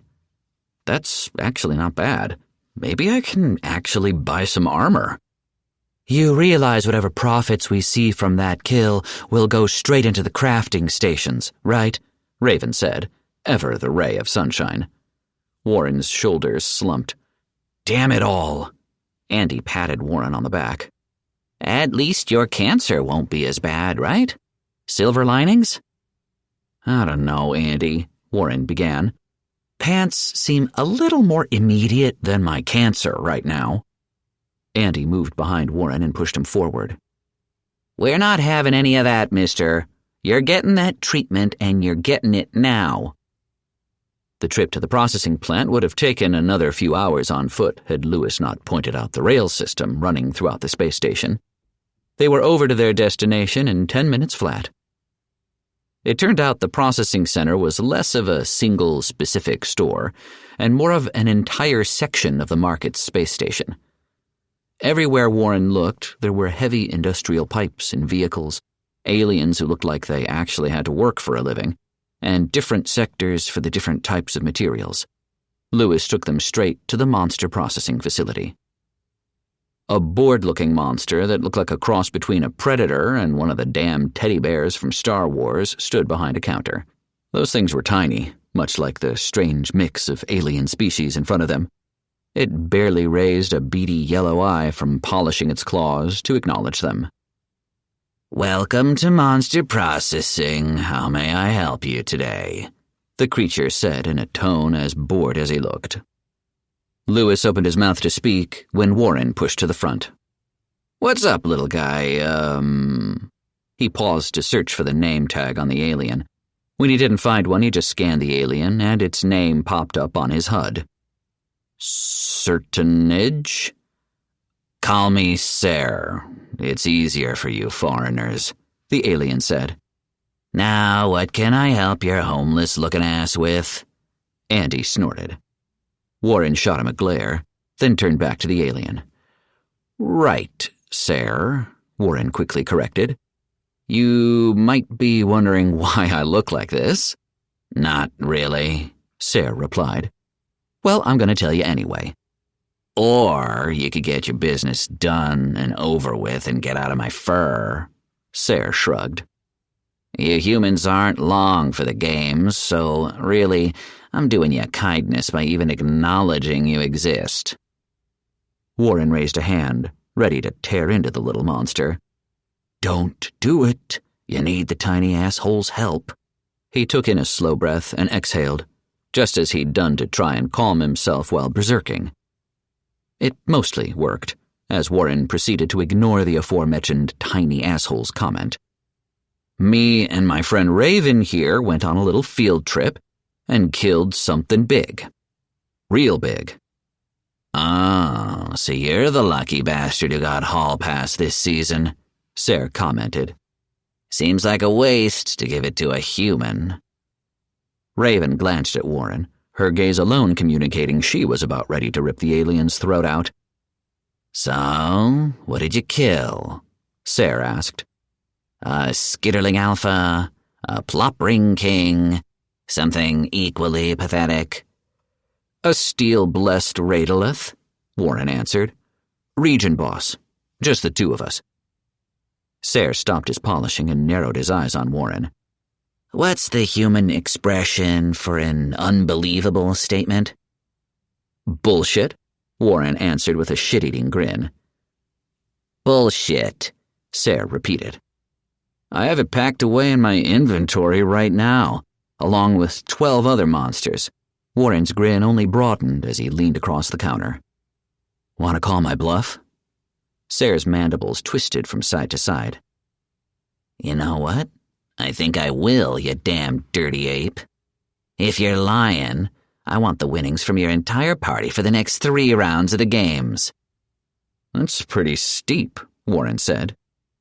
"Which demands an equally steep reward if he isn't lying," Lewis said. Warren grinned. "That it does. You knock off your fees when I prove you're wrong and we'll call it good." He stuck out his hand to the alien. Sayre looked down at Warren's hand, then at his face. "What is this?" "A handshake for agreeing to the terms of our bet," Warren explained. "You know, stuff us dirty apes do." "Disgusting," Sayre spat. "You savages need to learn how we do things in the Empire if you don't want to be purged for your backwards ways." Before Warren could tell him off, a notification flashed across his screen. "Wager agreement. If Warren does not possess the corpse of a steel-blessed Radalath, the earnings of his party for the next 3 rounds will automatically be transferred to Certonage. If Warren does, Certonage will waive all processing fees for this transaction. Accept, yes or no. Warren hit yes, and was surprised to see the system didn't immediately grant him the win. It had to know what was in his inventory. I guess just because the system knows doesn't mean he knows, or whatever it is. Time to get paid, Ser declared victoriously. He hopped off the stool and waddled around the counter. The ugly little teddy bear freak barely came up past Warren's knee. Right this way to the greater beast hangar. Warren put on his best poker face to let the little monster keep thinking he was going to win the bet. Why are you making a show out of this? Andy asked over the party chat. Because fuck him, that's why, Warren replied over chat. Or whatever that ugly teddy bear-looking thing is. It's a bail, Lewis confirmed. Plus, no fees means more money, so maybe I can buy pants, Warren added. I could give you my old ones, Andy offered. Warren scrunched up his face. And strangle Willis and the ping-pong boys? No, thank you. Andy shook his head with an exasperated sigh. Ser led them to what was quite literally a hangar. The enormous chamber had heavy cranes, tools, a huge empty tank with pipes leading into it, and other support equipment. All of it looked like it would have made more sense supporting a giant mech, or even a meat suit like the EVA units from Evangelion. But apparently this was where they chopped up the big creatures. To be perfectly fair, Warren, Trebek began, the Radalath is a truly massive beast, and incredibly heavy as well. Really, if you could find a way to control the monster, you could make a giant meat mecha out of it.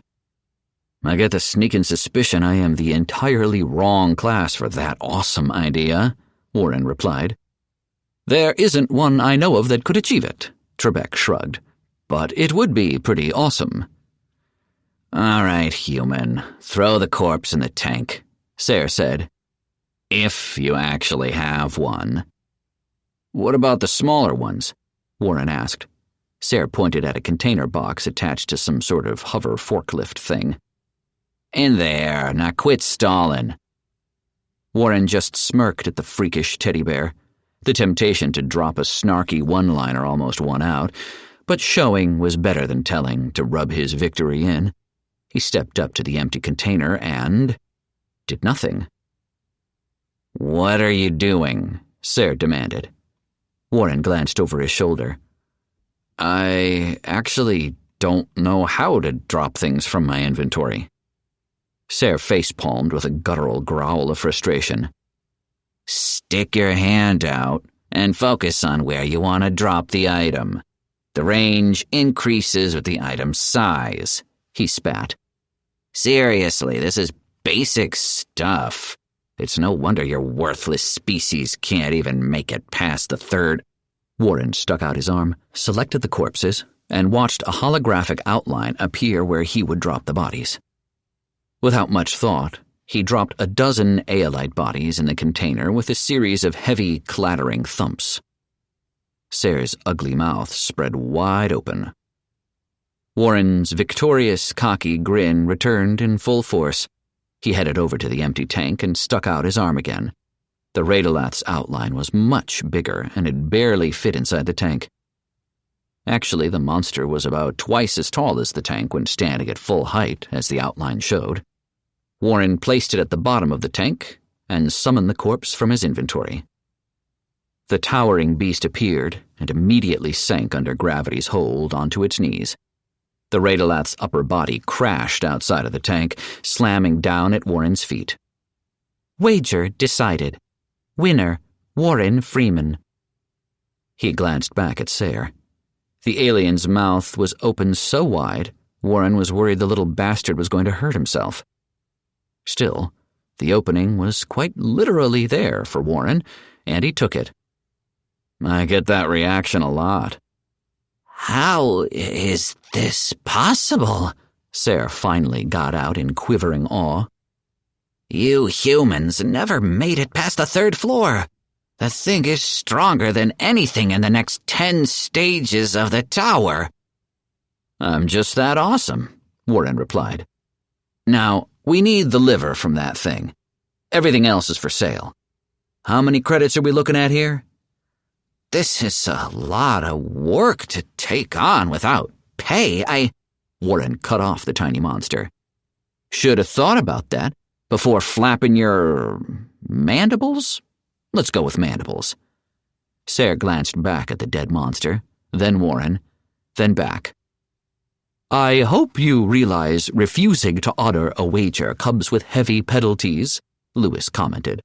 "You would not want to earn the Empire's ire, would you, Sayre?" Sayre drew in a deep breath.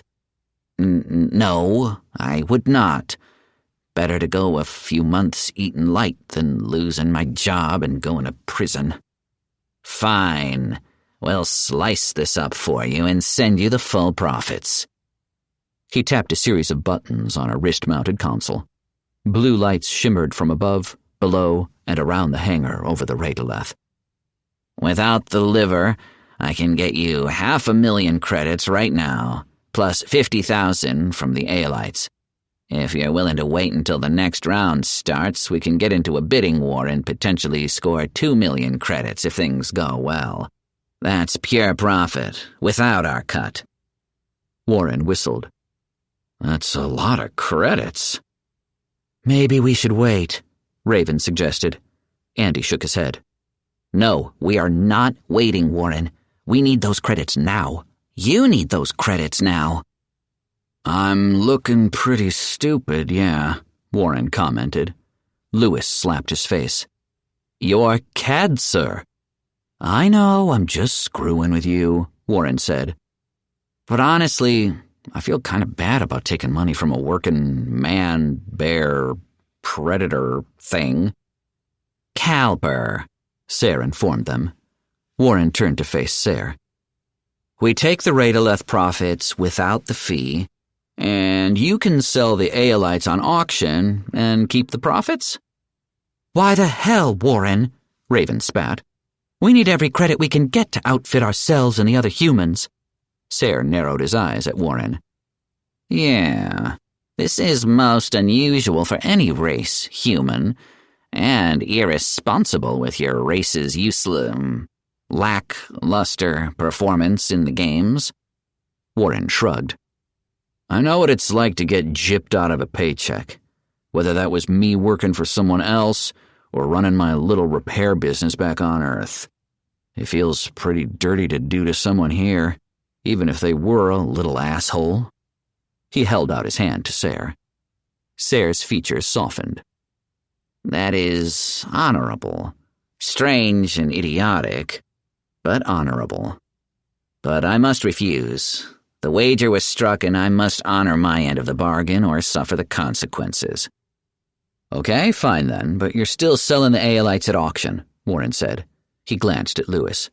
"We can afford to wait for the extra credits on that, right?" Lewis nodded. 500,000 should leave us with some credits to spare." "Fantastic." Warren swung his gaze back to Sayre.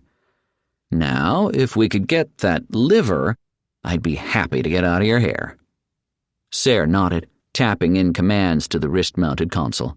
The tank filled with a viscous purple fluid, helping the Radoleth's body float while heavy cranes swept from above to lift the monster's body up.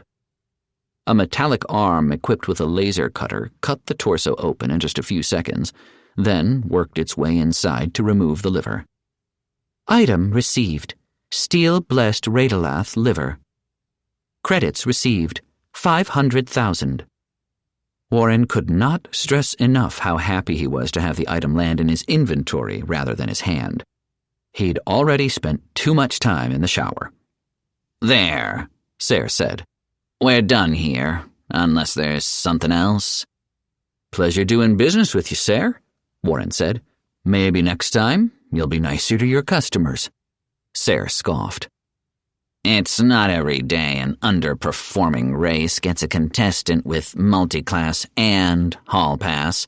You're practically two players wrapped into one." Warren grinned. And I'll be the greatest of all time. Pfft, sure you will, ape, Sayre said. Warren flashed his teeth at the cowper. Want to bet? Sayre shook his head. No, I've had enough of that with you for one day. Now get the hell out of here before I call security. Warren slipped past the short alien and waved on their way out. See you in a week for our Aelite money. Damn dirty apes, Sayre grumbled. Warren let it slide, happy to bask in the victory. So, shopping trip? Chapter 37. Warren. Lewis and Warren stepped outside. So, we could pick up everything we need to treat your cancer with this money, Warren, outside of the more dangerous materials. Might as well have the stuff on hand instead of scrounging for money later, Warren agreed as they entered the rail system heading back to the shops. How much are we looking to spend total anyway? Andy and Lewis exchanged an anxious glance. Warren drew in a breath. How much are you gonna steal from the First National Bank of Warren? Lewis grimaced. 400,000. Warren was ready for maybe 300 grand between the stations and materials. But 4? He opened his mouth to protest when he suddenly couldn't breathe. His eyes bulged and pain spiked through his body. Warren dropped to a knee, barely catching the pole in the rail on his way down. He hacked and wheezed, sweat streaming down his face. Andy dropped to Warren's side. Warren? Warren, are you all right? Warren wanted to slap Andy for the stupid question, but that involved more strength than he had. Raven turned to Lewis. What happens to his credits if he dies? Without a will, they go back to the Empire, Lewis said. Hear that, Warren? That means you aren't allowed to die, Raven ordered. Some of those credits are mine, after all. Warren wanted to protest, to call her every terrible thing under the sun for being so callous, but he could barely meet her gaze through bleary eyes. Don't worry, Warren, you're going to be fine, Andy assured him. Just focus on breathing, nice and slow. Throw Lewis the money while you're at it, Raven said. Warren couldn't see a reason not to. He didn't want to give the Empire free credits or leave his friends hanging. Lewis seemed trustworthy enough for an alien, and since he was the one who knew how to treat Warren's condition, he fought his way through the inventory system and sent Lewis every credit he had to his name. Got it, Lewis said.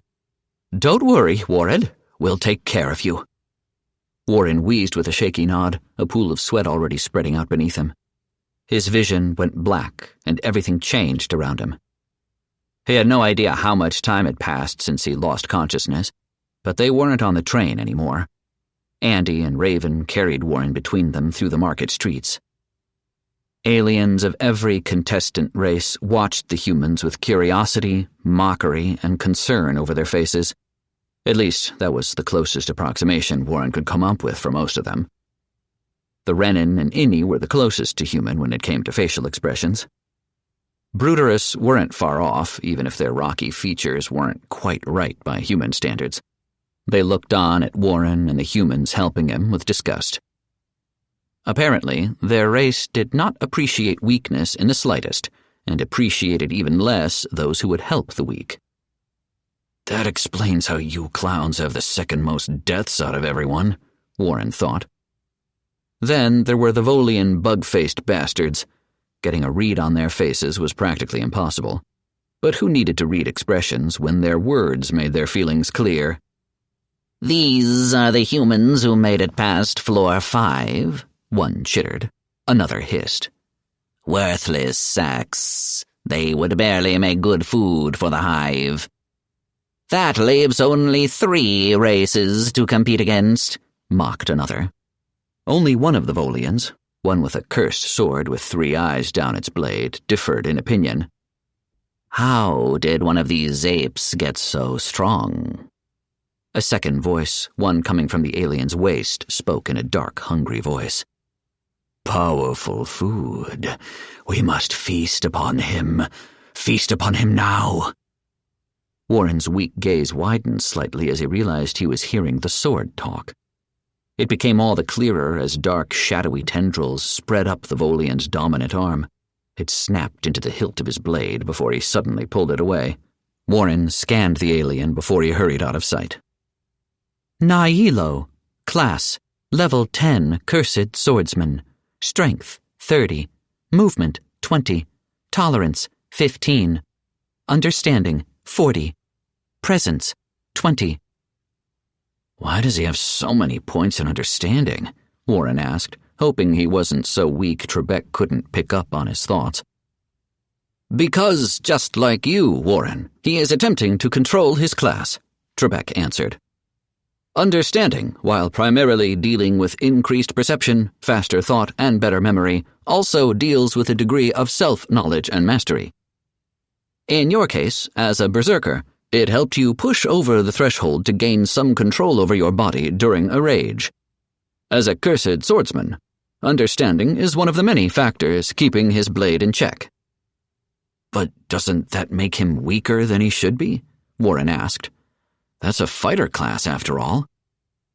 Were the cursed sword not a factor, I would agree, Trebek said. However, the system does not reflect the increased stats the sword provides. This also does not take into account the abilities of Nailo's class, which scale with understanding more than strength or movement. I am so glad I did not take that class, Warren said as his vision blurred to nothingness once more. Flashes of activity came to him as his consciousness drifted about. They roamed from one store to another. Lewis did most of the talking, but now and then he caught Raven speaking. What they said he couldn't tell.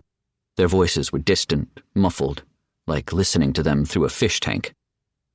When he finally came back to his senses, he found himself lying on the couch of their dorm, staring at a ceiling fan. Warren drew in a long, slow, relieving breath of unobstructed air and exhaled. That sucked. He's awake, Raven called out. Give us a bit. We're almost done here, Andy called back. Raven eyed Warren. How are you feeling, Warren? Pretty shitty, but I'll live, Warren muttered. He slowly pushed himself up with a grunt. Ugh, and like I need another shower. He glanced down at the pile of drenched towels beneath him. This was a really bad episode, wasn't it? Raven nodded. You were out for a couple of days. What? Warren balked. He instantly regretted it, his throat scraping from the lack of drink. How long do we have until the next round? A little under 3 days, Raven said. It's not much time to train up the rest of our party and the humans back at camp. Warren frowned. He rubbed at his face, processing the information. How's Ani doing? Is she all right? Worried sick about you, but progressing well enough. Raven leaned back into her chair, crossing one leg over the other and folding her arms across her chest. It turns out the camps have training facilities available to them after the first round starts. That's good, right? No, Raven answered. Training up attributes and skills with those facilities is painfully slow. Supposedly we could buy better ones for our dorms, but we didn't bother to look. They wouldn't help us much, which is why we had to dip further into our money reserves. Warren grimaced. He was okay with helping the rest of humanity improve, but at the rate things were going, he was never going to get himself armor. Okay, what exactly did you do? Ani sent us a list of the classes in camp, Raven began. I looked around for the most basic weapons all of those classes could use and made some purchases. The good news is that we have enough to arm most of the camp. The bad news is the weapons aren't great, but they should be enough to give them an edge on the first 5 floors. Warren pulled his lips into a tight frown. And I'm guessing that means there's no money for me to get some pants? Not from what you sold, no, Raven said. Warren sank back onto the couch. This is just what happens when you try to help people. You get screwed over. Raven let out an amused breath. Check your HUD. Warren furrowed his brow, but did just that, There was a notification marker flashing in the corner. He opened it up. Vesteries Berserker Emporium. Custom order. Berserker's Agile Plate of the Apprentice. Grade 1. Strength required, 30. Recommended plate armor skill, 10. Defense, 50. Heavy armor movement penalty, 0. Enchantments. Agile Plate. Guidance of the Master. Production details. Credits, 15,000. Aelite hides, 5. Tiverium ingots, 50. The Agile Plate enchantment removes the movement penalty that normally comes with heavier suits of armor, Trebek informed him. On higher grade, more refined and specialized suits of plate, the enchantment actually provides a bonus to your movement score. Warren appreciated the information, but he was still confused as to where the order even came from. I never placed an order, and I definitely don't have any of the stuff they're asking for. Items received. Credits, 12,000. Aelite hides, 5. Estimated delivery, 2 days. You do now, Raven said. Just use your Berserker discount and drop all those ores you picked up into the payment window. Warren blinked. Did you do this, Raven?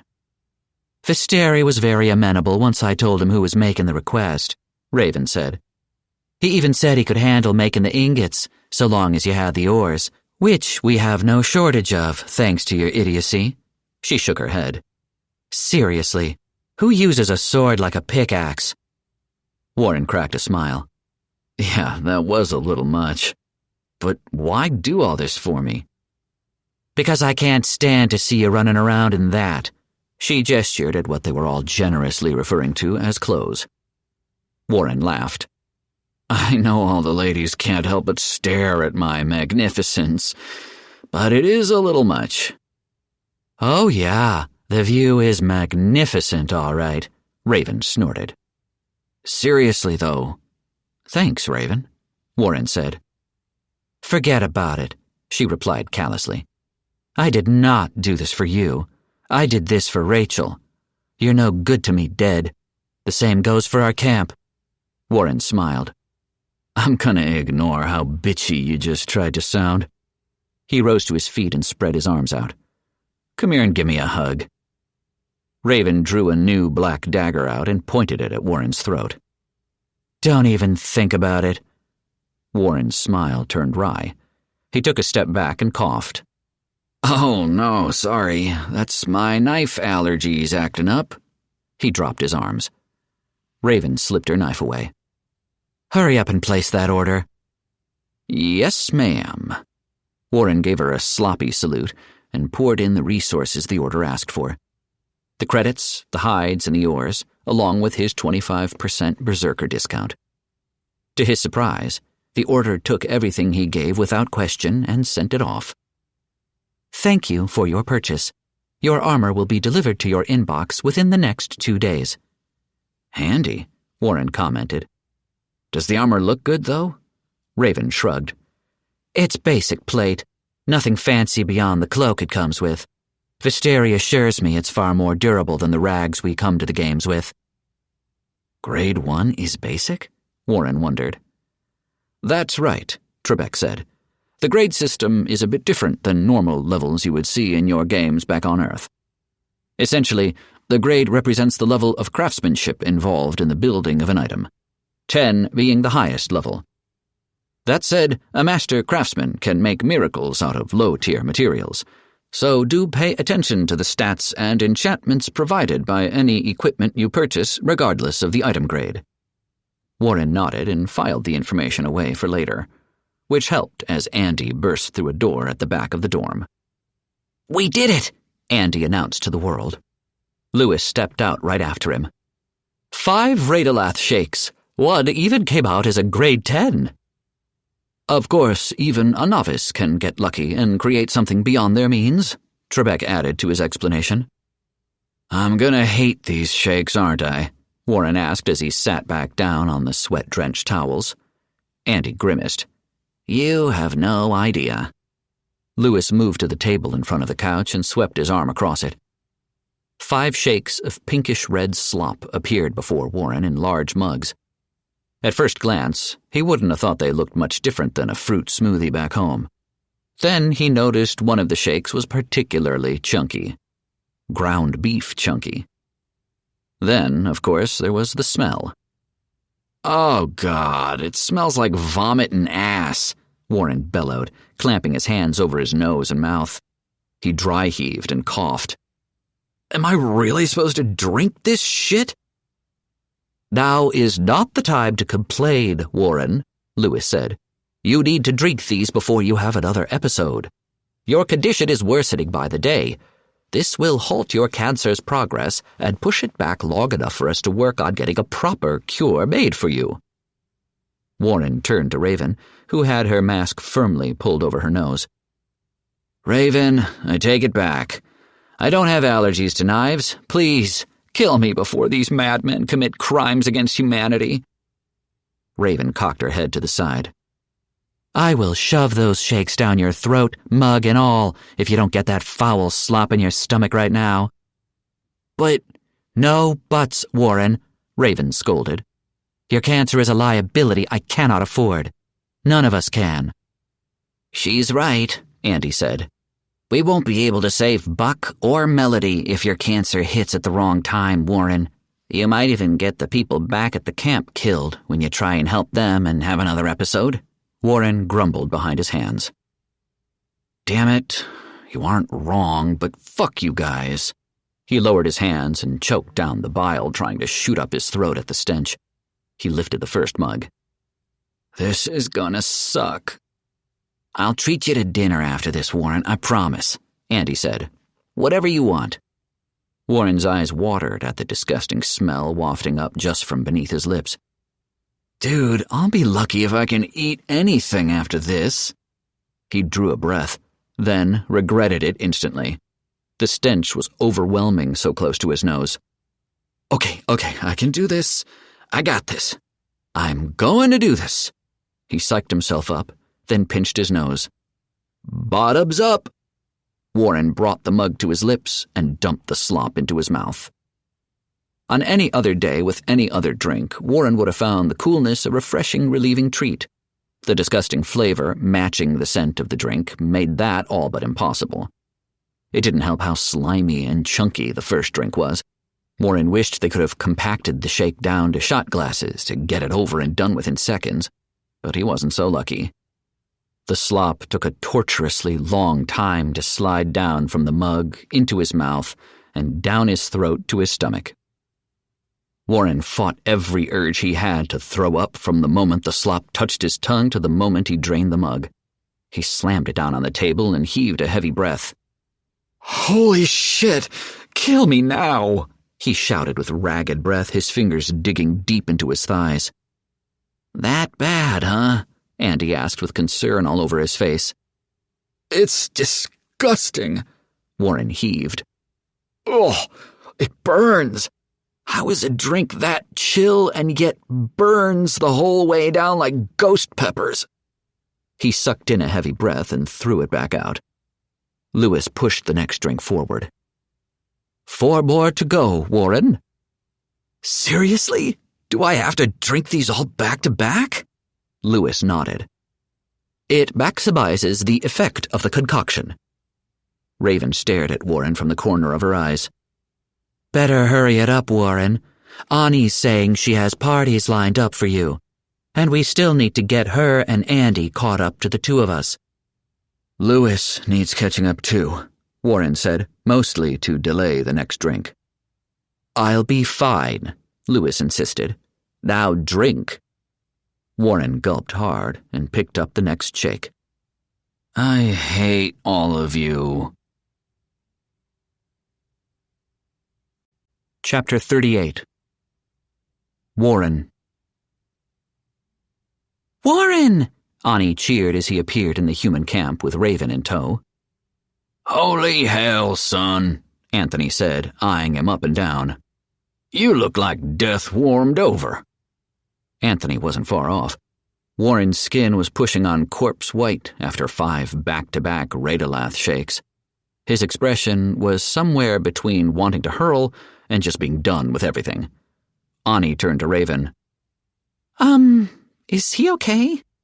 We managed to get a treatment for his cancer, Raven explained. He's not cured by any means, but it should be less of a problem from now on. That's great news, Ani said. But why does he look like he's about to fall over? Anthony waved a hand in front of his nose. Probably something to do with that jank-ass breath of his. Hoo-wee, boy. Those shakes must have been something else. You have no idea, Warren uttered. He was exhausted. But time was of the essence. Ani, what are things looking like down here? Not super great, Ani admitted. No one here can get class levels at the training facilities, just stat and skill levels. Anthony here has made the highest gains of 5 strength, but he's pretty rare even for the best people in camp. Anthony sighed. Doesn't help the food down here ain't great, and the beds are even worse. Warren rubbed at his eyes, trying to focus after a draining chugging session. He could still taste the vile concoction in the back of his throat, along with the burning sensation. He was amazed he could ignore it at all. That would be the additional 4 points of pain tolerance you gained for that ordeal, Trebek explained. Warren nodded inwardly at the AI. Is everyone in their new parties? Good, well-balanced ones, I hope? Ani smiled. All good and ready to go. We can have them go through the tower right now. Warren glanced at Raven. The tower would be the safest means to level them up, Warren, Raven said. There are just too many variables in taking them to an alien world, and far too much time wasted on you bringing them over. Warren could have taken everyone over one party at a time, but that was 5 teleports per group of the 1,000 or so remaining humans. It didn't cost him any mana to use his hall pass, but the whole ordeal was far more tedious than he wanted to deal with, especially after having to force those shakes down his throat. Yeah, that's probably a good call, Warren agreed. I'm not feeling super great after those shakes, so a little easy mode tower clearing should do the trick. Are you sure it's fine, Warren? Ani asked. You look really sick. Warren drew in a slow breath. It'll pass, I hope. Besides, Andy's on a magical adventure to get me some damn coffee in this tower. That should perk me right up for our own training montage. But what makes you think this'll be any different, Warren? Anthony asked. It's not like you can go through the tower with us. Warren gave an exhausted smile. I can, and I will. And your party's the test run for this plan of mine since Ani says you're the best we have. Anthony frowned. But we don't have any weapons or armor. We can't do anything about armor, Warren said, pointing his hand at the floor between them. But we can definitely fix the weapon problem. Crates of weapons appeared on the ground as Warren swept his hand across. Raven joined in, dropping her own crates. These aren't the best weapons in the world, but there's something, Warren said. If you guys want something more, you're just going to have to clear the first 5 stages of the tower to reach the checkpoint. Anthony popped open the first crate. That's a lot of swords. Garbage swords, Raven added. But they'll do far more damage than your hands in most cases. Ani nodded. One of the people in Anthony's party is a monk, so they punch things real good. Yeah, they do, Anthony agreed. But I'm not seeing any guns here. Warren summoned one into his hand, holster included. It was a simple revolver, like one would see any cowboy carrying. Because there weren't many available for cheap. Raven managed to get you this, at least. Anthony smiled. He took the revolver out of the holster and gave it a quick once-over. Looks like a single-action army. He popped the cylinder open. And it comes with ammo already. Apparently most ranged weapons come with an enchantment to regenerate ammo, Raven said. Outside of some special ordnance, you don't have to buy any bullets. Anthony gave the revolver a quick spin, then slipped it back in the holster. Well, ain't that just handy? Warren smiled. Good. Now let's get to the really annoying part before the fun starts. Friend invites. As the crowd of humans armed themselves with whatever weapons best fit their class, Warren went to work. He moved from one person to the next, introducing himself, sending and receiving friend invites, and giving the short version of his amazing plan. I'm gonna walk you through the tower and make damn sure you survive through to the 5th floor. Warren didn't need to get any more specific than that. Ani had already explained their scheme in detail and shared how to survive each floor of the tower. Sure, she also mentioned Warren could have taken them off to level up on some distant world one after another, but he'd tackle that enormous challenge later, after every party had reached the checkpoint. By the time he finished getting everyone on his friends list, Warren was having serious second thoughts about bothering to power level anyone. It was going to be such a massive hassle. But on average, we need everyone at level 37 to pull through the games. What choice do we really have? He rubbed the sleep out of his eyes. Later, when I get some time for proper rest, I can power level everyone. For now, let's clear the tower. Warren, Anthony called. We're ready if you are. The first group of old-timers gathered around Warren. They didn't look like anything particularly impressive, just judging by their clothes. A cowboy, some old war veterans who were probably more busted up on the inside than they looked on the outside, and a dude who quite literally looked like a Buddhist monk. A really scrawny one at that. Warren wasn't exactly filled with confidence at the sight, but if that was the best they had, that's what he needed to carry through to victory. He eyed their classes. Anthony, the desperado, the monk guy was actually the monk, and the veterans were a pair of paladins and a pyromancer. It wasn't exactly an ideal setup, but it was definitely a workable team balance. Both the paladins pulled double duty as tanks and healers. While not as good as having a dedicated healer, having two had to count for something. The monk and desperado were both damage-dealing classes as far as Warren understood. The pyromancer took care of burning everything to the ground with high-damage fire spells. It wasn't an even remotely flexible class like Andy's mage, but Warren figured it should do the trick for a good chunk of the tower. If these guys can't cut it, then there's no hope for the rest of them, Warren thought. So, are you all ready to enter the tower? Anthony nodded. Ready as we'll ever be, young'un. Good. I have too many parties to go through, and who knows how long this'll take going one at a time. Warren pointed at the desperado. Hit it, Anthony. Anthony tipped his hat, then vanished along with his party. Now for the hard part, Warren said to himself. How the hell do I actually get to these guys? The whole adding everyone to his friends list was done in place of a guild system to maintain communications, but he didn't know if it worked with Hall Pass at all. I don't remember an option to teleport to an individual. He shrugged and opened up the Hall Pass menu, scrolling straight to the Tower of Trials. If he wanted to, Warren could skip right to the final floor, but he didn't see much point in that. Probably not even high enough level for it, he thought, and scrolled all the way down to the first stage. Tower of Trials, Stage 1, New Instance. Warren pursed his lips. That confirmed his theory that each stage was its own private pocket dimension for the contestants to run through. It also filled him with concern that he might not actually be able to help Anthony or any of the other human contestants. Until he moved down to the next option. Tower of Trials, Stage 1, Anthony Gilliam. There we go, that's how we make this plan work, Warren said, and hit the teleport button. He appeared right behind Anthony and the others. The plop rings were already splattered into pink gelatinous chunks. Well then, Warren pointed a thumb over his shoulder. Should I just head on back and move on to the next team? Anthony laughed. This is just the first floor, Warren. The real fun's about to start. Warren looked over the party. The paladins had a sword and hammer, respectively. The pyromancer had a stick generously referred to as a staff, and the monk didn't have any weapons at all. Let's see how you handle the rest of this mess, then, Warren said, resisting the urge to rush them. Anthony was all right for an old fart. Warren didn't want to get him killed by pushing him harder than he could go. Though it's probably for the best if we push everyone hard. How else are they going to get better?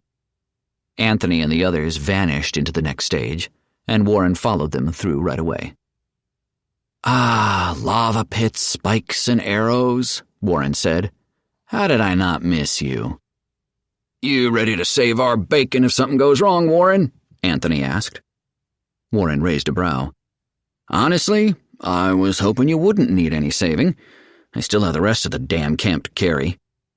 "Maybe you should get some popcorn then," Anthony said, and took off.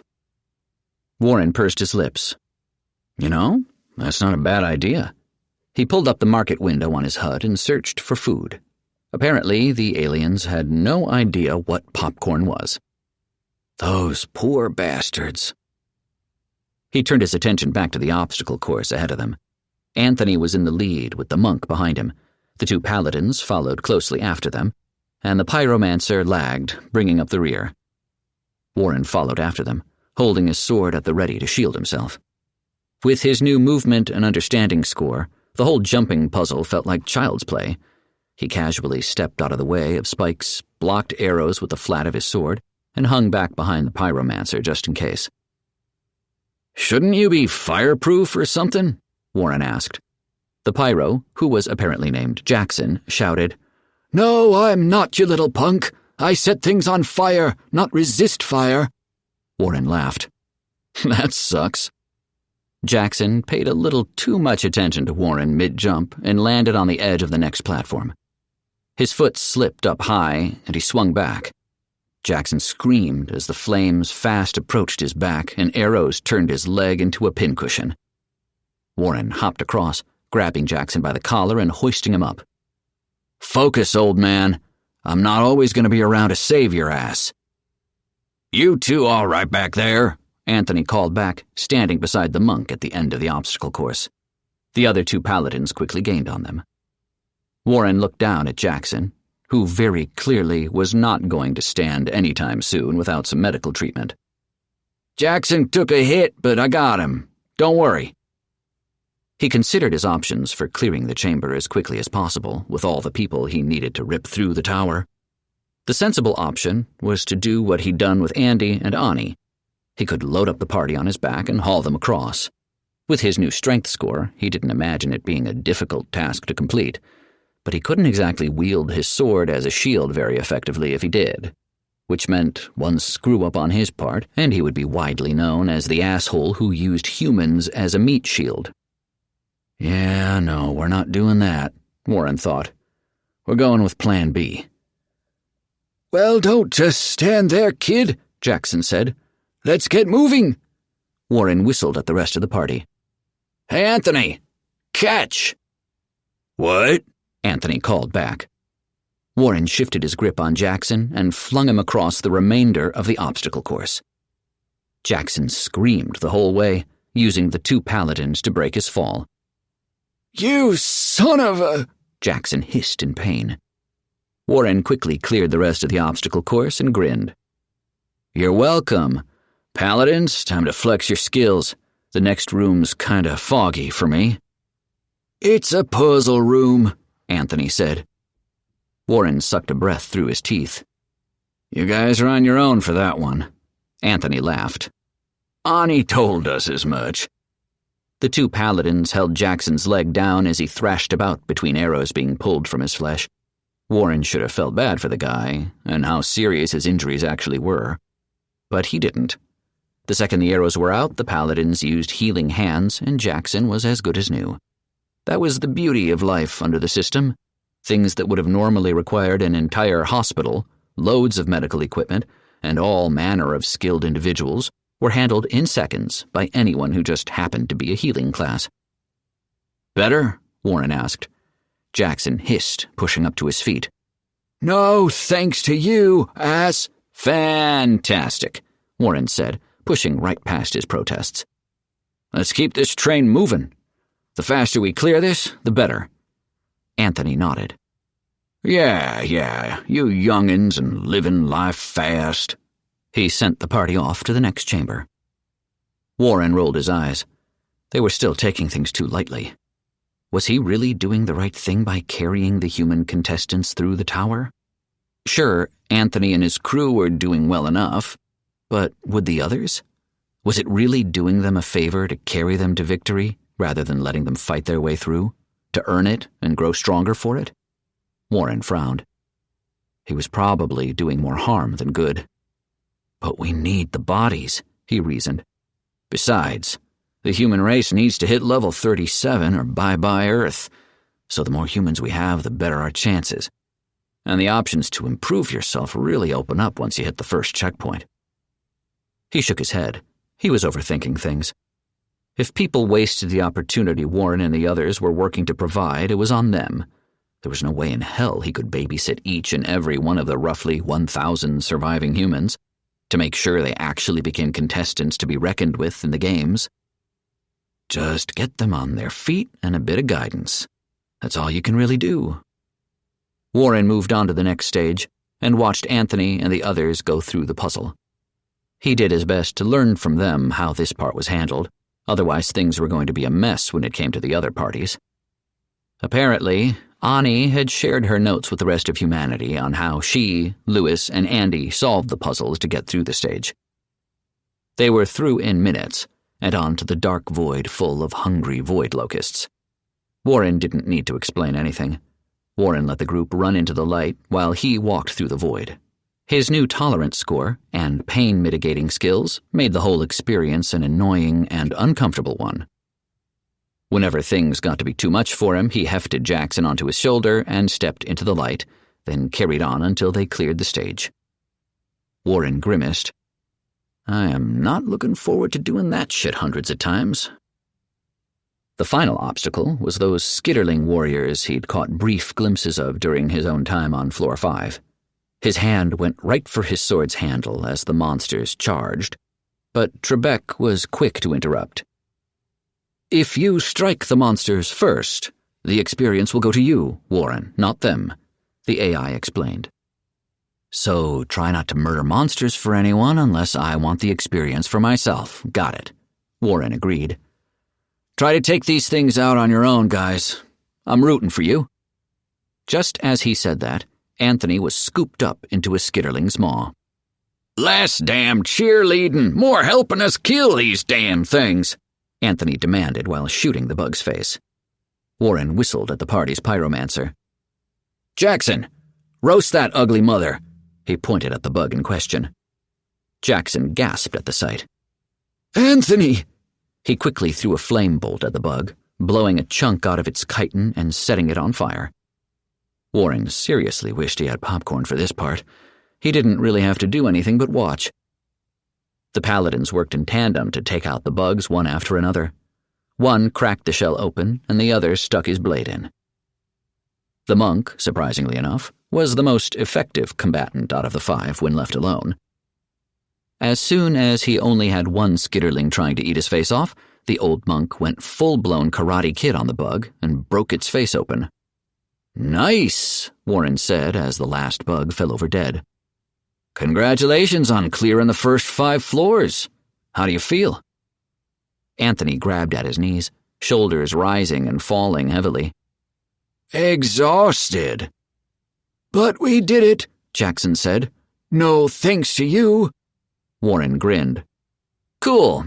I guess I'll just let you fall into the lava next time. Jackson shut right up real fast.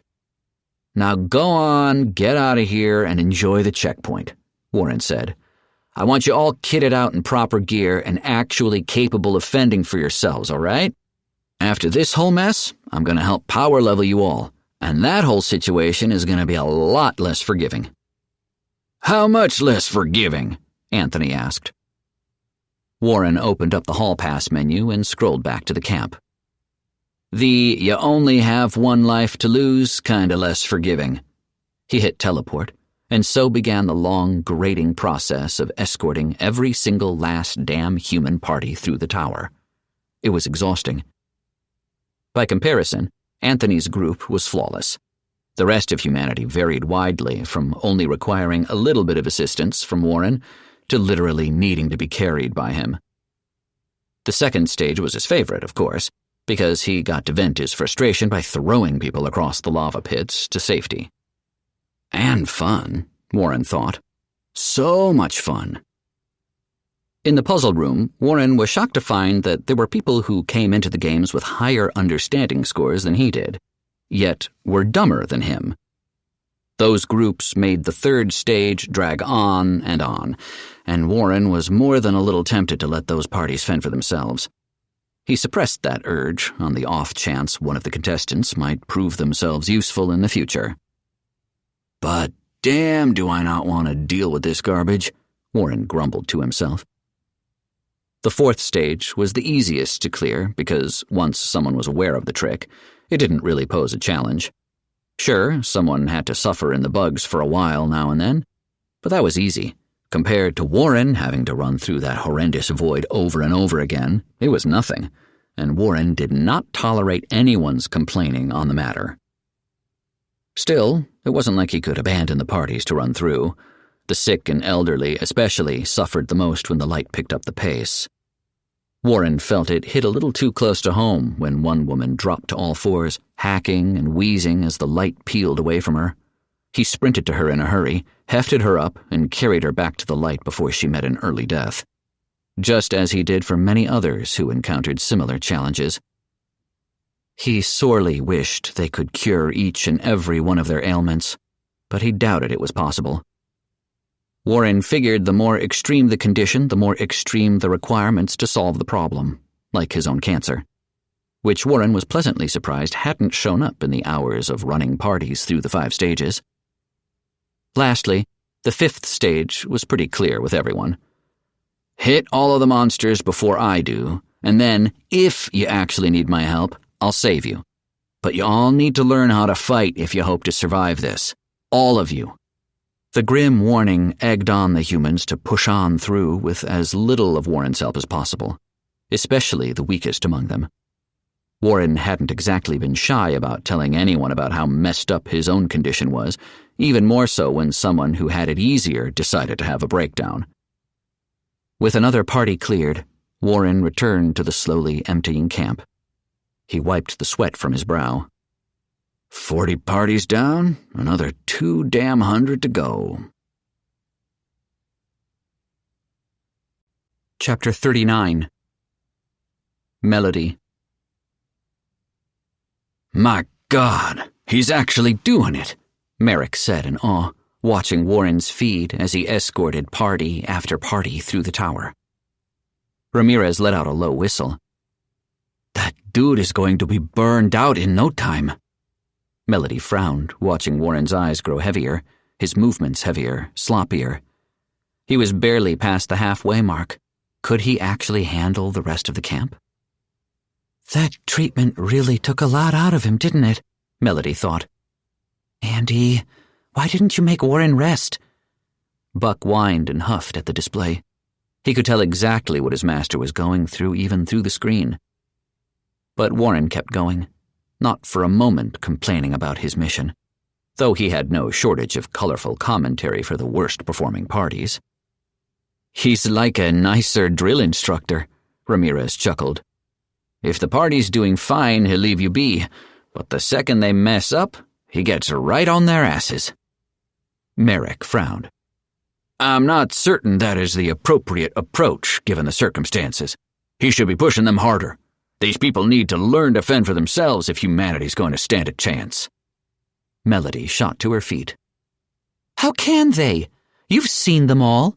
Even with the system supporting them, they can barely handle the tower. If Warren pushes them any harder, people will die. They might, Merrick agreed. But it's for their own good. For all the good of humanity. Warren can't constantly be doing this, Miss Reynolds. Not when he has his own training and that of his party to worry about if humanity is to have anyone with a chance of reaching the top. Melody sat back down and stared at her feet. She didn't want to watch any more people die. Already she had seen dozens of people meet their ends on screen. And while it wasn't final, nor anyone she truly cared about, it didn't make it any easier to witness. With every death, the human contestants suffered. They were closer to meeting their true death. Too many people were already down to their last life. But was it fair to Warren? Putting so many lives in his personal care had to be an enormous burden. Far too much for any one person to handle.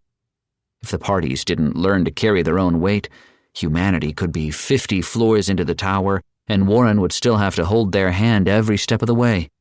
And there was no telling how much extra training time Warren would have to put into his own party to not only remain competitive against the alien races, but keep everyone alive. Buck rested his head in her lap. Melody gently stroked the dog's head.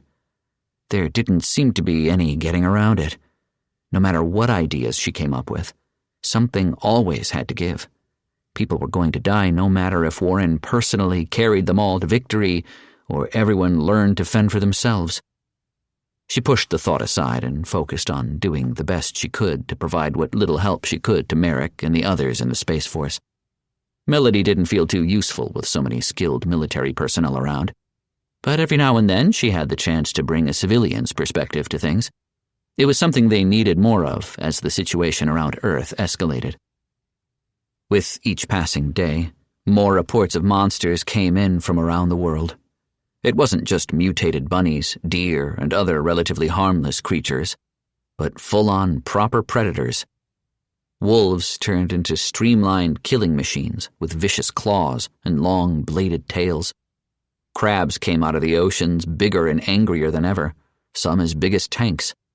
About the only monster that retained any semblance to its natural state were bears. Apparently, the system found them already terrifying and monstrous enough, so it made them bigger, stronger, and more aggressive whenever an obelisk encountered them. Evacuation orders went out across the world as people were herded together in any defensible positions the military could put up. Oftentimes, that meant fortifying more defensible cities in favor of others, or hauling masses of people to military bases. The Doomsday Prepper crowd banded together with militias across the country to form their own fortifications away from the government. But no matter where humanity went to take refuge, they kept running into the same problem. Monsters proved to be incredibly difficult to kill. Small creatures, like bunnies, took an entire magazine from a military-issued rifle to go down. Even large-caliber hunting rifles took a serious amount of ammunition to bring them down. Larger creatures, like wolves, were a far more terrifying sight. But something like a bear? Melody watched footage from a military team engaging one such creature. According to Ramirez, it was a mechanized infantry group with a Bradley IFV, an infantry fighting vehicle. The hulking behemoth of a bear stampeded out of the woods toward the edge of the city. Everyone opened fire on the beast. The wall of rifle sounds may as well have been gnats trying to slay a dragon. Grenades staggered and knocked the bear around, but they didn't stop it. The Bradley's 25mm chain gun thumped to life, blowing chunks out of the mutated bear and slowing it to a crawl until one of the soldiers brought out a rocket launcher and blew open the bear's face. It was still moving. Bleeding, missing swaths of flesh and fur, the bear lumbered forward under a relentless assault of gunfire until it collapsed at the foot of the Bradley. Melody glanced down to the sidearm she'd been granted for self-defense, one which Ramirez had had the guards train her to use. What is this dinky little gun going to do against a monster if a rocket launcher can't stop them? At the rate these monsters keep showing up, we're going to run out of ammo before we run out of problems, Merrick grunted. I need options, people. Ramirez raised his hand. We could contact Mr. Snow and ask him to send us some of the human contestants to bolster our defenses for a bit. Not an option, Merrick said. There's too few of them and too many different cities to harden. If we had the time to gather everyone in one central location, perhaps that would be a more viable option. Richards drummed his fingers on his chin. Clearly, we need to develop our own system. Something like the aliens have. From what we've seen of the contestants, even unarmed individuals stand a better chance against monsters than fully armed and trained soldiers. And just how do you suggest we get our hands on that technology? Merrick asked. Because I sincerely doubt the Empire will simply give it to us if we ask politely. Richards met Merrick's gaze. Ask Mr. Snow to send us the bottom-of-the-barrel contestants. A dozen or so would do to start. Merrick pinched his brow together. Melody's eyes widened with slow realization. Are you saying you want to cut them open for their system? Of course, Richards said without a hint of remorse. That is the fastest way for us to even begin to attempt reverse engineering the technology. Merrick shook his head. We aren't killing civilians for an edge. Look around you, sir, Richards demanded. There's no such thing as civilians on Earth anymore. Whether we like it or not, the aliens are infesting our world with monsters, and everyone has to fight if we want to survive. What are a few dozen old, sick, and dying when placed next to the survival of the species? Melody curled her hand into a fist. Buck picked up on her disdain and growled at Richards. No, and that's final, Merrick said coldly. There has to be a better way. We need to find that way quick, sir, Ramirez said, glancing off to the communications officer. Massive energy spike detected in the Atlantic. On screen, Merrick ordered. A satellite view appeared on the main display over a relatively calm Atlantic Ocean. A flash like rusty lightning erupted from the depths, then another, and another, until the light was constant. What's going on? Melody asked. Ramirez shook his head. We don't have eyes down there. None of our satellites can pierce the water's surface either. Perhaps the aliens did slip a larger obelisk underneath our noses, Richards offered. But surely there's nothing beneath the waters that could prove a threat to the mainland. As if fate itself had taken offense to Richards' words, the waters roiled violently. Enormous waves thrashed wildly from one side to another, and a behemoth of a beast erupted from the seas. What in the hell is that? Merrick balked. Melody gasped. A kraken? Richards shook his head. Don't be silly, girl. Krakens aren't real. That is clearly a mutated giant squid or octopus. Call it whatever the hell you want, Richards. That thing is huge, Ramirez said. Merrick pointed at the comms officer. Get the Navy on the line right now. We need to warn them about that thing. Sir, Ramirez said. I think they know. The huge tentacled beast sped west toward North America and right into a patrolling fleet. The destroyers barely had time to open fire with cannons and missiles before they were crushed in the monster's tentacled arms. The aircraft carrier scrambled fighters while desperately trying to turn tail. Jets rained fire and missiles on the giant squid, only to get swatted out of the sky when they flew too close. It was a slaughter. Merrick's jaw dropped. That thing is still heading west, Melody gulped. Do you think it can attack the mainland? Surely that monster cannot crawl on land, Richards insisted. Even if it is effectively a kaiju, squids need water to live, right? Merrick shook his head. We can't assume anything is impossible for these monsters. Get everyone on high alert at the coastline, and get me the president on the line. We may need to go nuclear. Melody clutched at her chest, watching the screen zoom back out. A marker was placed on the giant squid, with its heading marked out to the west. They only had 8 hours before the monster made landfall in New York. We need to call Andy and tell them what's going on, Melody said. They need to focus on their mission, Merrick countered. I'm sorry, Miss Reynolds, but we need to handle this problem on our own. If we can handle it, Ramirez added, his face pale from the slaughter they'd just witnessed. Chapter 40. Warren dozed off on the couch at their dorm after days of carrying people through the tower. It was exhausting work, babysitting so many people, but his tolerance score made it bearable. The whole ordeal had even gained him 3 levels of pain tolerance, 2 of beast of burden, and a whopping 1 level of rage control.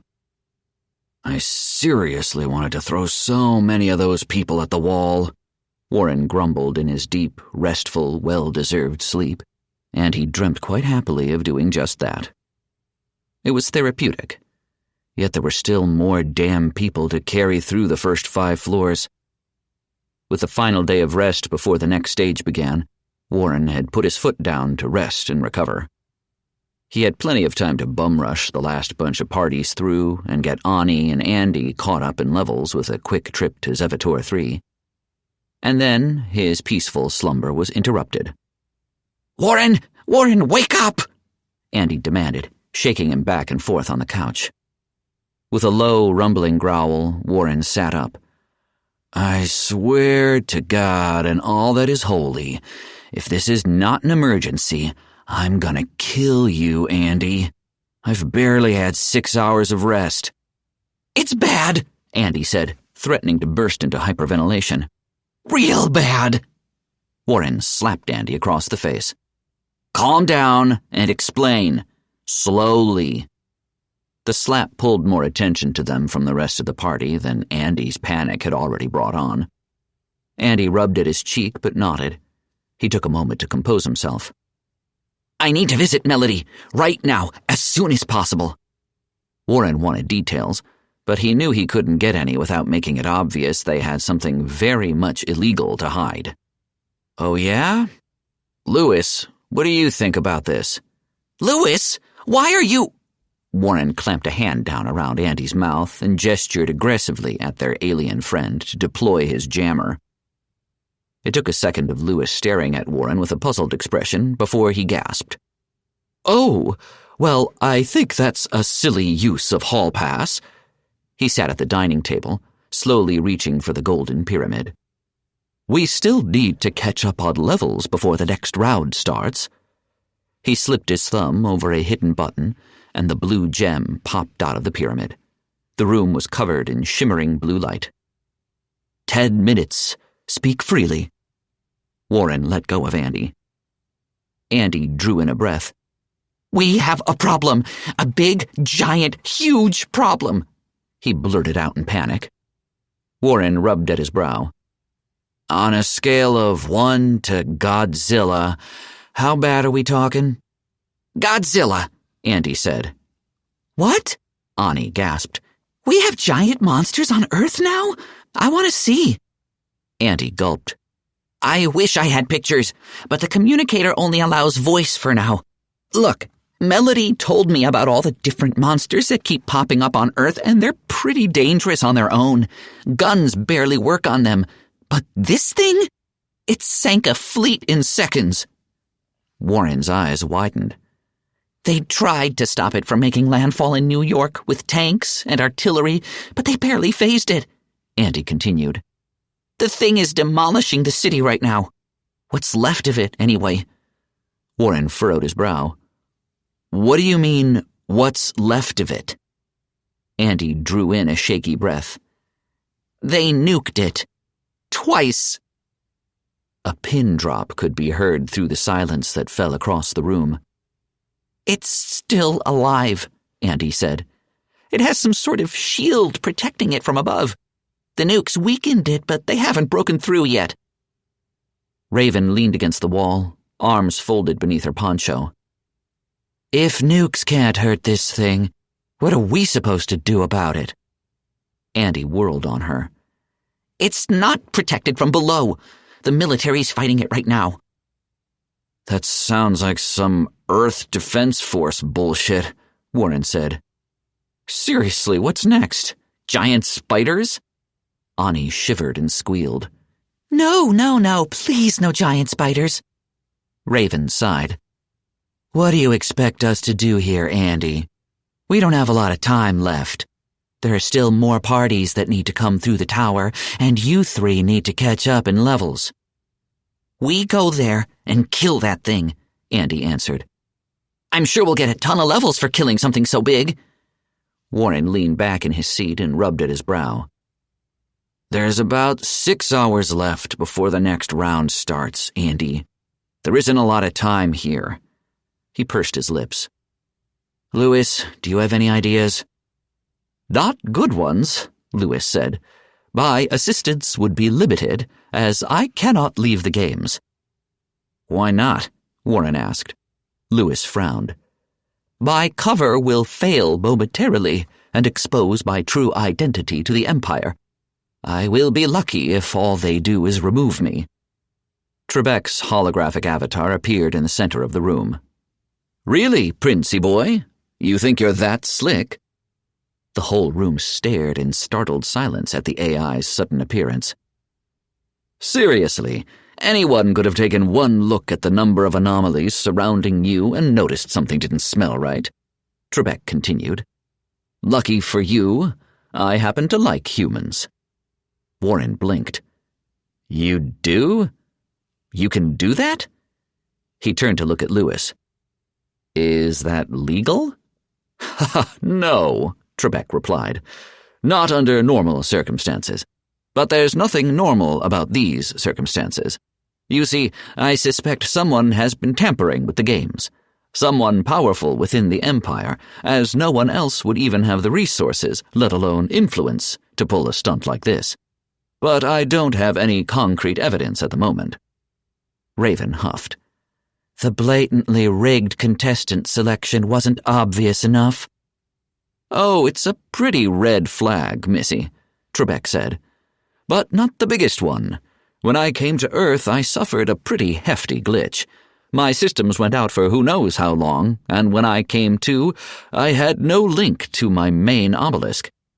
With everything we've seen so far, including the heightened priming rate of Earth, thanks to Andy's totally not sketchy news report, I believe it is fair to say that glitch was no glitch at all. Ani gasped. So someone really is cheating? Obviously, Raven said. Trebek flung his arms up in the air. Indeed, and I just can't let the best purveyor of game shows and entertainment the galaxy has ever known go down without a fight, least of all to some skullduggery. He whirled to point a pair of finger guns at Lewis. So your not-so-subtle secret is safe with me, little prince. I'll cover for you so long as you're helping the humans sort this mess out. Lewis raised a brow. And what do you get out of this? Surely you aren't doing this purely out of the kindness of your own heart. Besides the game shows and other entertainment? Lewis nodded. Trebek grinned. Why, if someone is tampering with the games, they are tampering with the Empire. It is my sworn duty as an AI to do anything and everything to preserve the integrity of the games. Lewis narrowed his gaze on the AI. Does that mean you will turn me in the second I am no longer useful? That is a fair concern, but I'm far more interested in preserving humanity than the games, Trebek said. So long as your scheming and plotting doesn't involve dealing a harsher hand to the humans than they have already been dealt, and you don't get yourself involved in any truly serious interference with the game's inner workings, I can let you slide. Trebek vanished, then reappeared, leaning nose to nose with Lewis. Just remember, I've got my eye on you. With that, the AI vanished.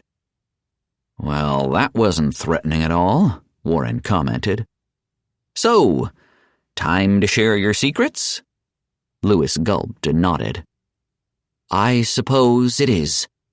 My people, the Ansari, practice a method of advancing in power outside the norm of the Empire. A method any race could wield, should they choose to make the effort. We call it progression. Seriously? Warren flung his arms out.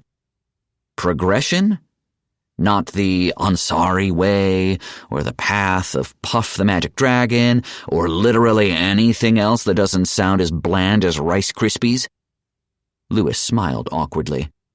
I admit the name leaves much to be desired, but that is what we have called it for generations. Ani walked to Lewis's side and patted his back. It's okay, Lewis. I'm terrible at coming up with names, too. Raven held up a hand. And how exactly does one progress using this system? Lewis nodded.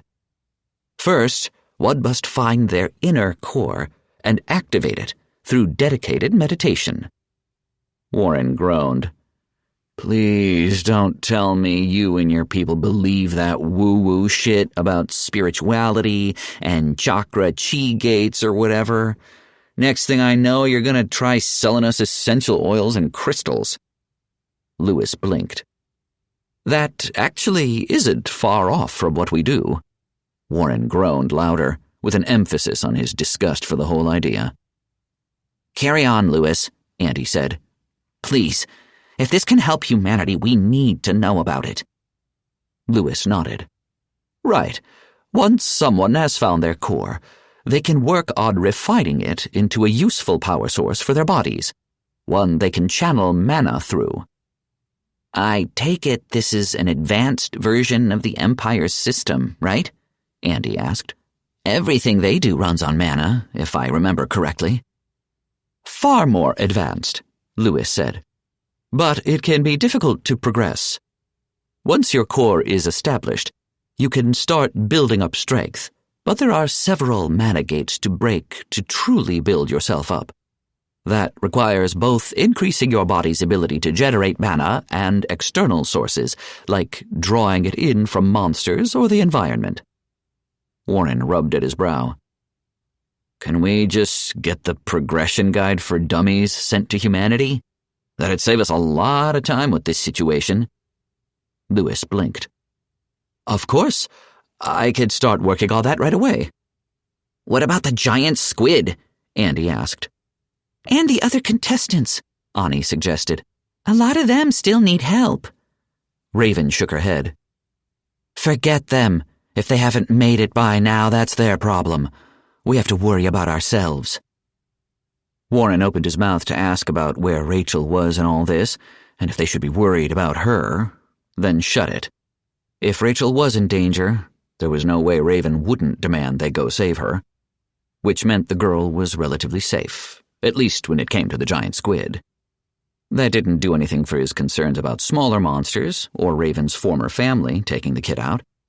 But if he was worried about that kid, then Raven definitely was, and she was keeping it to herself. Keeping up appearances, or just not ready to trust the others yet, Warren thought. Andy turned to Warren. Come on, Warren. We can't just let that thing rampage on Earth. If it keeps heading west, Melody and Buck are in danger. Warren crossed his arms over his chest and thought through the absolute mess they'd found themselves in. In the limited time they had, he couldn't be everywhere at once. The humans at camp still needed his help. Andy and Ani needed levels. And Lewis needed to help Earth get started on the whole hocus-pocus nonsense to be able to fend for themselves. Andy's eyes went wide. The monster just punched through the city. It's speeding westward. Where is it heading? Ani asked. Right for Melody and Buck at the observatory, if it holds its course, Andy said. At the rate it's moving, the squid's going to hit them in hours. But why the hell would it go after them? Raven asked. Lewis frowned, his eyes widening. You're in communication with some sort of military back home, aren't you, Andy? Yeah, they're at the observatory. Why? Lewis gulped. Someone might be aware of us. If so, then the observatory is the target. Ani tapped a finger to her chin. But why wouldn't they just tell on us to the Empire? Because they have something they're trying to keep secret as well, Lewis reasoned. Warren swung his head back. Okay, he shot to his feet. Here's what we're gonna do. Lewis, Raven, you're going to the observatory and spreading the word of hippy-dippy spiritual nonsense to them. It's not nonsense, Warren, Lewis insisted. Sure, whatever. Warren moved right on past that argument. Ani, Andy, I hate to do this, but you two are going to have to grind out levels on your own. Your map should have all the obelisks marked out, so if you need my help, run to the nearest one and call me. Ani nodded, flopping her big red hat around. Got it. But, Warren, I have to help protect Melody, Andy insisted. Warren stared him down. You aren't helping anyone against that big thing at your level. Hell, we don't even know what level it is. For all we know, Raven and I won't be able to do much." Andy frowned. "Fine. We'll grind out as many levels as we can. But you better not abandon us, Warren." "Especially with the next round being so close," Raven added. "Yeah, and I have to carry the rest of the parties through," Warren grumbled. "If I speed run through this clown show, I should be done in under 3 hours. Ani, Andy, that gives you 3 days to grind out levels, and about 9 hours for Raven and Lewis to do their thing." Raven frowned. "I should be guarding Ani and Andy." Warren shook his head. "If that monster's targeting the observatory, it might not be the only thing coming their way. Plus, I don't trust these military types. If anyone gets a stick up their ass about anything, I trust your sparkling personality to win them over." Raven furrowed her brow, then a predatory grin dawned on her face as realization set in. "So, if everything goes according to plan, that leaves us with about 3 hours before the next round starts," Warren added. "So, no pressure." "This is going to cut it close," Lewis warned. Warren held out his hand. "Then let's stop wasting time." Chapter 41. Andy. In a blink, Warren dragged Andy from their nice, comfortable dorm room in the halls of Ascension to the hottest, muggiest damn place he'd ever been to. The humidity was so thick, it made Florida's hot and sticky weather feel like a dry heat. Wiping the sweat from his brow, Andy looked to Warren. "This is where you're going to abandon the two of us?" "Yup," Warren grinned. Ani tugged at the collar of her hoodie. "I think I'm going to need to buy one of those environmental control units." "Just kill me now," Andy groaned. "The weather here sucks." Warren's grin broadened. "Just wait until you see the monsters." He stepped back from the two mages.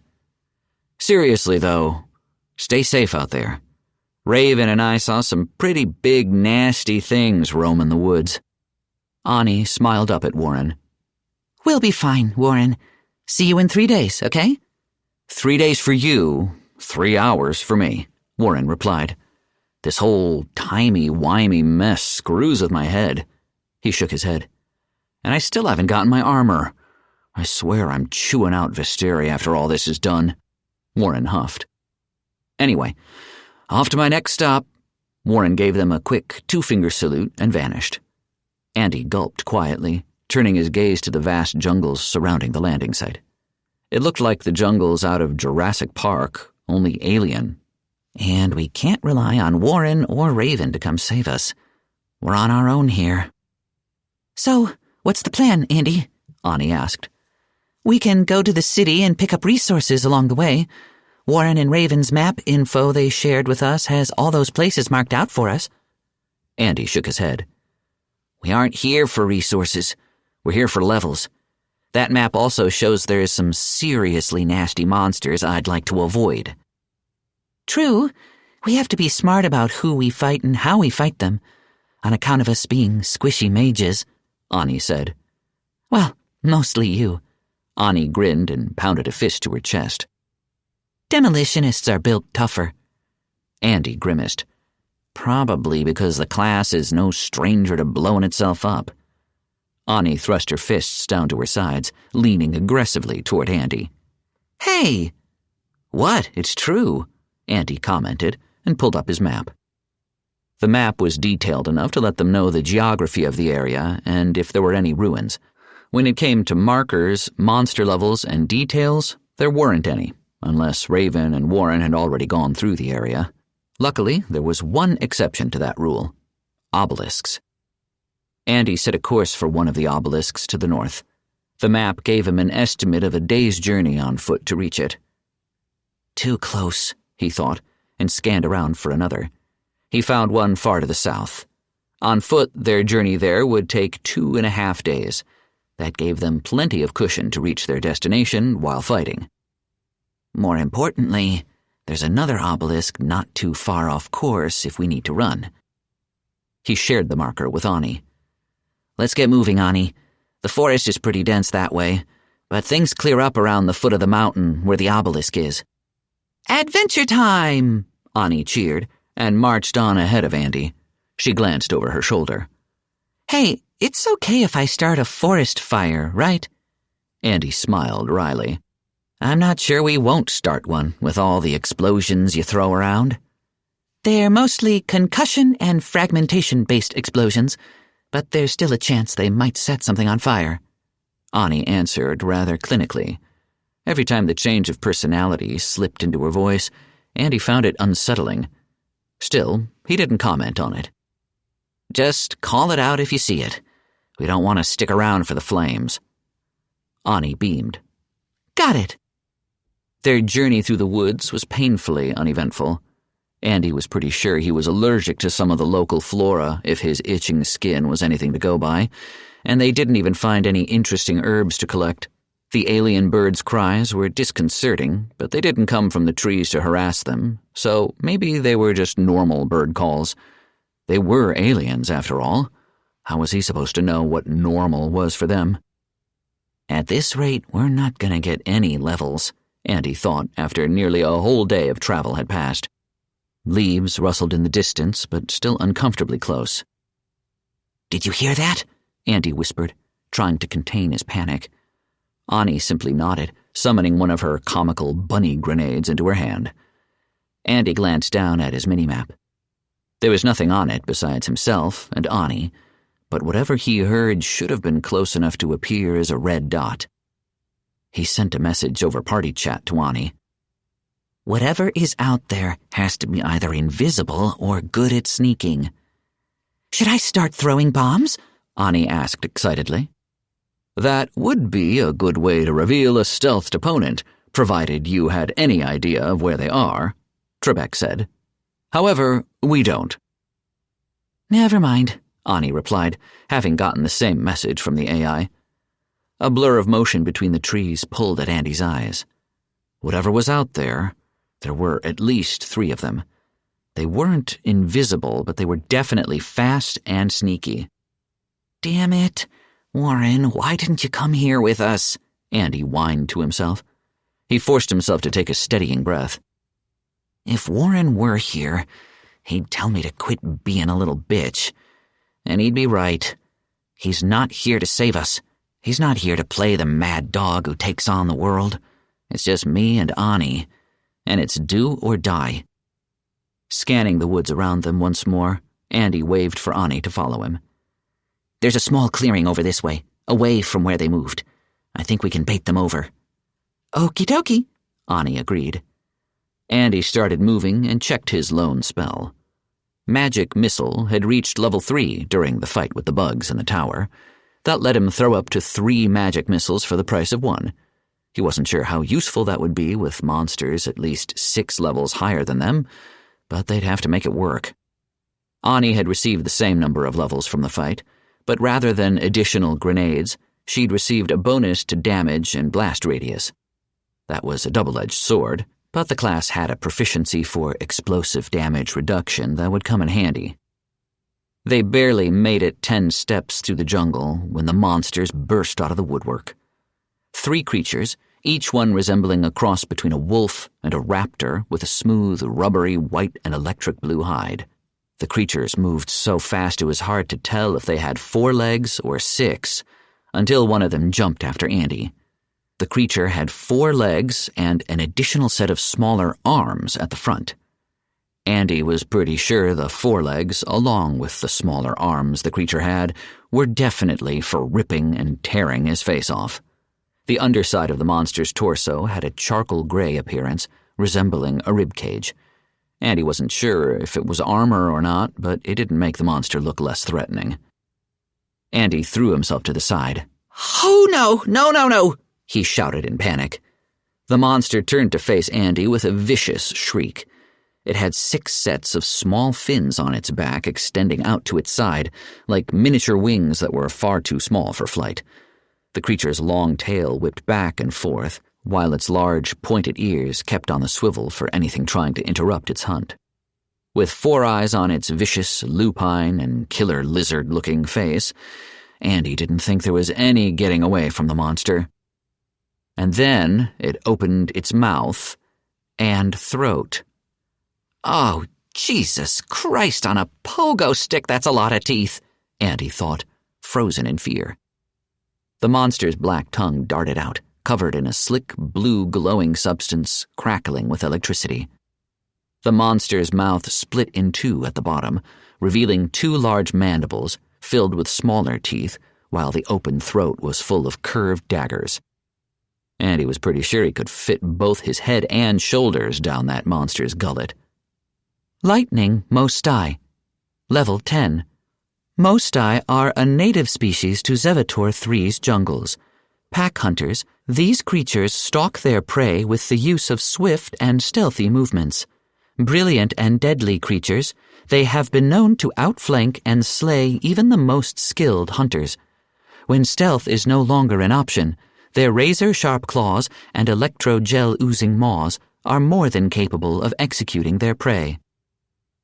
Andy stared down the monster, wondering how the hell he was going to kill 1, let alone 3 of the creatures.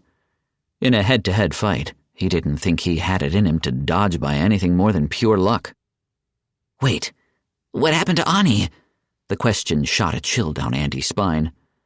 The Mostai took 1 step toward Andy when an explosion shook the forest and sent the birds scattering into the heavens above. Ani was still alive and kicking. The Mostai stopped and glanced back. "Now's my chance," Andy thought. He thrust his hand into the air, summoning forth his mana. "Magic missile!" he shouted, and thrust his hand toward the monster. The Mostai turned around in time to catch a face full of 3 mana bolts. It shook off the attack and shrieked. "Oh, no." The Mostai darted like a rocket after Andy. Andy's heart raced. Every instinct told him to run and scream, but he couldn't abandon Ani. Warren would never let him live it down. But he couldn't dodge either. Andy channeled his magic again and shouted, "Magic missile!" once more, sending a second volley after the monster. "You know you don't have to announce your attack every time," Trebek informed him. Andy didn't get a chance to reply. The Mostai was already on top of him, its enormous maw crackling with lightning. It lunged after Andy. Andy flailed to the side, dropping into a panicked roll, and blind-fired magic missiles at the monster. A pair of bolts made it into the monster's maw, blowing out chunks of flesh and exposing gouts of orange blood. The bolt landing on the monster's hide only delivered a deep scratch. "Okay, so I need to burn a metric ton of mana cutting the thing up from the outside, or I need to get it in the mouth," Andy reasoned. The Mostai shrieked, sweeping around with its long tail. It whipped Andy across the face as he barely regained his footing. Andy flew back through the air, crashing through the brush. Andy's paper doll flashed red with the head injury. And boy did he feel it. His jaw felt like it wanted to come off its hinges. It popped as he moved it around, trying to ignore the pain burning through the side of his skull. He barely made his way back to his feet when a shadow loomed over him. Andy glanced over his shoulder at another Mostai opening its maw wide to chow down. Andy froze in terror. "I am so dead." "Andy, look out!" Ani shouted as she dove past her own Mostai and hurled a grenade at the monster about to eat Andy. The grenade landed short of its target, but it was enough. The Mostai rocketed to the side from the blast. Andy slammed into a nearby tree, throwing his torso into the yellow. Before he could recover to finish off the second Mostai, the first lunged for his shoulder. "Magic missile!" Andy blurted out, thrusting his arm out in panic. His hand pushed into the monster's gullet, just as the 3 bolts of mana burst out of his hand.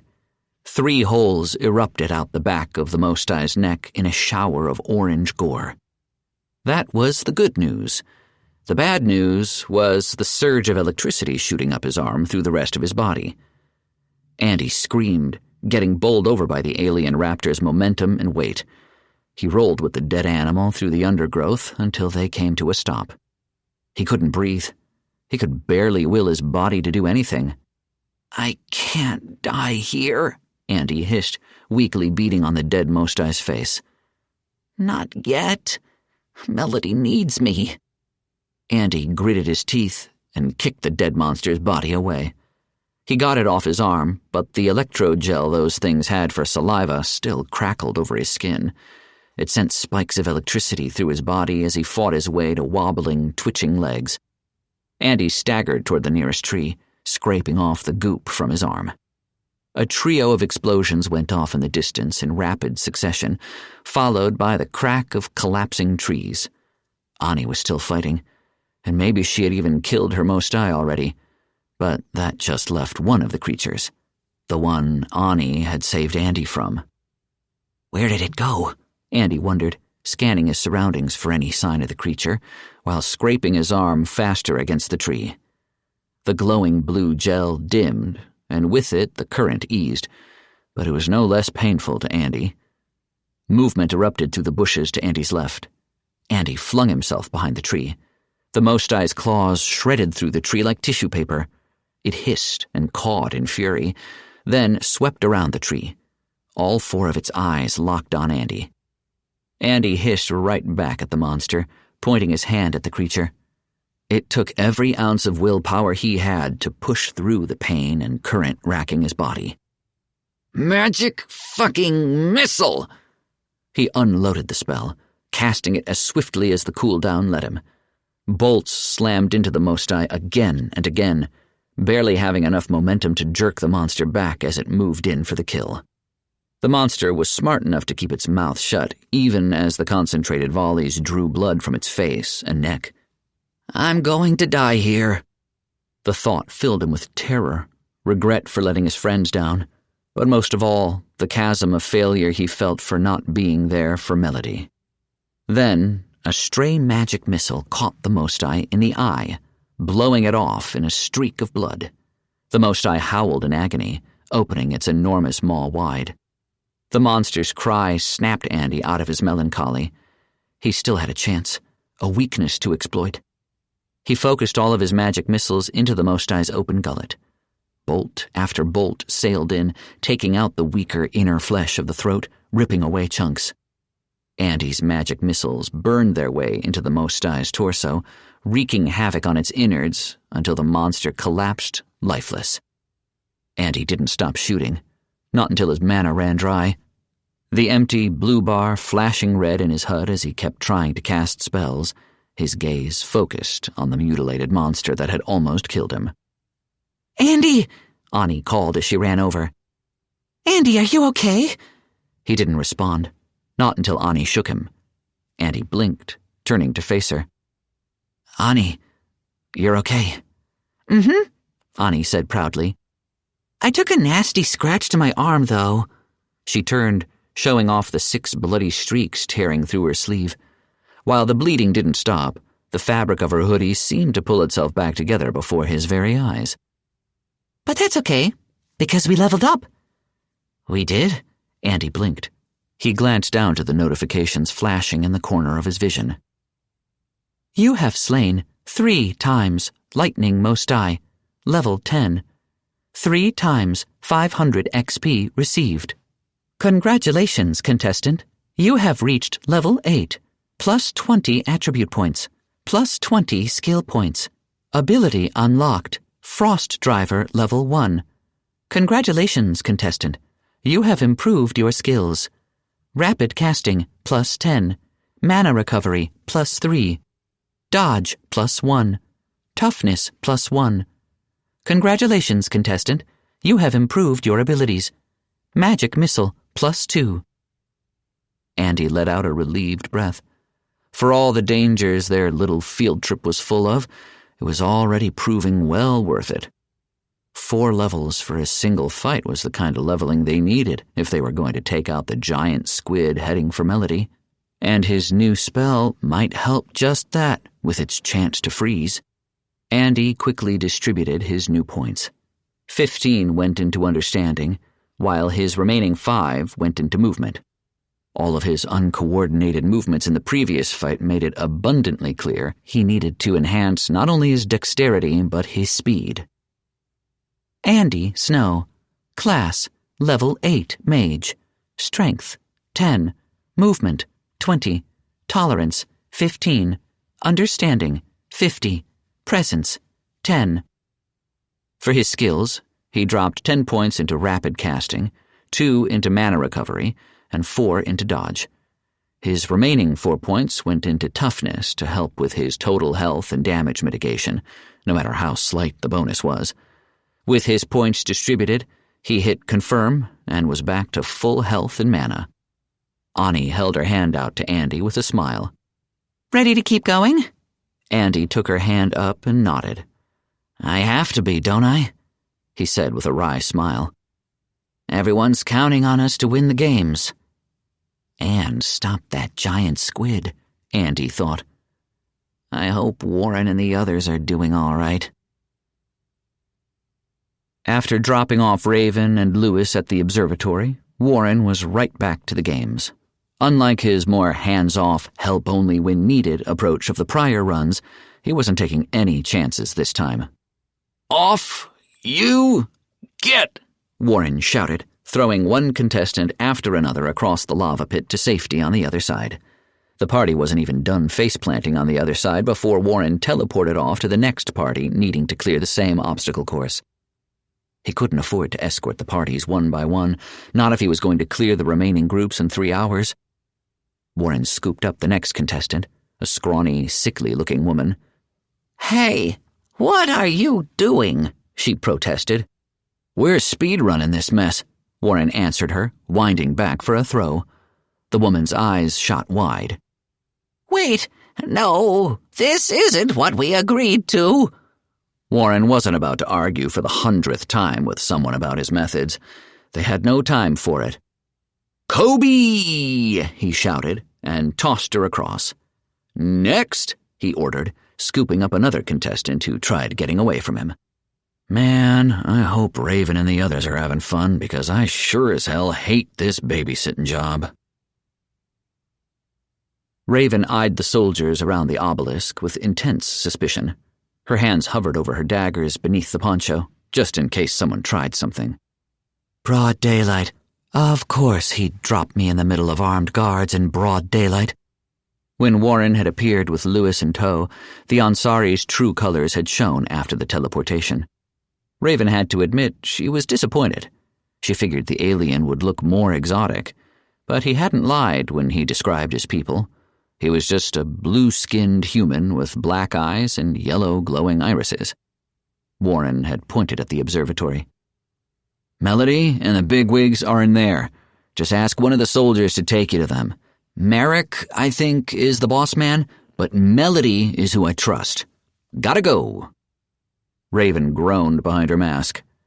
I wasn't expecting much in the way of instructions from Warren, but this is a bit much. No doubt the big dumbass wasn't enjoying hurting the rest of the humanity through the first stage. But then again, he didn't have soldiers with guns closing in around them. Raven gripped her daggers, shifting to face the lead man. Clearly, he wasn't an idiot, because he put his hands up immediately. Whoa, easy. His nameplate read Johnson. We're all friends here, right? Raven didn't relax an inch. There were too many unknowns with too many guns around for her comfort. Of course we are, Lewis answered, stepping forward to hold out his hand in greeting. I'm Lewis, that's Raven. You're the alien, right? Johnson asked, eyeing him up and down. You don't look very alien. Lewis smiled awkwardly. Yes, I'm afraid we look rather similar, even without the holographic disguise. Anyway, I believe this is the part where Warren told me to say, "Take me to your leader?" Johnson cracked a smile. I can't believe that smartass told you to say that. What did I say? Lewis asked. Don't worry about it. Johnson waved for them to follow. General Merrick is right this way. They took a short trip through the observatory to the impromptu command center. Raven studied every hall, every vent, and every door, mentally mapping out escape routes and potential angles of attack. Hers and the soldiers'. When they arrived, they were greeted by a far too anxious-looking redhead and a broad, older man who'd been around the block a few times. The older, broader man spoke first. "Welcome to Earth, Lewis. I am General Merrick." He gestured to the woman beside him. "And this is Miss Reynolds, Mr. Snow's girlfriend. We hear you're here to help us with the defense of the observatory." Lewis nodded. "That's right. Raven and I should be more than capable of disposing of any monsters that might come near the observatory, or the city proper, if you'd like us to range out that far." "I would prefer you to take them to the outskirts," Merrick confirmed. "Our troops have been fighting off increasing incursions of monsters, and it's costing us precious lives and ammo." "Then that is where we shall go," Lewis said. He pulled a golden octahedron from his pocket. "In the meantime, I do believe I have a solution for your guard problem. It is not a fast one, but it will go a long way to improving your people's capabilities."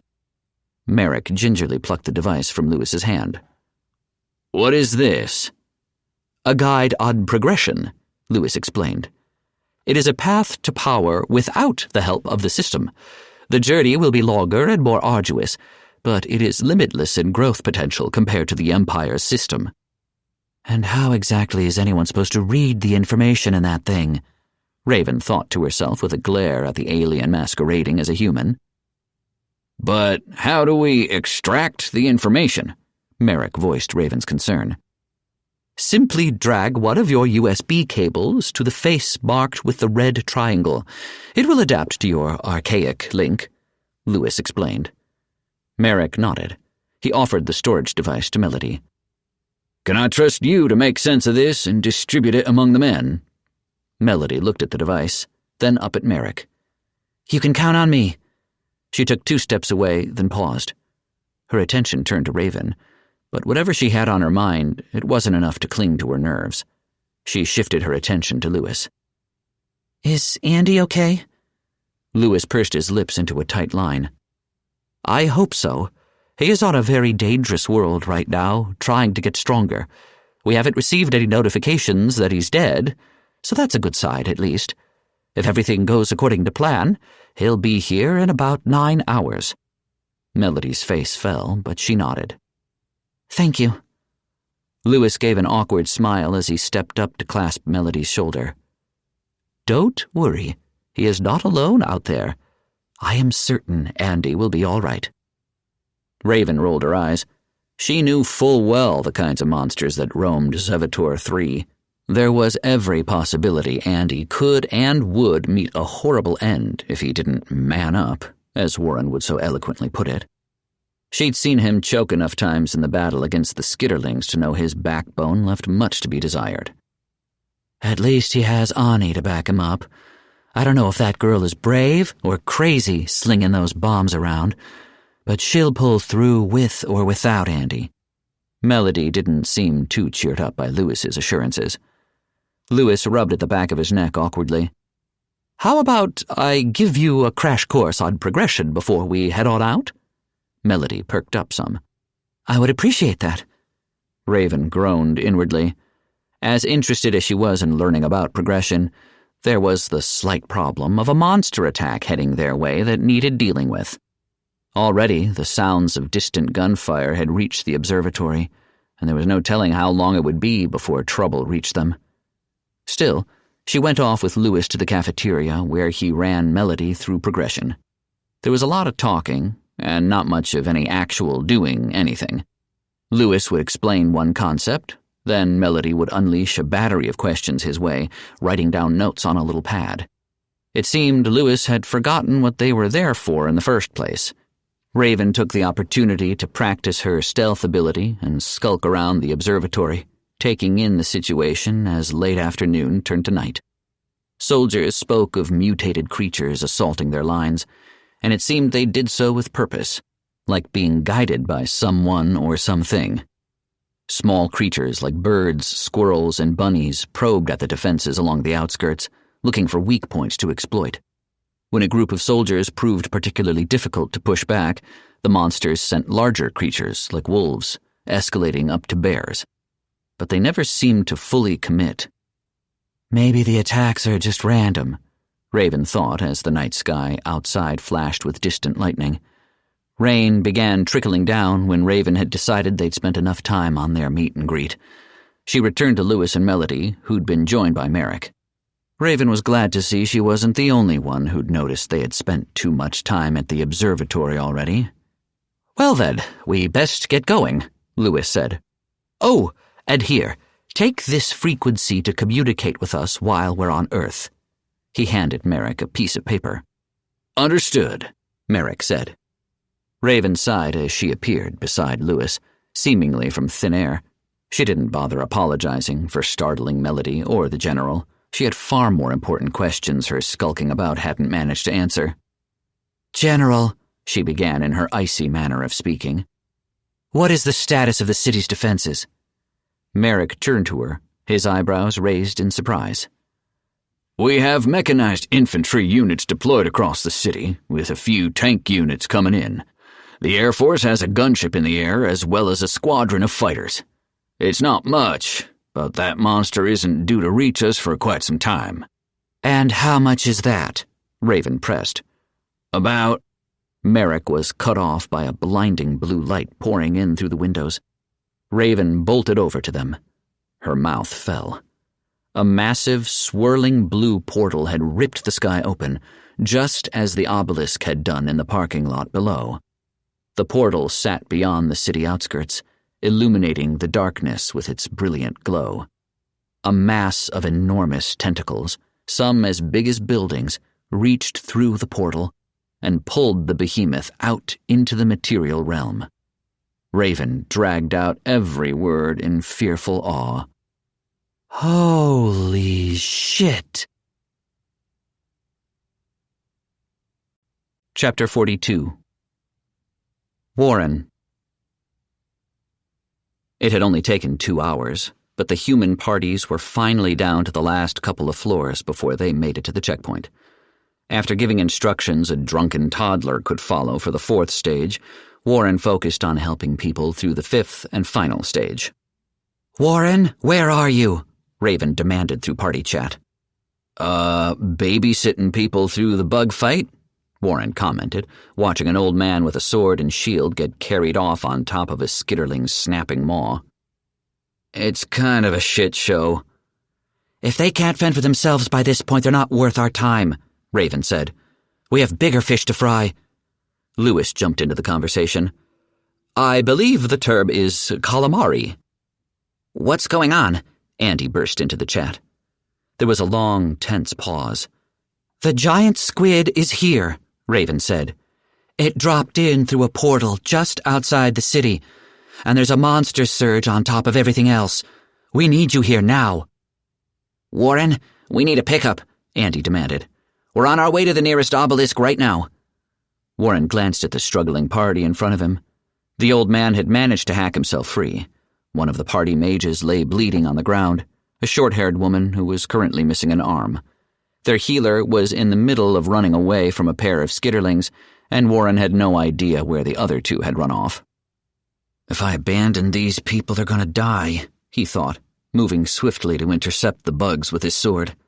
Not so much the party in the room with him, but it was everyone who came after he was worried about. They wouldn't have the luxury of Warren to protect them. But a lot more people are gonna die on Earth if I don't leave right now. Buck, too. "Warren, are you there?" Ani asked. "We're almost to the obelisk." Warren snapped his mind back into focus. Raven was right. He needed to let these people fend for themselves, or there was no telling where that giant squid was going to stop its rampage. "Tell me when you arrive," he sent through party chat, then drove his sword through a 4th skitterling's gullet. "Okay," Andy sent. Warren whirled on the old man to see him driving the final bug monster to the ground with a flurry of sloppy hacks with his sword. But dead was dead, and Warren didn't have time to educate anyone on the finer points of sword to face. "Great job, old-timer. Listen, I gotta get going. A nasty situation's popped up. Can you go on and get the word out to everyone else?" "For you, kid, anything," the old-timer said. "Thanks." Warren pulled up his hall pass menu and noticed a new notification while he was there. He sent himself to the Obelisk on Zevator 3. Since there were no sign of Andy or Ani yet, he pulled open the notification he'd received. Order delivery from Vesteri's Berserker Emporium. Berserker's Agile Plate of the Apprentice. Grade 1. Strength required 30. Recommended plate armor skill 10. Defense 50. Heavy armor movement penalty 0. Enchantments. Agile plate. Guidance of the Master. Warren's excitement was clear as day on his face, even in the dark night of the jungle. Luckily, he had the light of the obelisk's portal to illuminate his shiny new armor. He accepted the item and had the box of gear drop right into his hands. He pulled the box open, seeing the different pieces neatly tucked away inside. So, wait, I'm just supposed to put this on like normal? Warren asked no one in particular, mostly because he didn't want to look like an absolute scrub lord. That is indeed the case, Warren, Trebek explained. Okay then, Warren said. He glanced around to make absolutely certain no one was around before he stripped out of the tattered remains he generously referred to as clothes. Then he pulled on the first and most important new piece of his new armor. Vesteri's Complimentary Boxer Briefs. Grade 10. Defense 0. Enchantments none. The stat block was nothing short of utter disappointment. But the comfort... Warren felt like he was in heaven after days of running around in the same filthy ruined clothes. So comfy, he said to himself, giving a few wiggles of his hips before a distant explosion told him he didn't have a lot of time left to get presentable. With a little bit of help from Trebek, Warren slapped on his armor. Raven's description of the suit as basic was right on the nose. The black armor had no fancy designs or details or even scalloping to help much in the way of range of motion. Only his left arm had full coverage, from the large shoulder piece down to the gullet, while his right arm barely had a shoulder pad and a heavy leather glove to protect him. With a pair of light brown pants and knee-high plate boots, Warren was definitely feeling under-equipped for fighting a giant squid. At least I get a cool red cape, cloak thing, he said to himself, fastening it on. He hefted up the helmet with its very, let's call it aerodynamic, Warren reasoned, and moved to throw it away. You know you can hide the helmet, right? Trebek asked. No, I didn't, Warren replied. And this better not be a joke to make me look like a dick. Oh no, this is quite serious, I assure you, Trebek said. When you put on the helmet, simply think about hiding the helmet and an option will appear. Warren narrowed his eyes at Trebek's avatar in his vision, then put on the ridiculous helmet. Sure enough, the option came up with a thought, and the helmet was off his head. At least visually. Physically, Warren still felt the weight of the helmet on his head. Glad to know that if I die today, I won't look like an absolute dork, Warren said. Does it really matter what you look like when you die, Warren? Trebek asked. Hell yeah, it does. I'd like to at least leave a pretty corpse. The AI shook his head. Warren, Ani called out. Over here. She and Andy sprinted full tilt through the clearing and right for him. Explosions kept ringing out in the distance. The ground trembled beneath their feet and the sound of falling trees filled the air. You guys pissed off one of the giant dino things, didn't you? Warren asked as Andy reached him first. Ani smiled sheepishly. Maybe a little bit. Andy grabbed at his knees, struggling to catch his breath. She thought it'd help us hit level 20. It would have, Ani insisted. Probably. Doesn't matter. Warren, we need to go, Andy said. Warren saw the tree branches shake and kick violently to one side then another, all drawing closer to them. He was not going to stick around to see what monster they had kicked in the family jewels for giggles. All aboard the Warren Express! He slapped his palm down on Andy's shoulder and sent them to the observatory obelisk. Warren didn't pause for 1 second to look around before he returned for Ani. A giant, two-legged rock T-Rex-looking thing burst through the woods, roaring in fury. Ani threw a grenade right in its mouth, cutting its cry short. Nice throw, Warren praised. Ani beamed proudly. Thanks. The monster shook its head and stormed after them. It was damn fast. Warren scooped Ani up by her waist and ran away. Gotta go! He quickly went through the menu back to Earth when he felt the hot breath on the back of his neck. He slammed down on the teleport button. Combat mode active. Teleportation is currently unavailable. You son of a... The monster snapped at Warren and Ani, throwing its full weight into trying to catch them. Warren dropped flat onto his stomach. The overgrown lizard sailed over his head. It was almost majestic, like a whale leaping over a tiny boat, if that boat was currently puckered up tight enough to crush diamonds. The monster smashed onto the ground, leaving a trail of ripped-up earth and plant life in its wake. It thrashed about, trying to slow itself down, but physics said no.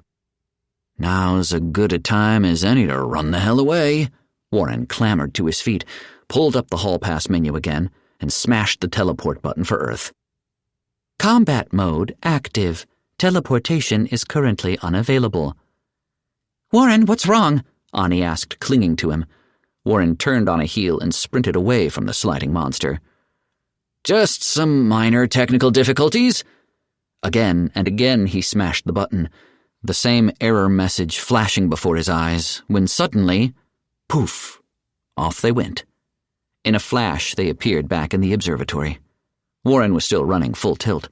It took a split-second decision to slide to a stop before he attempted to Kool-Aid man his way through the observatory wall. Warren set Ani down. Holy crap, that was close. Ani straightened her outfit. We could have taken him, if we didn't have to be here. Warren took a moment to take in his surroundings. The guards were at their stations, not even sparing them a single glance. Rain poured down hard from the sky, with thunder and lightning tearing through the clouds, joined by the distant sounds of near-constant gunfire. That thing is pushing toward the city center already, Andy said. Check your map, Warren. Warren did just that. There was a giant red dot smack dab in the middle of the city, where the squid thing was supposed to be. Several smaller red dots swarmed around it, with only Lewis and Raven's 2 green dots beside it. Along with several gray dots, Warren figured were soldiers. Warren looked in its general direction and caught a glimpse of an enormous tentacle slithering behind the buildings before another structure collapsed. That does not look good. Jets roared overhead, dropping bombs over the squid, only to be stopped by an energy shield flashing red.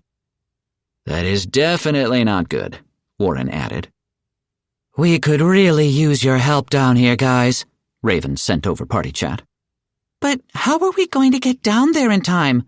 Ani asked aloud.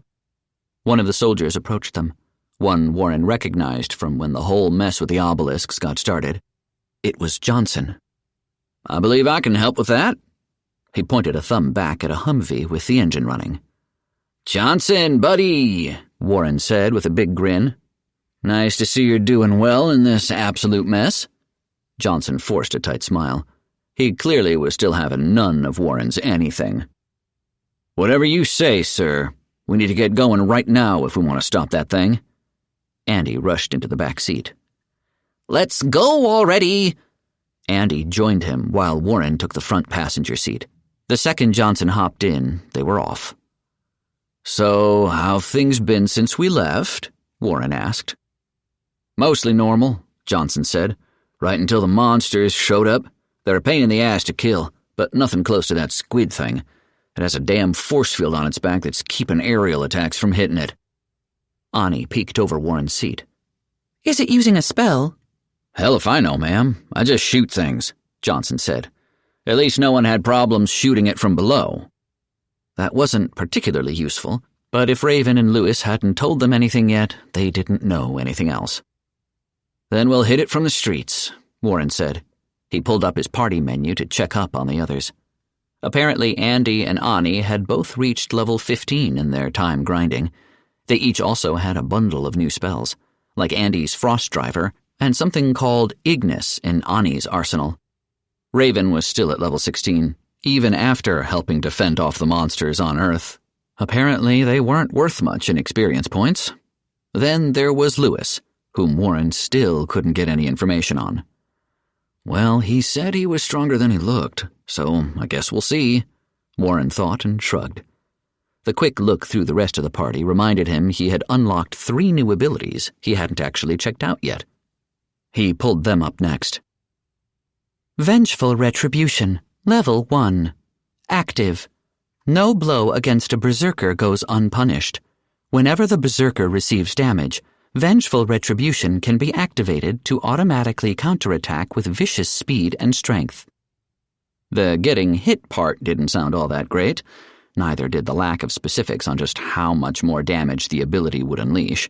But extra damage was extra damage. I wonder if it has a range limit. It is a melee skill, but if you have enough movement or abilities to amplify your movement, it can actually be used as a gap closer, Trebek explained. Though not many use it in such a way. Oh, that sounds nasty, Warren thought. He was going to have to search the market for movement abilities later. Blood Hunt Level 1. Active. Many have tried to escape the wrath of the Bloody Wolves, and many have failed. Blood Hunt launches the Bloody Wolf forward in a furious thrust. If the attack connects, the target is impaled and health drained from them.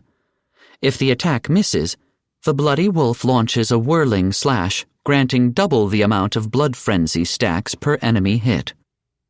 Awesome! Not great for boss killing, but awesome, Warren thought. Wolf's Assault Level 1. Active. Blood and Fury are the Bloody Wolf's favored tools. Leap at the targeted enemy with a furious slash, impaling the Bloody Wolf's weapon into the ground. If the Bloody Wolf possesses no blood frenzy charges, the attack creates a small shockwave around the caster. For every charge of blood frenzy, the area of effect increases in an eruption of crimson fury, applying the bleed debuff to all enemies caught within. Again, not great for boss killing, but still awesome, Warren thought. He was digging his class choices and the synergy between them a lot more than he thought he would, especially with his berserker's rage starting to come more and more under his control. It was only a matter of time now before he became a true badass. But first, we have a giant squid to turn into sushi. Chapter 43. Warren. Making sushi out of a giant squid was easier said than done, especially when the squid in question made the Radalath look like a shrimp.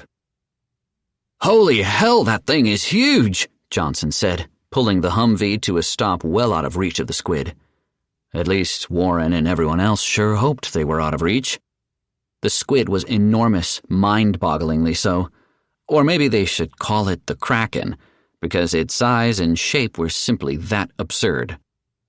Rust Mana Abomination. Kraken. Level 25 Raid Boss. A giant squid first amplified by an obelisk, then a grand obelisk on Earth. Abominations like this manifest for one of 2 reasons. 1. The creature did not respond well to the injection of mana into its system. 2. The creature was purposely overloaded with excessive amounts of mana. That wasn't nearly as interesting of a monster description as Zevitor 3's Sea Dragon, but Warren didn't have time to write a strongly worded letter. A giant tentacle smashed through the city streets, heading right for them. "Back up, back up, back up!" Warren demanded. Johnson threw the Humvee into reverse in time to turn the crushing blow into a glancing one. Their armored truck was sent flying back through the city streets. Everyone inside screamed as they crashed and tumbled until a lamppost slowed them to a spinning stop. "Everyone good?" Warren asked as the world spun.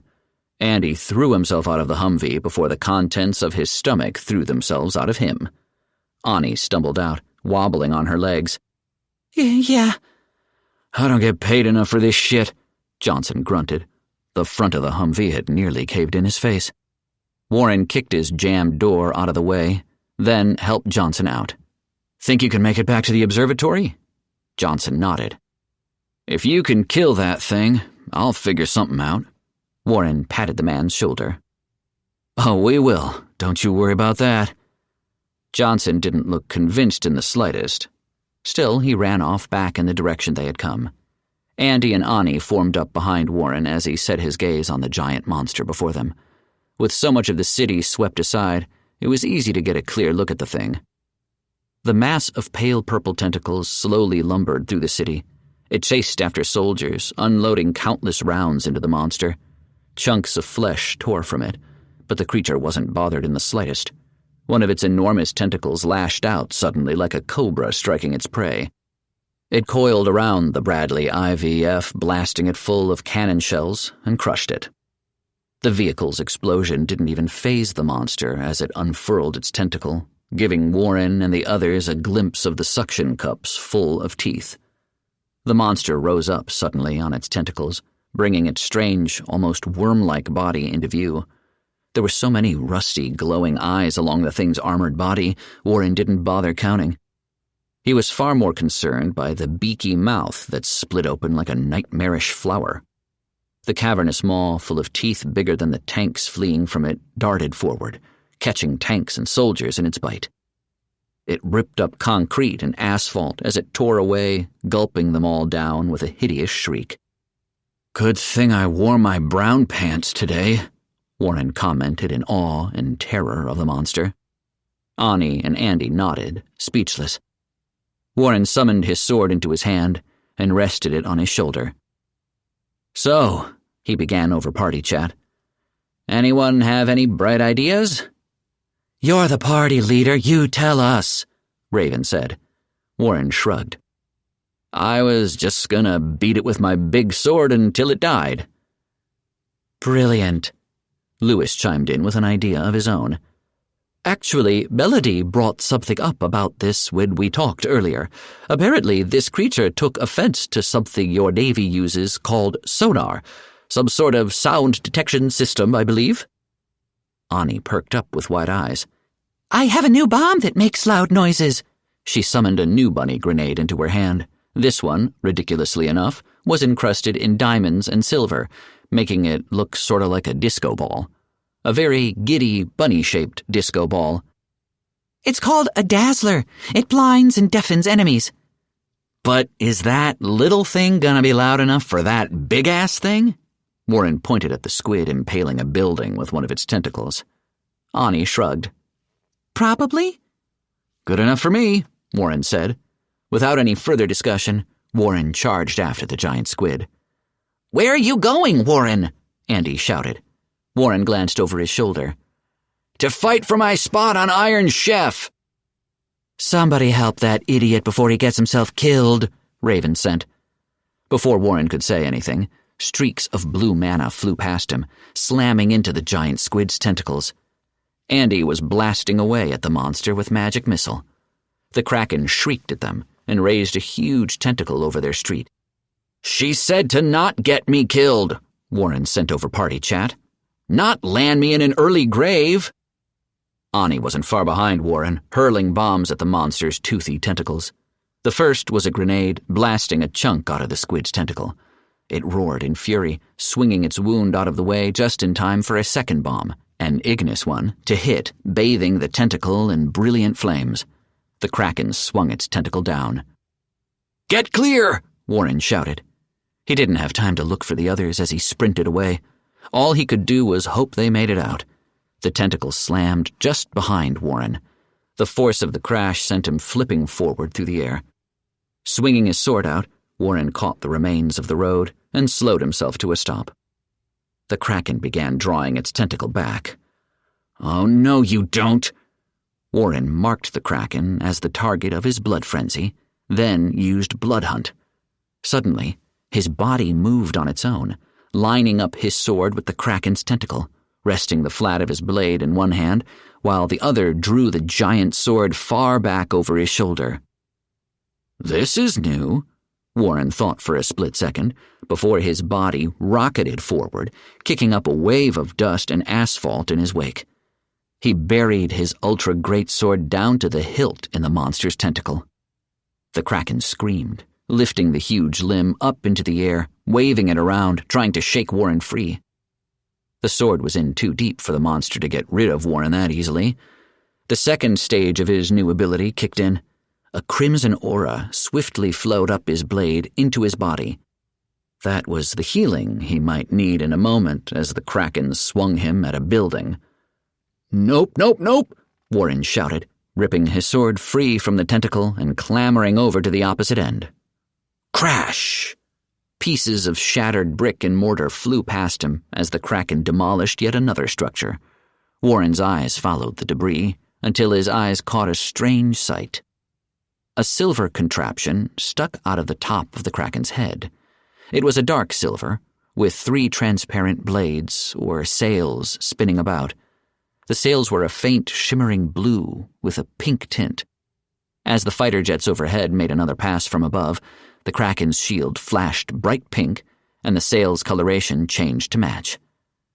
"Guys, I think I found our shield problem," Warren pinged the contraption. Lewis gasped. "A shield generator! That settles it. This is a targeted attack." "But who would go out of their way to attack Indiana, of all places?" Andy asked. "We can play whodunit later," Warren shouted, clambering back on top of the tentacle. "If we can take that thing down, the Air Force can bring the pain." "I'm on it," Raven said. "Cover me." Andy sent another volley of magic missiles. "How are we going to do that?" Warren stabbed his sword into the writhing tentacle for stability. "You help me reach that thing's ugly mug." Andy blinked. "I think I actually have an idea for that." "Me too," Ani said. "Less talky, more pew-pew," Warren demanded, while the Kraken suddenly realized it had other tentacles to swing at him. "Oh, come the fuck on!" Warren smashed his hand against the pommel of his sword, angling it into a steep angle, and ran for his life up the tentacle. He dragged a shallow cut through the monster's skin, while other writhing masses of flesh came after him. The first tentacle missed him entirely, while the second cut his path forward off. The mass of suckers full of teeth pointed right at him. "No, that's a bad Mr. Squidums. You do that shit outside," Warren scolded the Kraken, tearing his sword out, ready to try his luck at parrying a giant tentacle. "I'm not even sure berserking would help here." The mass of tooth-filled suckers came speeding down the tentacle at Warren. He swung his sword up and braced, steadying his breathing, preparing his timing. Thump, thump, thump. It sounded like a mortar firing in rapid succession. 3 detonations followed. Loud and bright, they would have blinded Warren if not for the tentacles shielding him from them. The Kraken recoiled, howling out in agony and thrashing its tentacles everywhere. "Oh, crap!" Warren barely had the time to drive his sword onto the oncoming tentacle, right between 2 suckers more than capable of swallowing him whole and crushing him, sword and armor included. He looked over his shoulder, watching buildings narrowly miss crushing him to death as the Kraken thrashed. He caught glimpses of soldiers scrambling away, firing rockets and grenades at the monster along with cannon fire from the Bradleys. Tanks rolled in over the city ruins, firing their heavy cannons from the outer limits of the Kraken's reach. Warren gritted his teeth, gripping onto the tentacle's flesh, and hauled himself up with one arm while the other drew his sword out. He slammed it back down into the monster, using it as a much more solid grip to climb back on top. Lightning cracked, deafening Warren as the tentacle suddenly went rigid. Using his sword to steady himself, Warren watched the last trio of lightning strikes crash into the flailing limb. "Whoa! Lightning storm is awesome!" Andy said over chat, his face grinning from ear to ear in Warren's HUD. "Thanks for the save," Warren said. Warren noticed the number of stacks he'd picked up of blood frenzy during the fight. Nearly 10 of them. It was no wonder he was feeling faster and more focused than normal. Glancing up at the mile of tentacle he had to run to reach the Kraken's main body, he figured it was time to build up his blood frenzy stack like mad. He drove his sword back into the tentacle and sprinted up toward the main body. Every few dozen feet he received a new stack of blood frenzy, amplifying his movement and understanding scores. Warren caught a glimpse of Andy and Ani running beside him at street level, yet there was another trio of thumps from the far back. He looked up to see the glittering dazzler grenade sailing through the air, detonating just shy of the Kraken's face. "How are you doing that, Ani?" Warren asked. "Pocket mortar!" Ani yelped as a mutated wolf darted out of the wreckage after her. She spun out of the way, and Andy blasted it to pieces for a whopping 5 experience points. "It shoots bombs for me in volleys." "Nice," Warren said. Andy ripped into the Kraken's tentacle with frosty spikes, freezing chunks of it, making it harder to move as the Kraken regained control of its limb.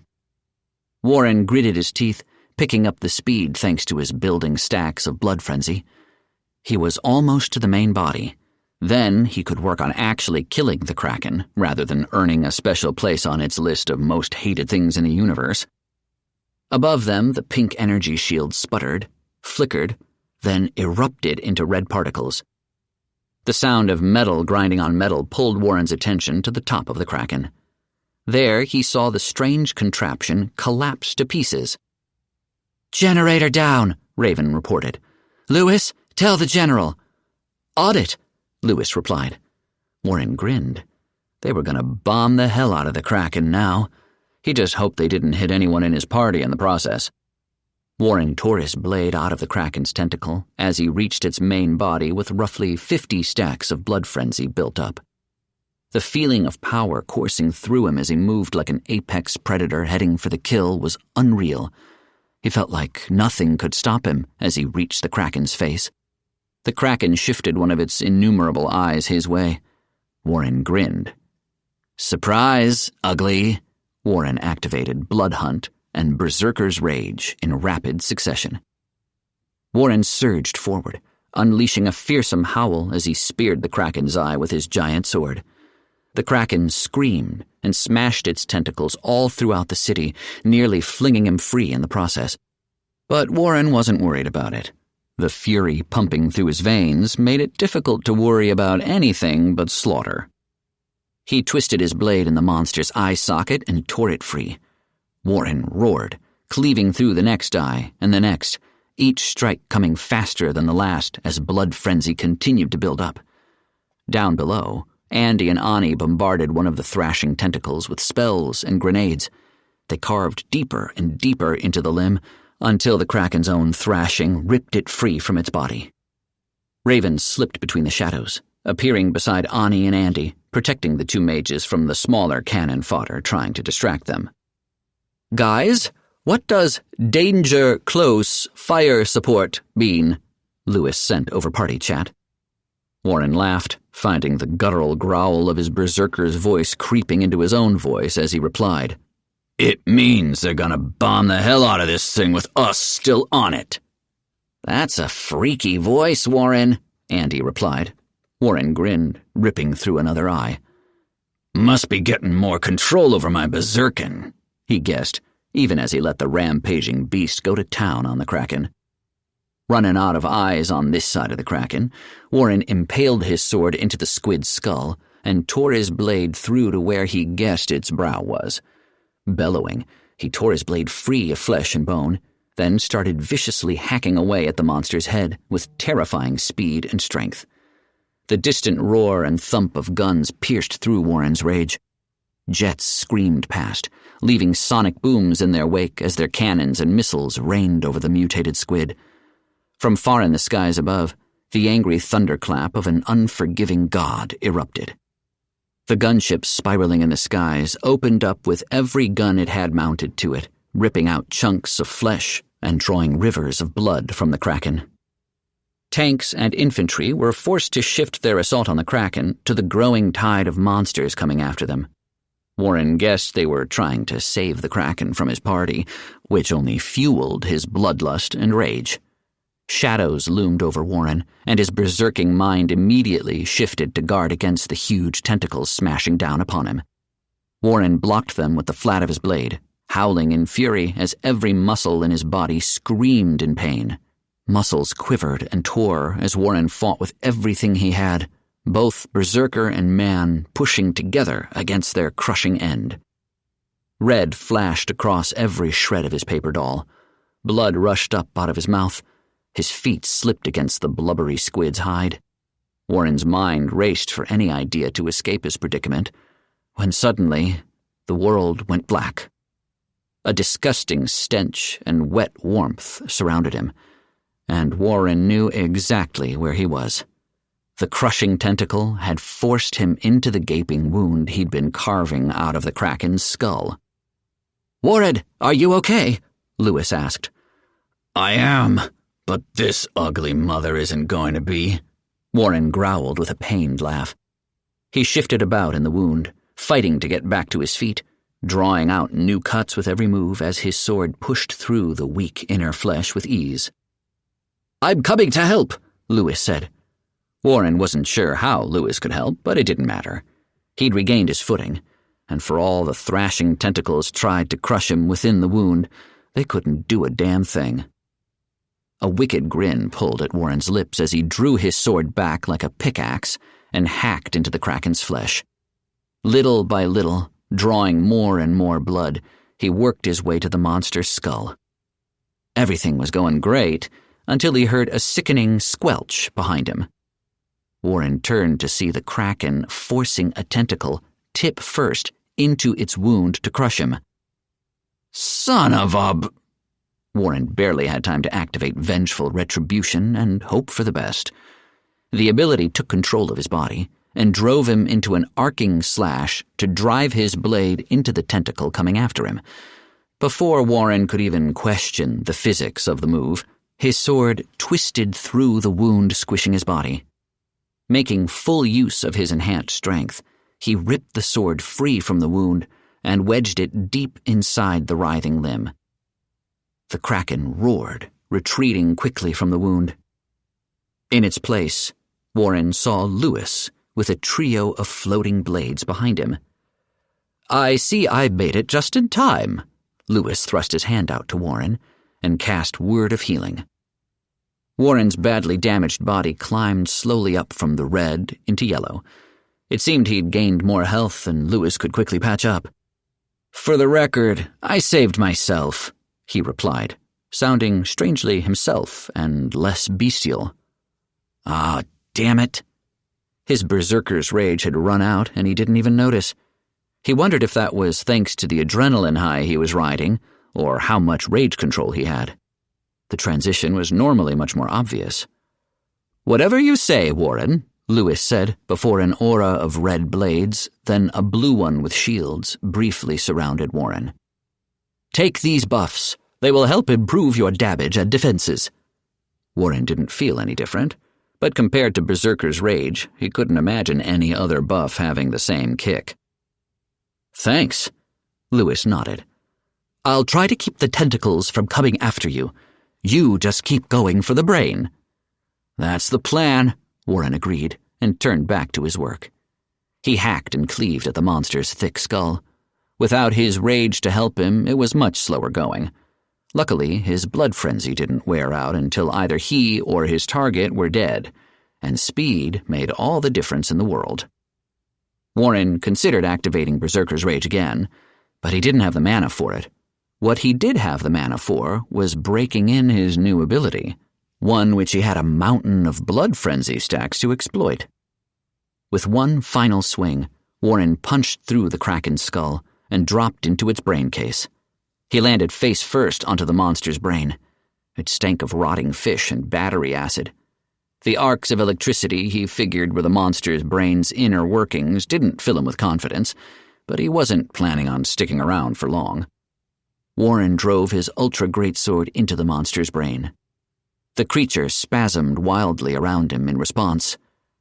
"Time to die, ugly," he declared, uncertain if his plan would even work. He activated Wolf's Assault. Warren's body went into autopilot. He swung his sword through the chunky brain matter with a shock wave of force that threw himself into a spinning leap forward. He landed like an angry comet, driving his sword deep into the Kraken's brain as his mountain of blood frenzy stacks plunged to zero. An eruption of crimson blood detonated around Warren. The force blew the Kraken's skull wide open, tore away soft brain matter, and left Warren with nowhere to stand. He plunged deep into the monster's skull. The remaining sloshy mess of a brain below was the only thing to break Warren's fall. You have slain Rust Mana Abomination, Kraken, level 25, 6,000 XP received. The whole world shook around Warren. Then, once again, as the sound of shattering concrete broke through the dead monster. Warren ignored his level-up notification to ask, guys? What just happened? The Kraken is dead, Ani cheered. and it fell hard, Andy added. Right through the sewer system hard, Raven said. It stinks out here. Warren snorted, immediately regretting the stench he sucked in from the dead and bleeding monster's brain case. Ugh, I'll trade you places. Speaking of, mind getting me the hell out of here? We'll mount a rescue mission right away, Lewis said. Isn't there a monster surge going on out there too? Warren asked. Raven gave the slightest smile on his HUD. They started running as soon as the Kraken died. If they were worth the experience, I'd hunt them down, but they're not even bothering the soldiers now. Warren let out a relieved breath. They'd done it. They'd saved the observatory, and according to his clock, they still had 3 hours on Earth before the next round of the games began. Good thing time on Earth passed slower than in the halls of Ascension. So Warren opened up his level-up notifications. Congratulations, contestant. You have improved your skills. Plate armor, +10. Toughness, +5. Pain tolerance, +2. Blade guard, +5. Two-handed melee weapons, +10. Ultra greatsword, +5. Rage control, +4. He was glad to see that getting his rear end nearly crushed to death was worth 10 levels of plate armor. The enchantment on his suit was definitely worth the level gains for that skill. For that matter, he was noticing his higher-level skills were slowing down in gains. But that made sense. The higher the level got, the more experience it took to increase. Congratulations, contestant. You have improved your abilities. Berserker's Rage, +2. Executioner's Respite, +1. Pain Suppression, +1. Blood Frenzy, +3. Blood Hunt, +1. Wolf's Assault, +1. Warren had expected Berserker's Rage to gain more levels, but apparently Blood Frenzy was the real MVP of the Kraken fight. He had to admit that stacking buff was pretty fantastic. With well over 100 stacks the last time he checked, he must have looked like some sort of speed devil to anyone watching. Congratulations, contestant. You have reached level 19 Berserker, +15 attribute points, +15 skill points. Congratulations, contestant. You have reached level 17 Bloody Wolf, +25 attribute points, +25 skill points. Ability unlocked. Wolf's Fangs, level 1. Warren grinned at the new levels, and, more importantly, at his new ability. Wolf's Fangs, level 1. Active. No mercy for the weak. No rest for the wolves. Wolf's Fangs unleashes a flurry of wide-sweeping strikes, each one driving the bloody wolf forward with ever-increasing damage and applying bleed to all enemies struck by the attack. Warren found that skill surprisingly short in description compared to the others in the Bloody Wolf class, but he already was eager to try it. Combined with Blood Frenzy, it was a very quick way to build up stacks. Plus, damage over time attacks are always helpful against enemies with ridiculous health pools, like this smelly freak. He moved on to quickly distribute his points. Warren threw 20 into strength, 15 into movement, and his last 5 points into understanding to up his mana pool. Now his already infinite wisdom would be that much more impactful. For his skills, he put 30 points into rage control, bringing it up to level 100. He wasn't sure if that was enough to grant him full control over his berserker self, but he found the more control he had, the stronger the berserker became. Almost like focused rage was infinitely stronger than a wild, ravenous beast. For his last 10 points, he went with dodge, figuring it was better for him to avoid any attempts to crush his life rather than meet them head-on like the genius he was. Warren hit confirm just as a rope dropped on his face. Rude. Warren Freeman, Class, Level 19 Berserker, Level 17 Bloody Wolf, Strength 100, Movement 80, Tolerance 40, Understanding 15, Presence 25. Pleased with his new stats, he grabbed the rope to get out of the Kraken's skull. It was only after a few minutes of barely lifting off the squishy ground that he realized his sword wasn't helping and put it away into his inventory. Lewis, Raven, and a whole squad of soldiers greeted him as they pulled him out.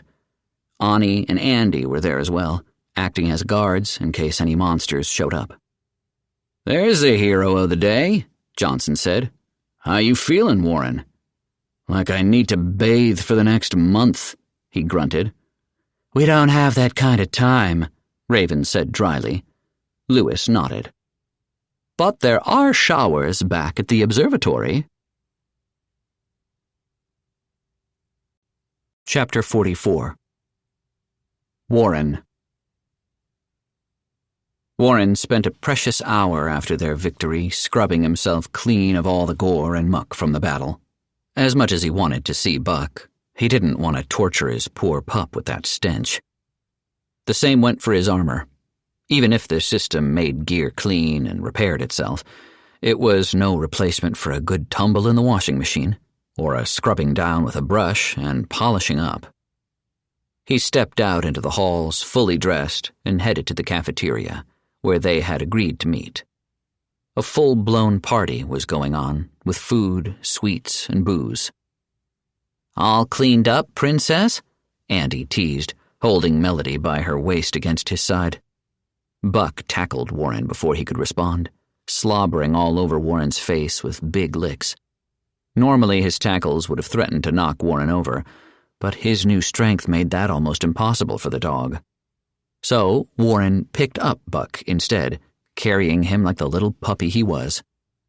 "Aw, I missed you too, puppy, yes I did." He turned Buck over onto his back and rubbed over his belly. He turned to Andy with a big grin. "As a matter of fact, I am, and I'll do it again if I ever have to be dunked into a disgusting hole like that again." Melody laughed. "I'm glad you haven't changed a bit." Warren flexed an arm. "Excuse me, but have you seen the size of these guns?" "They actually look about as big as they did before," Andy said. "Maybe a little bigger?" Warren shook his head. "Can you believe the nerve of this little nerd, Buck?" Buck let out a happy bark, cuddling up to Warren. I know. You're the only one who gets me." Warren nodded sagely. Ani popped around Warren's shoulder with a little huff. "What about me?" "What about you?" Warren grinned. Ani blushed and looked away. Nothing?" she said, her voice growing smaller with every word. Warren set Buck down, then pulled her into a hug. "Buck, this is Ani. Ani, Buck. She's a cutie, but don't tell her I said that." Ani blushed furiously, which gave Buck the opening to knock her over and slurp at her face. She squealed into a giggle, petting over the big, loving dog. "Adorable," Raven said, sounding about as amused with the scene as a wood chipper without any wood to chip. General Merrick approached the group with an awkward, if concerned, smile. "You and your people did good today out there, Warren. It's good to know we have you on our side."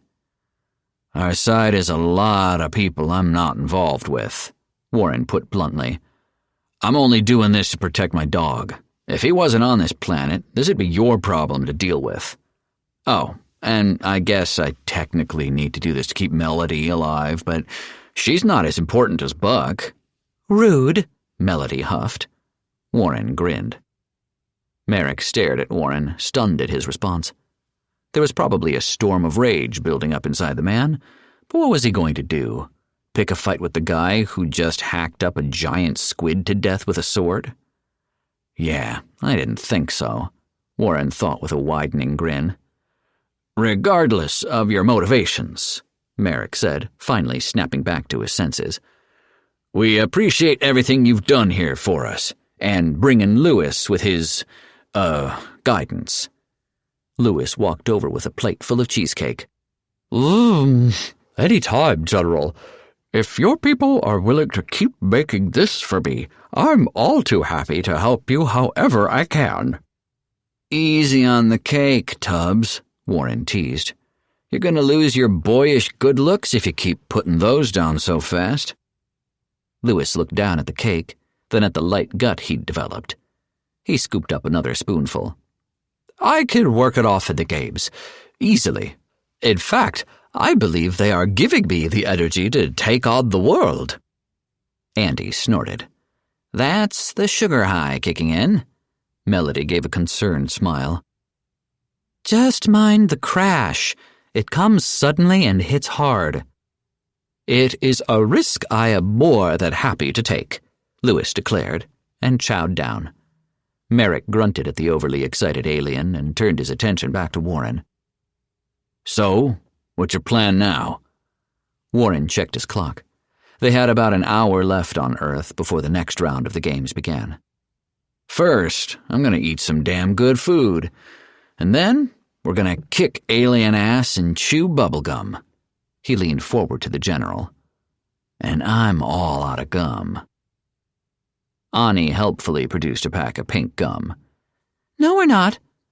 Andy and the others burst out laughing. Raven shook her head and skulked away from the festivities.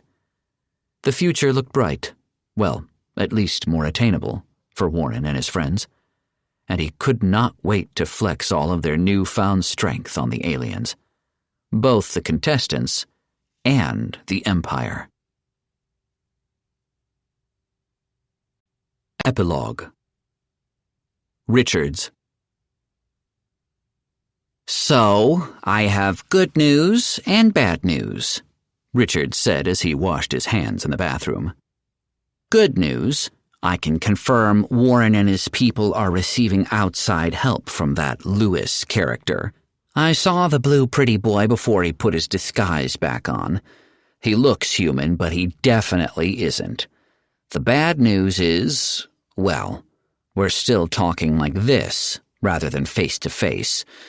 You can guess what went wrong. Indeed, a dark, rumbling voice replied to Richard's mind. The portrait in the corner of his vision was shrouded in darkness, save for two crimson irises staring at him from the darkness. Had this Warren and his people not interrupted, our plan to prepare Earth in advance would have gone off without issue. Richards nodded. That is rather unfortunate. I was looking forward to escaping all these ingrates. There will be other opportunities, the alien voice replied. For now, keep those monkey ears of yours open. I want to know everything that Warren and your superiors are planning at all times. Richards gave a slight bow. Of course, my liege. And in return, might I add one additional request to our contract?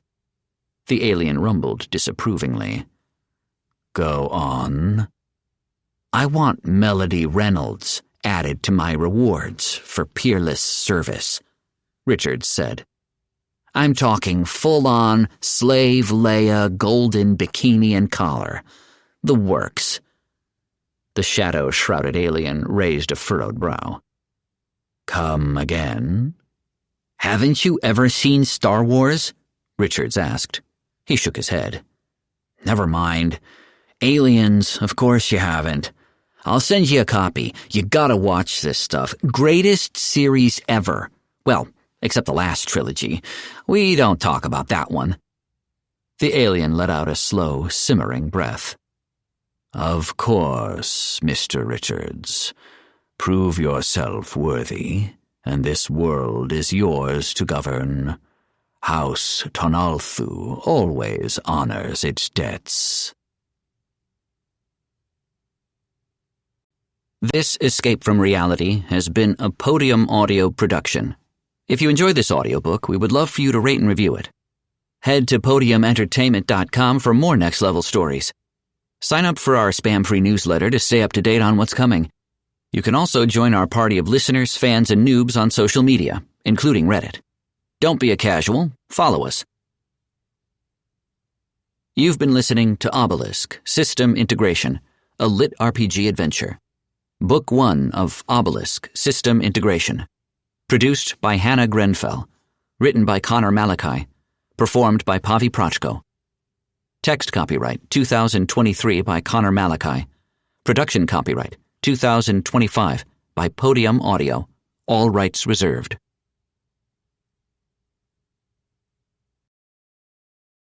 Audible hopes you have enjoyed this program.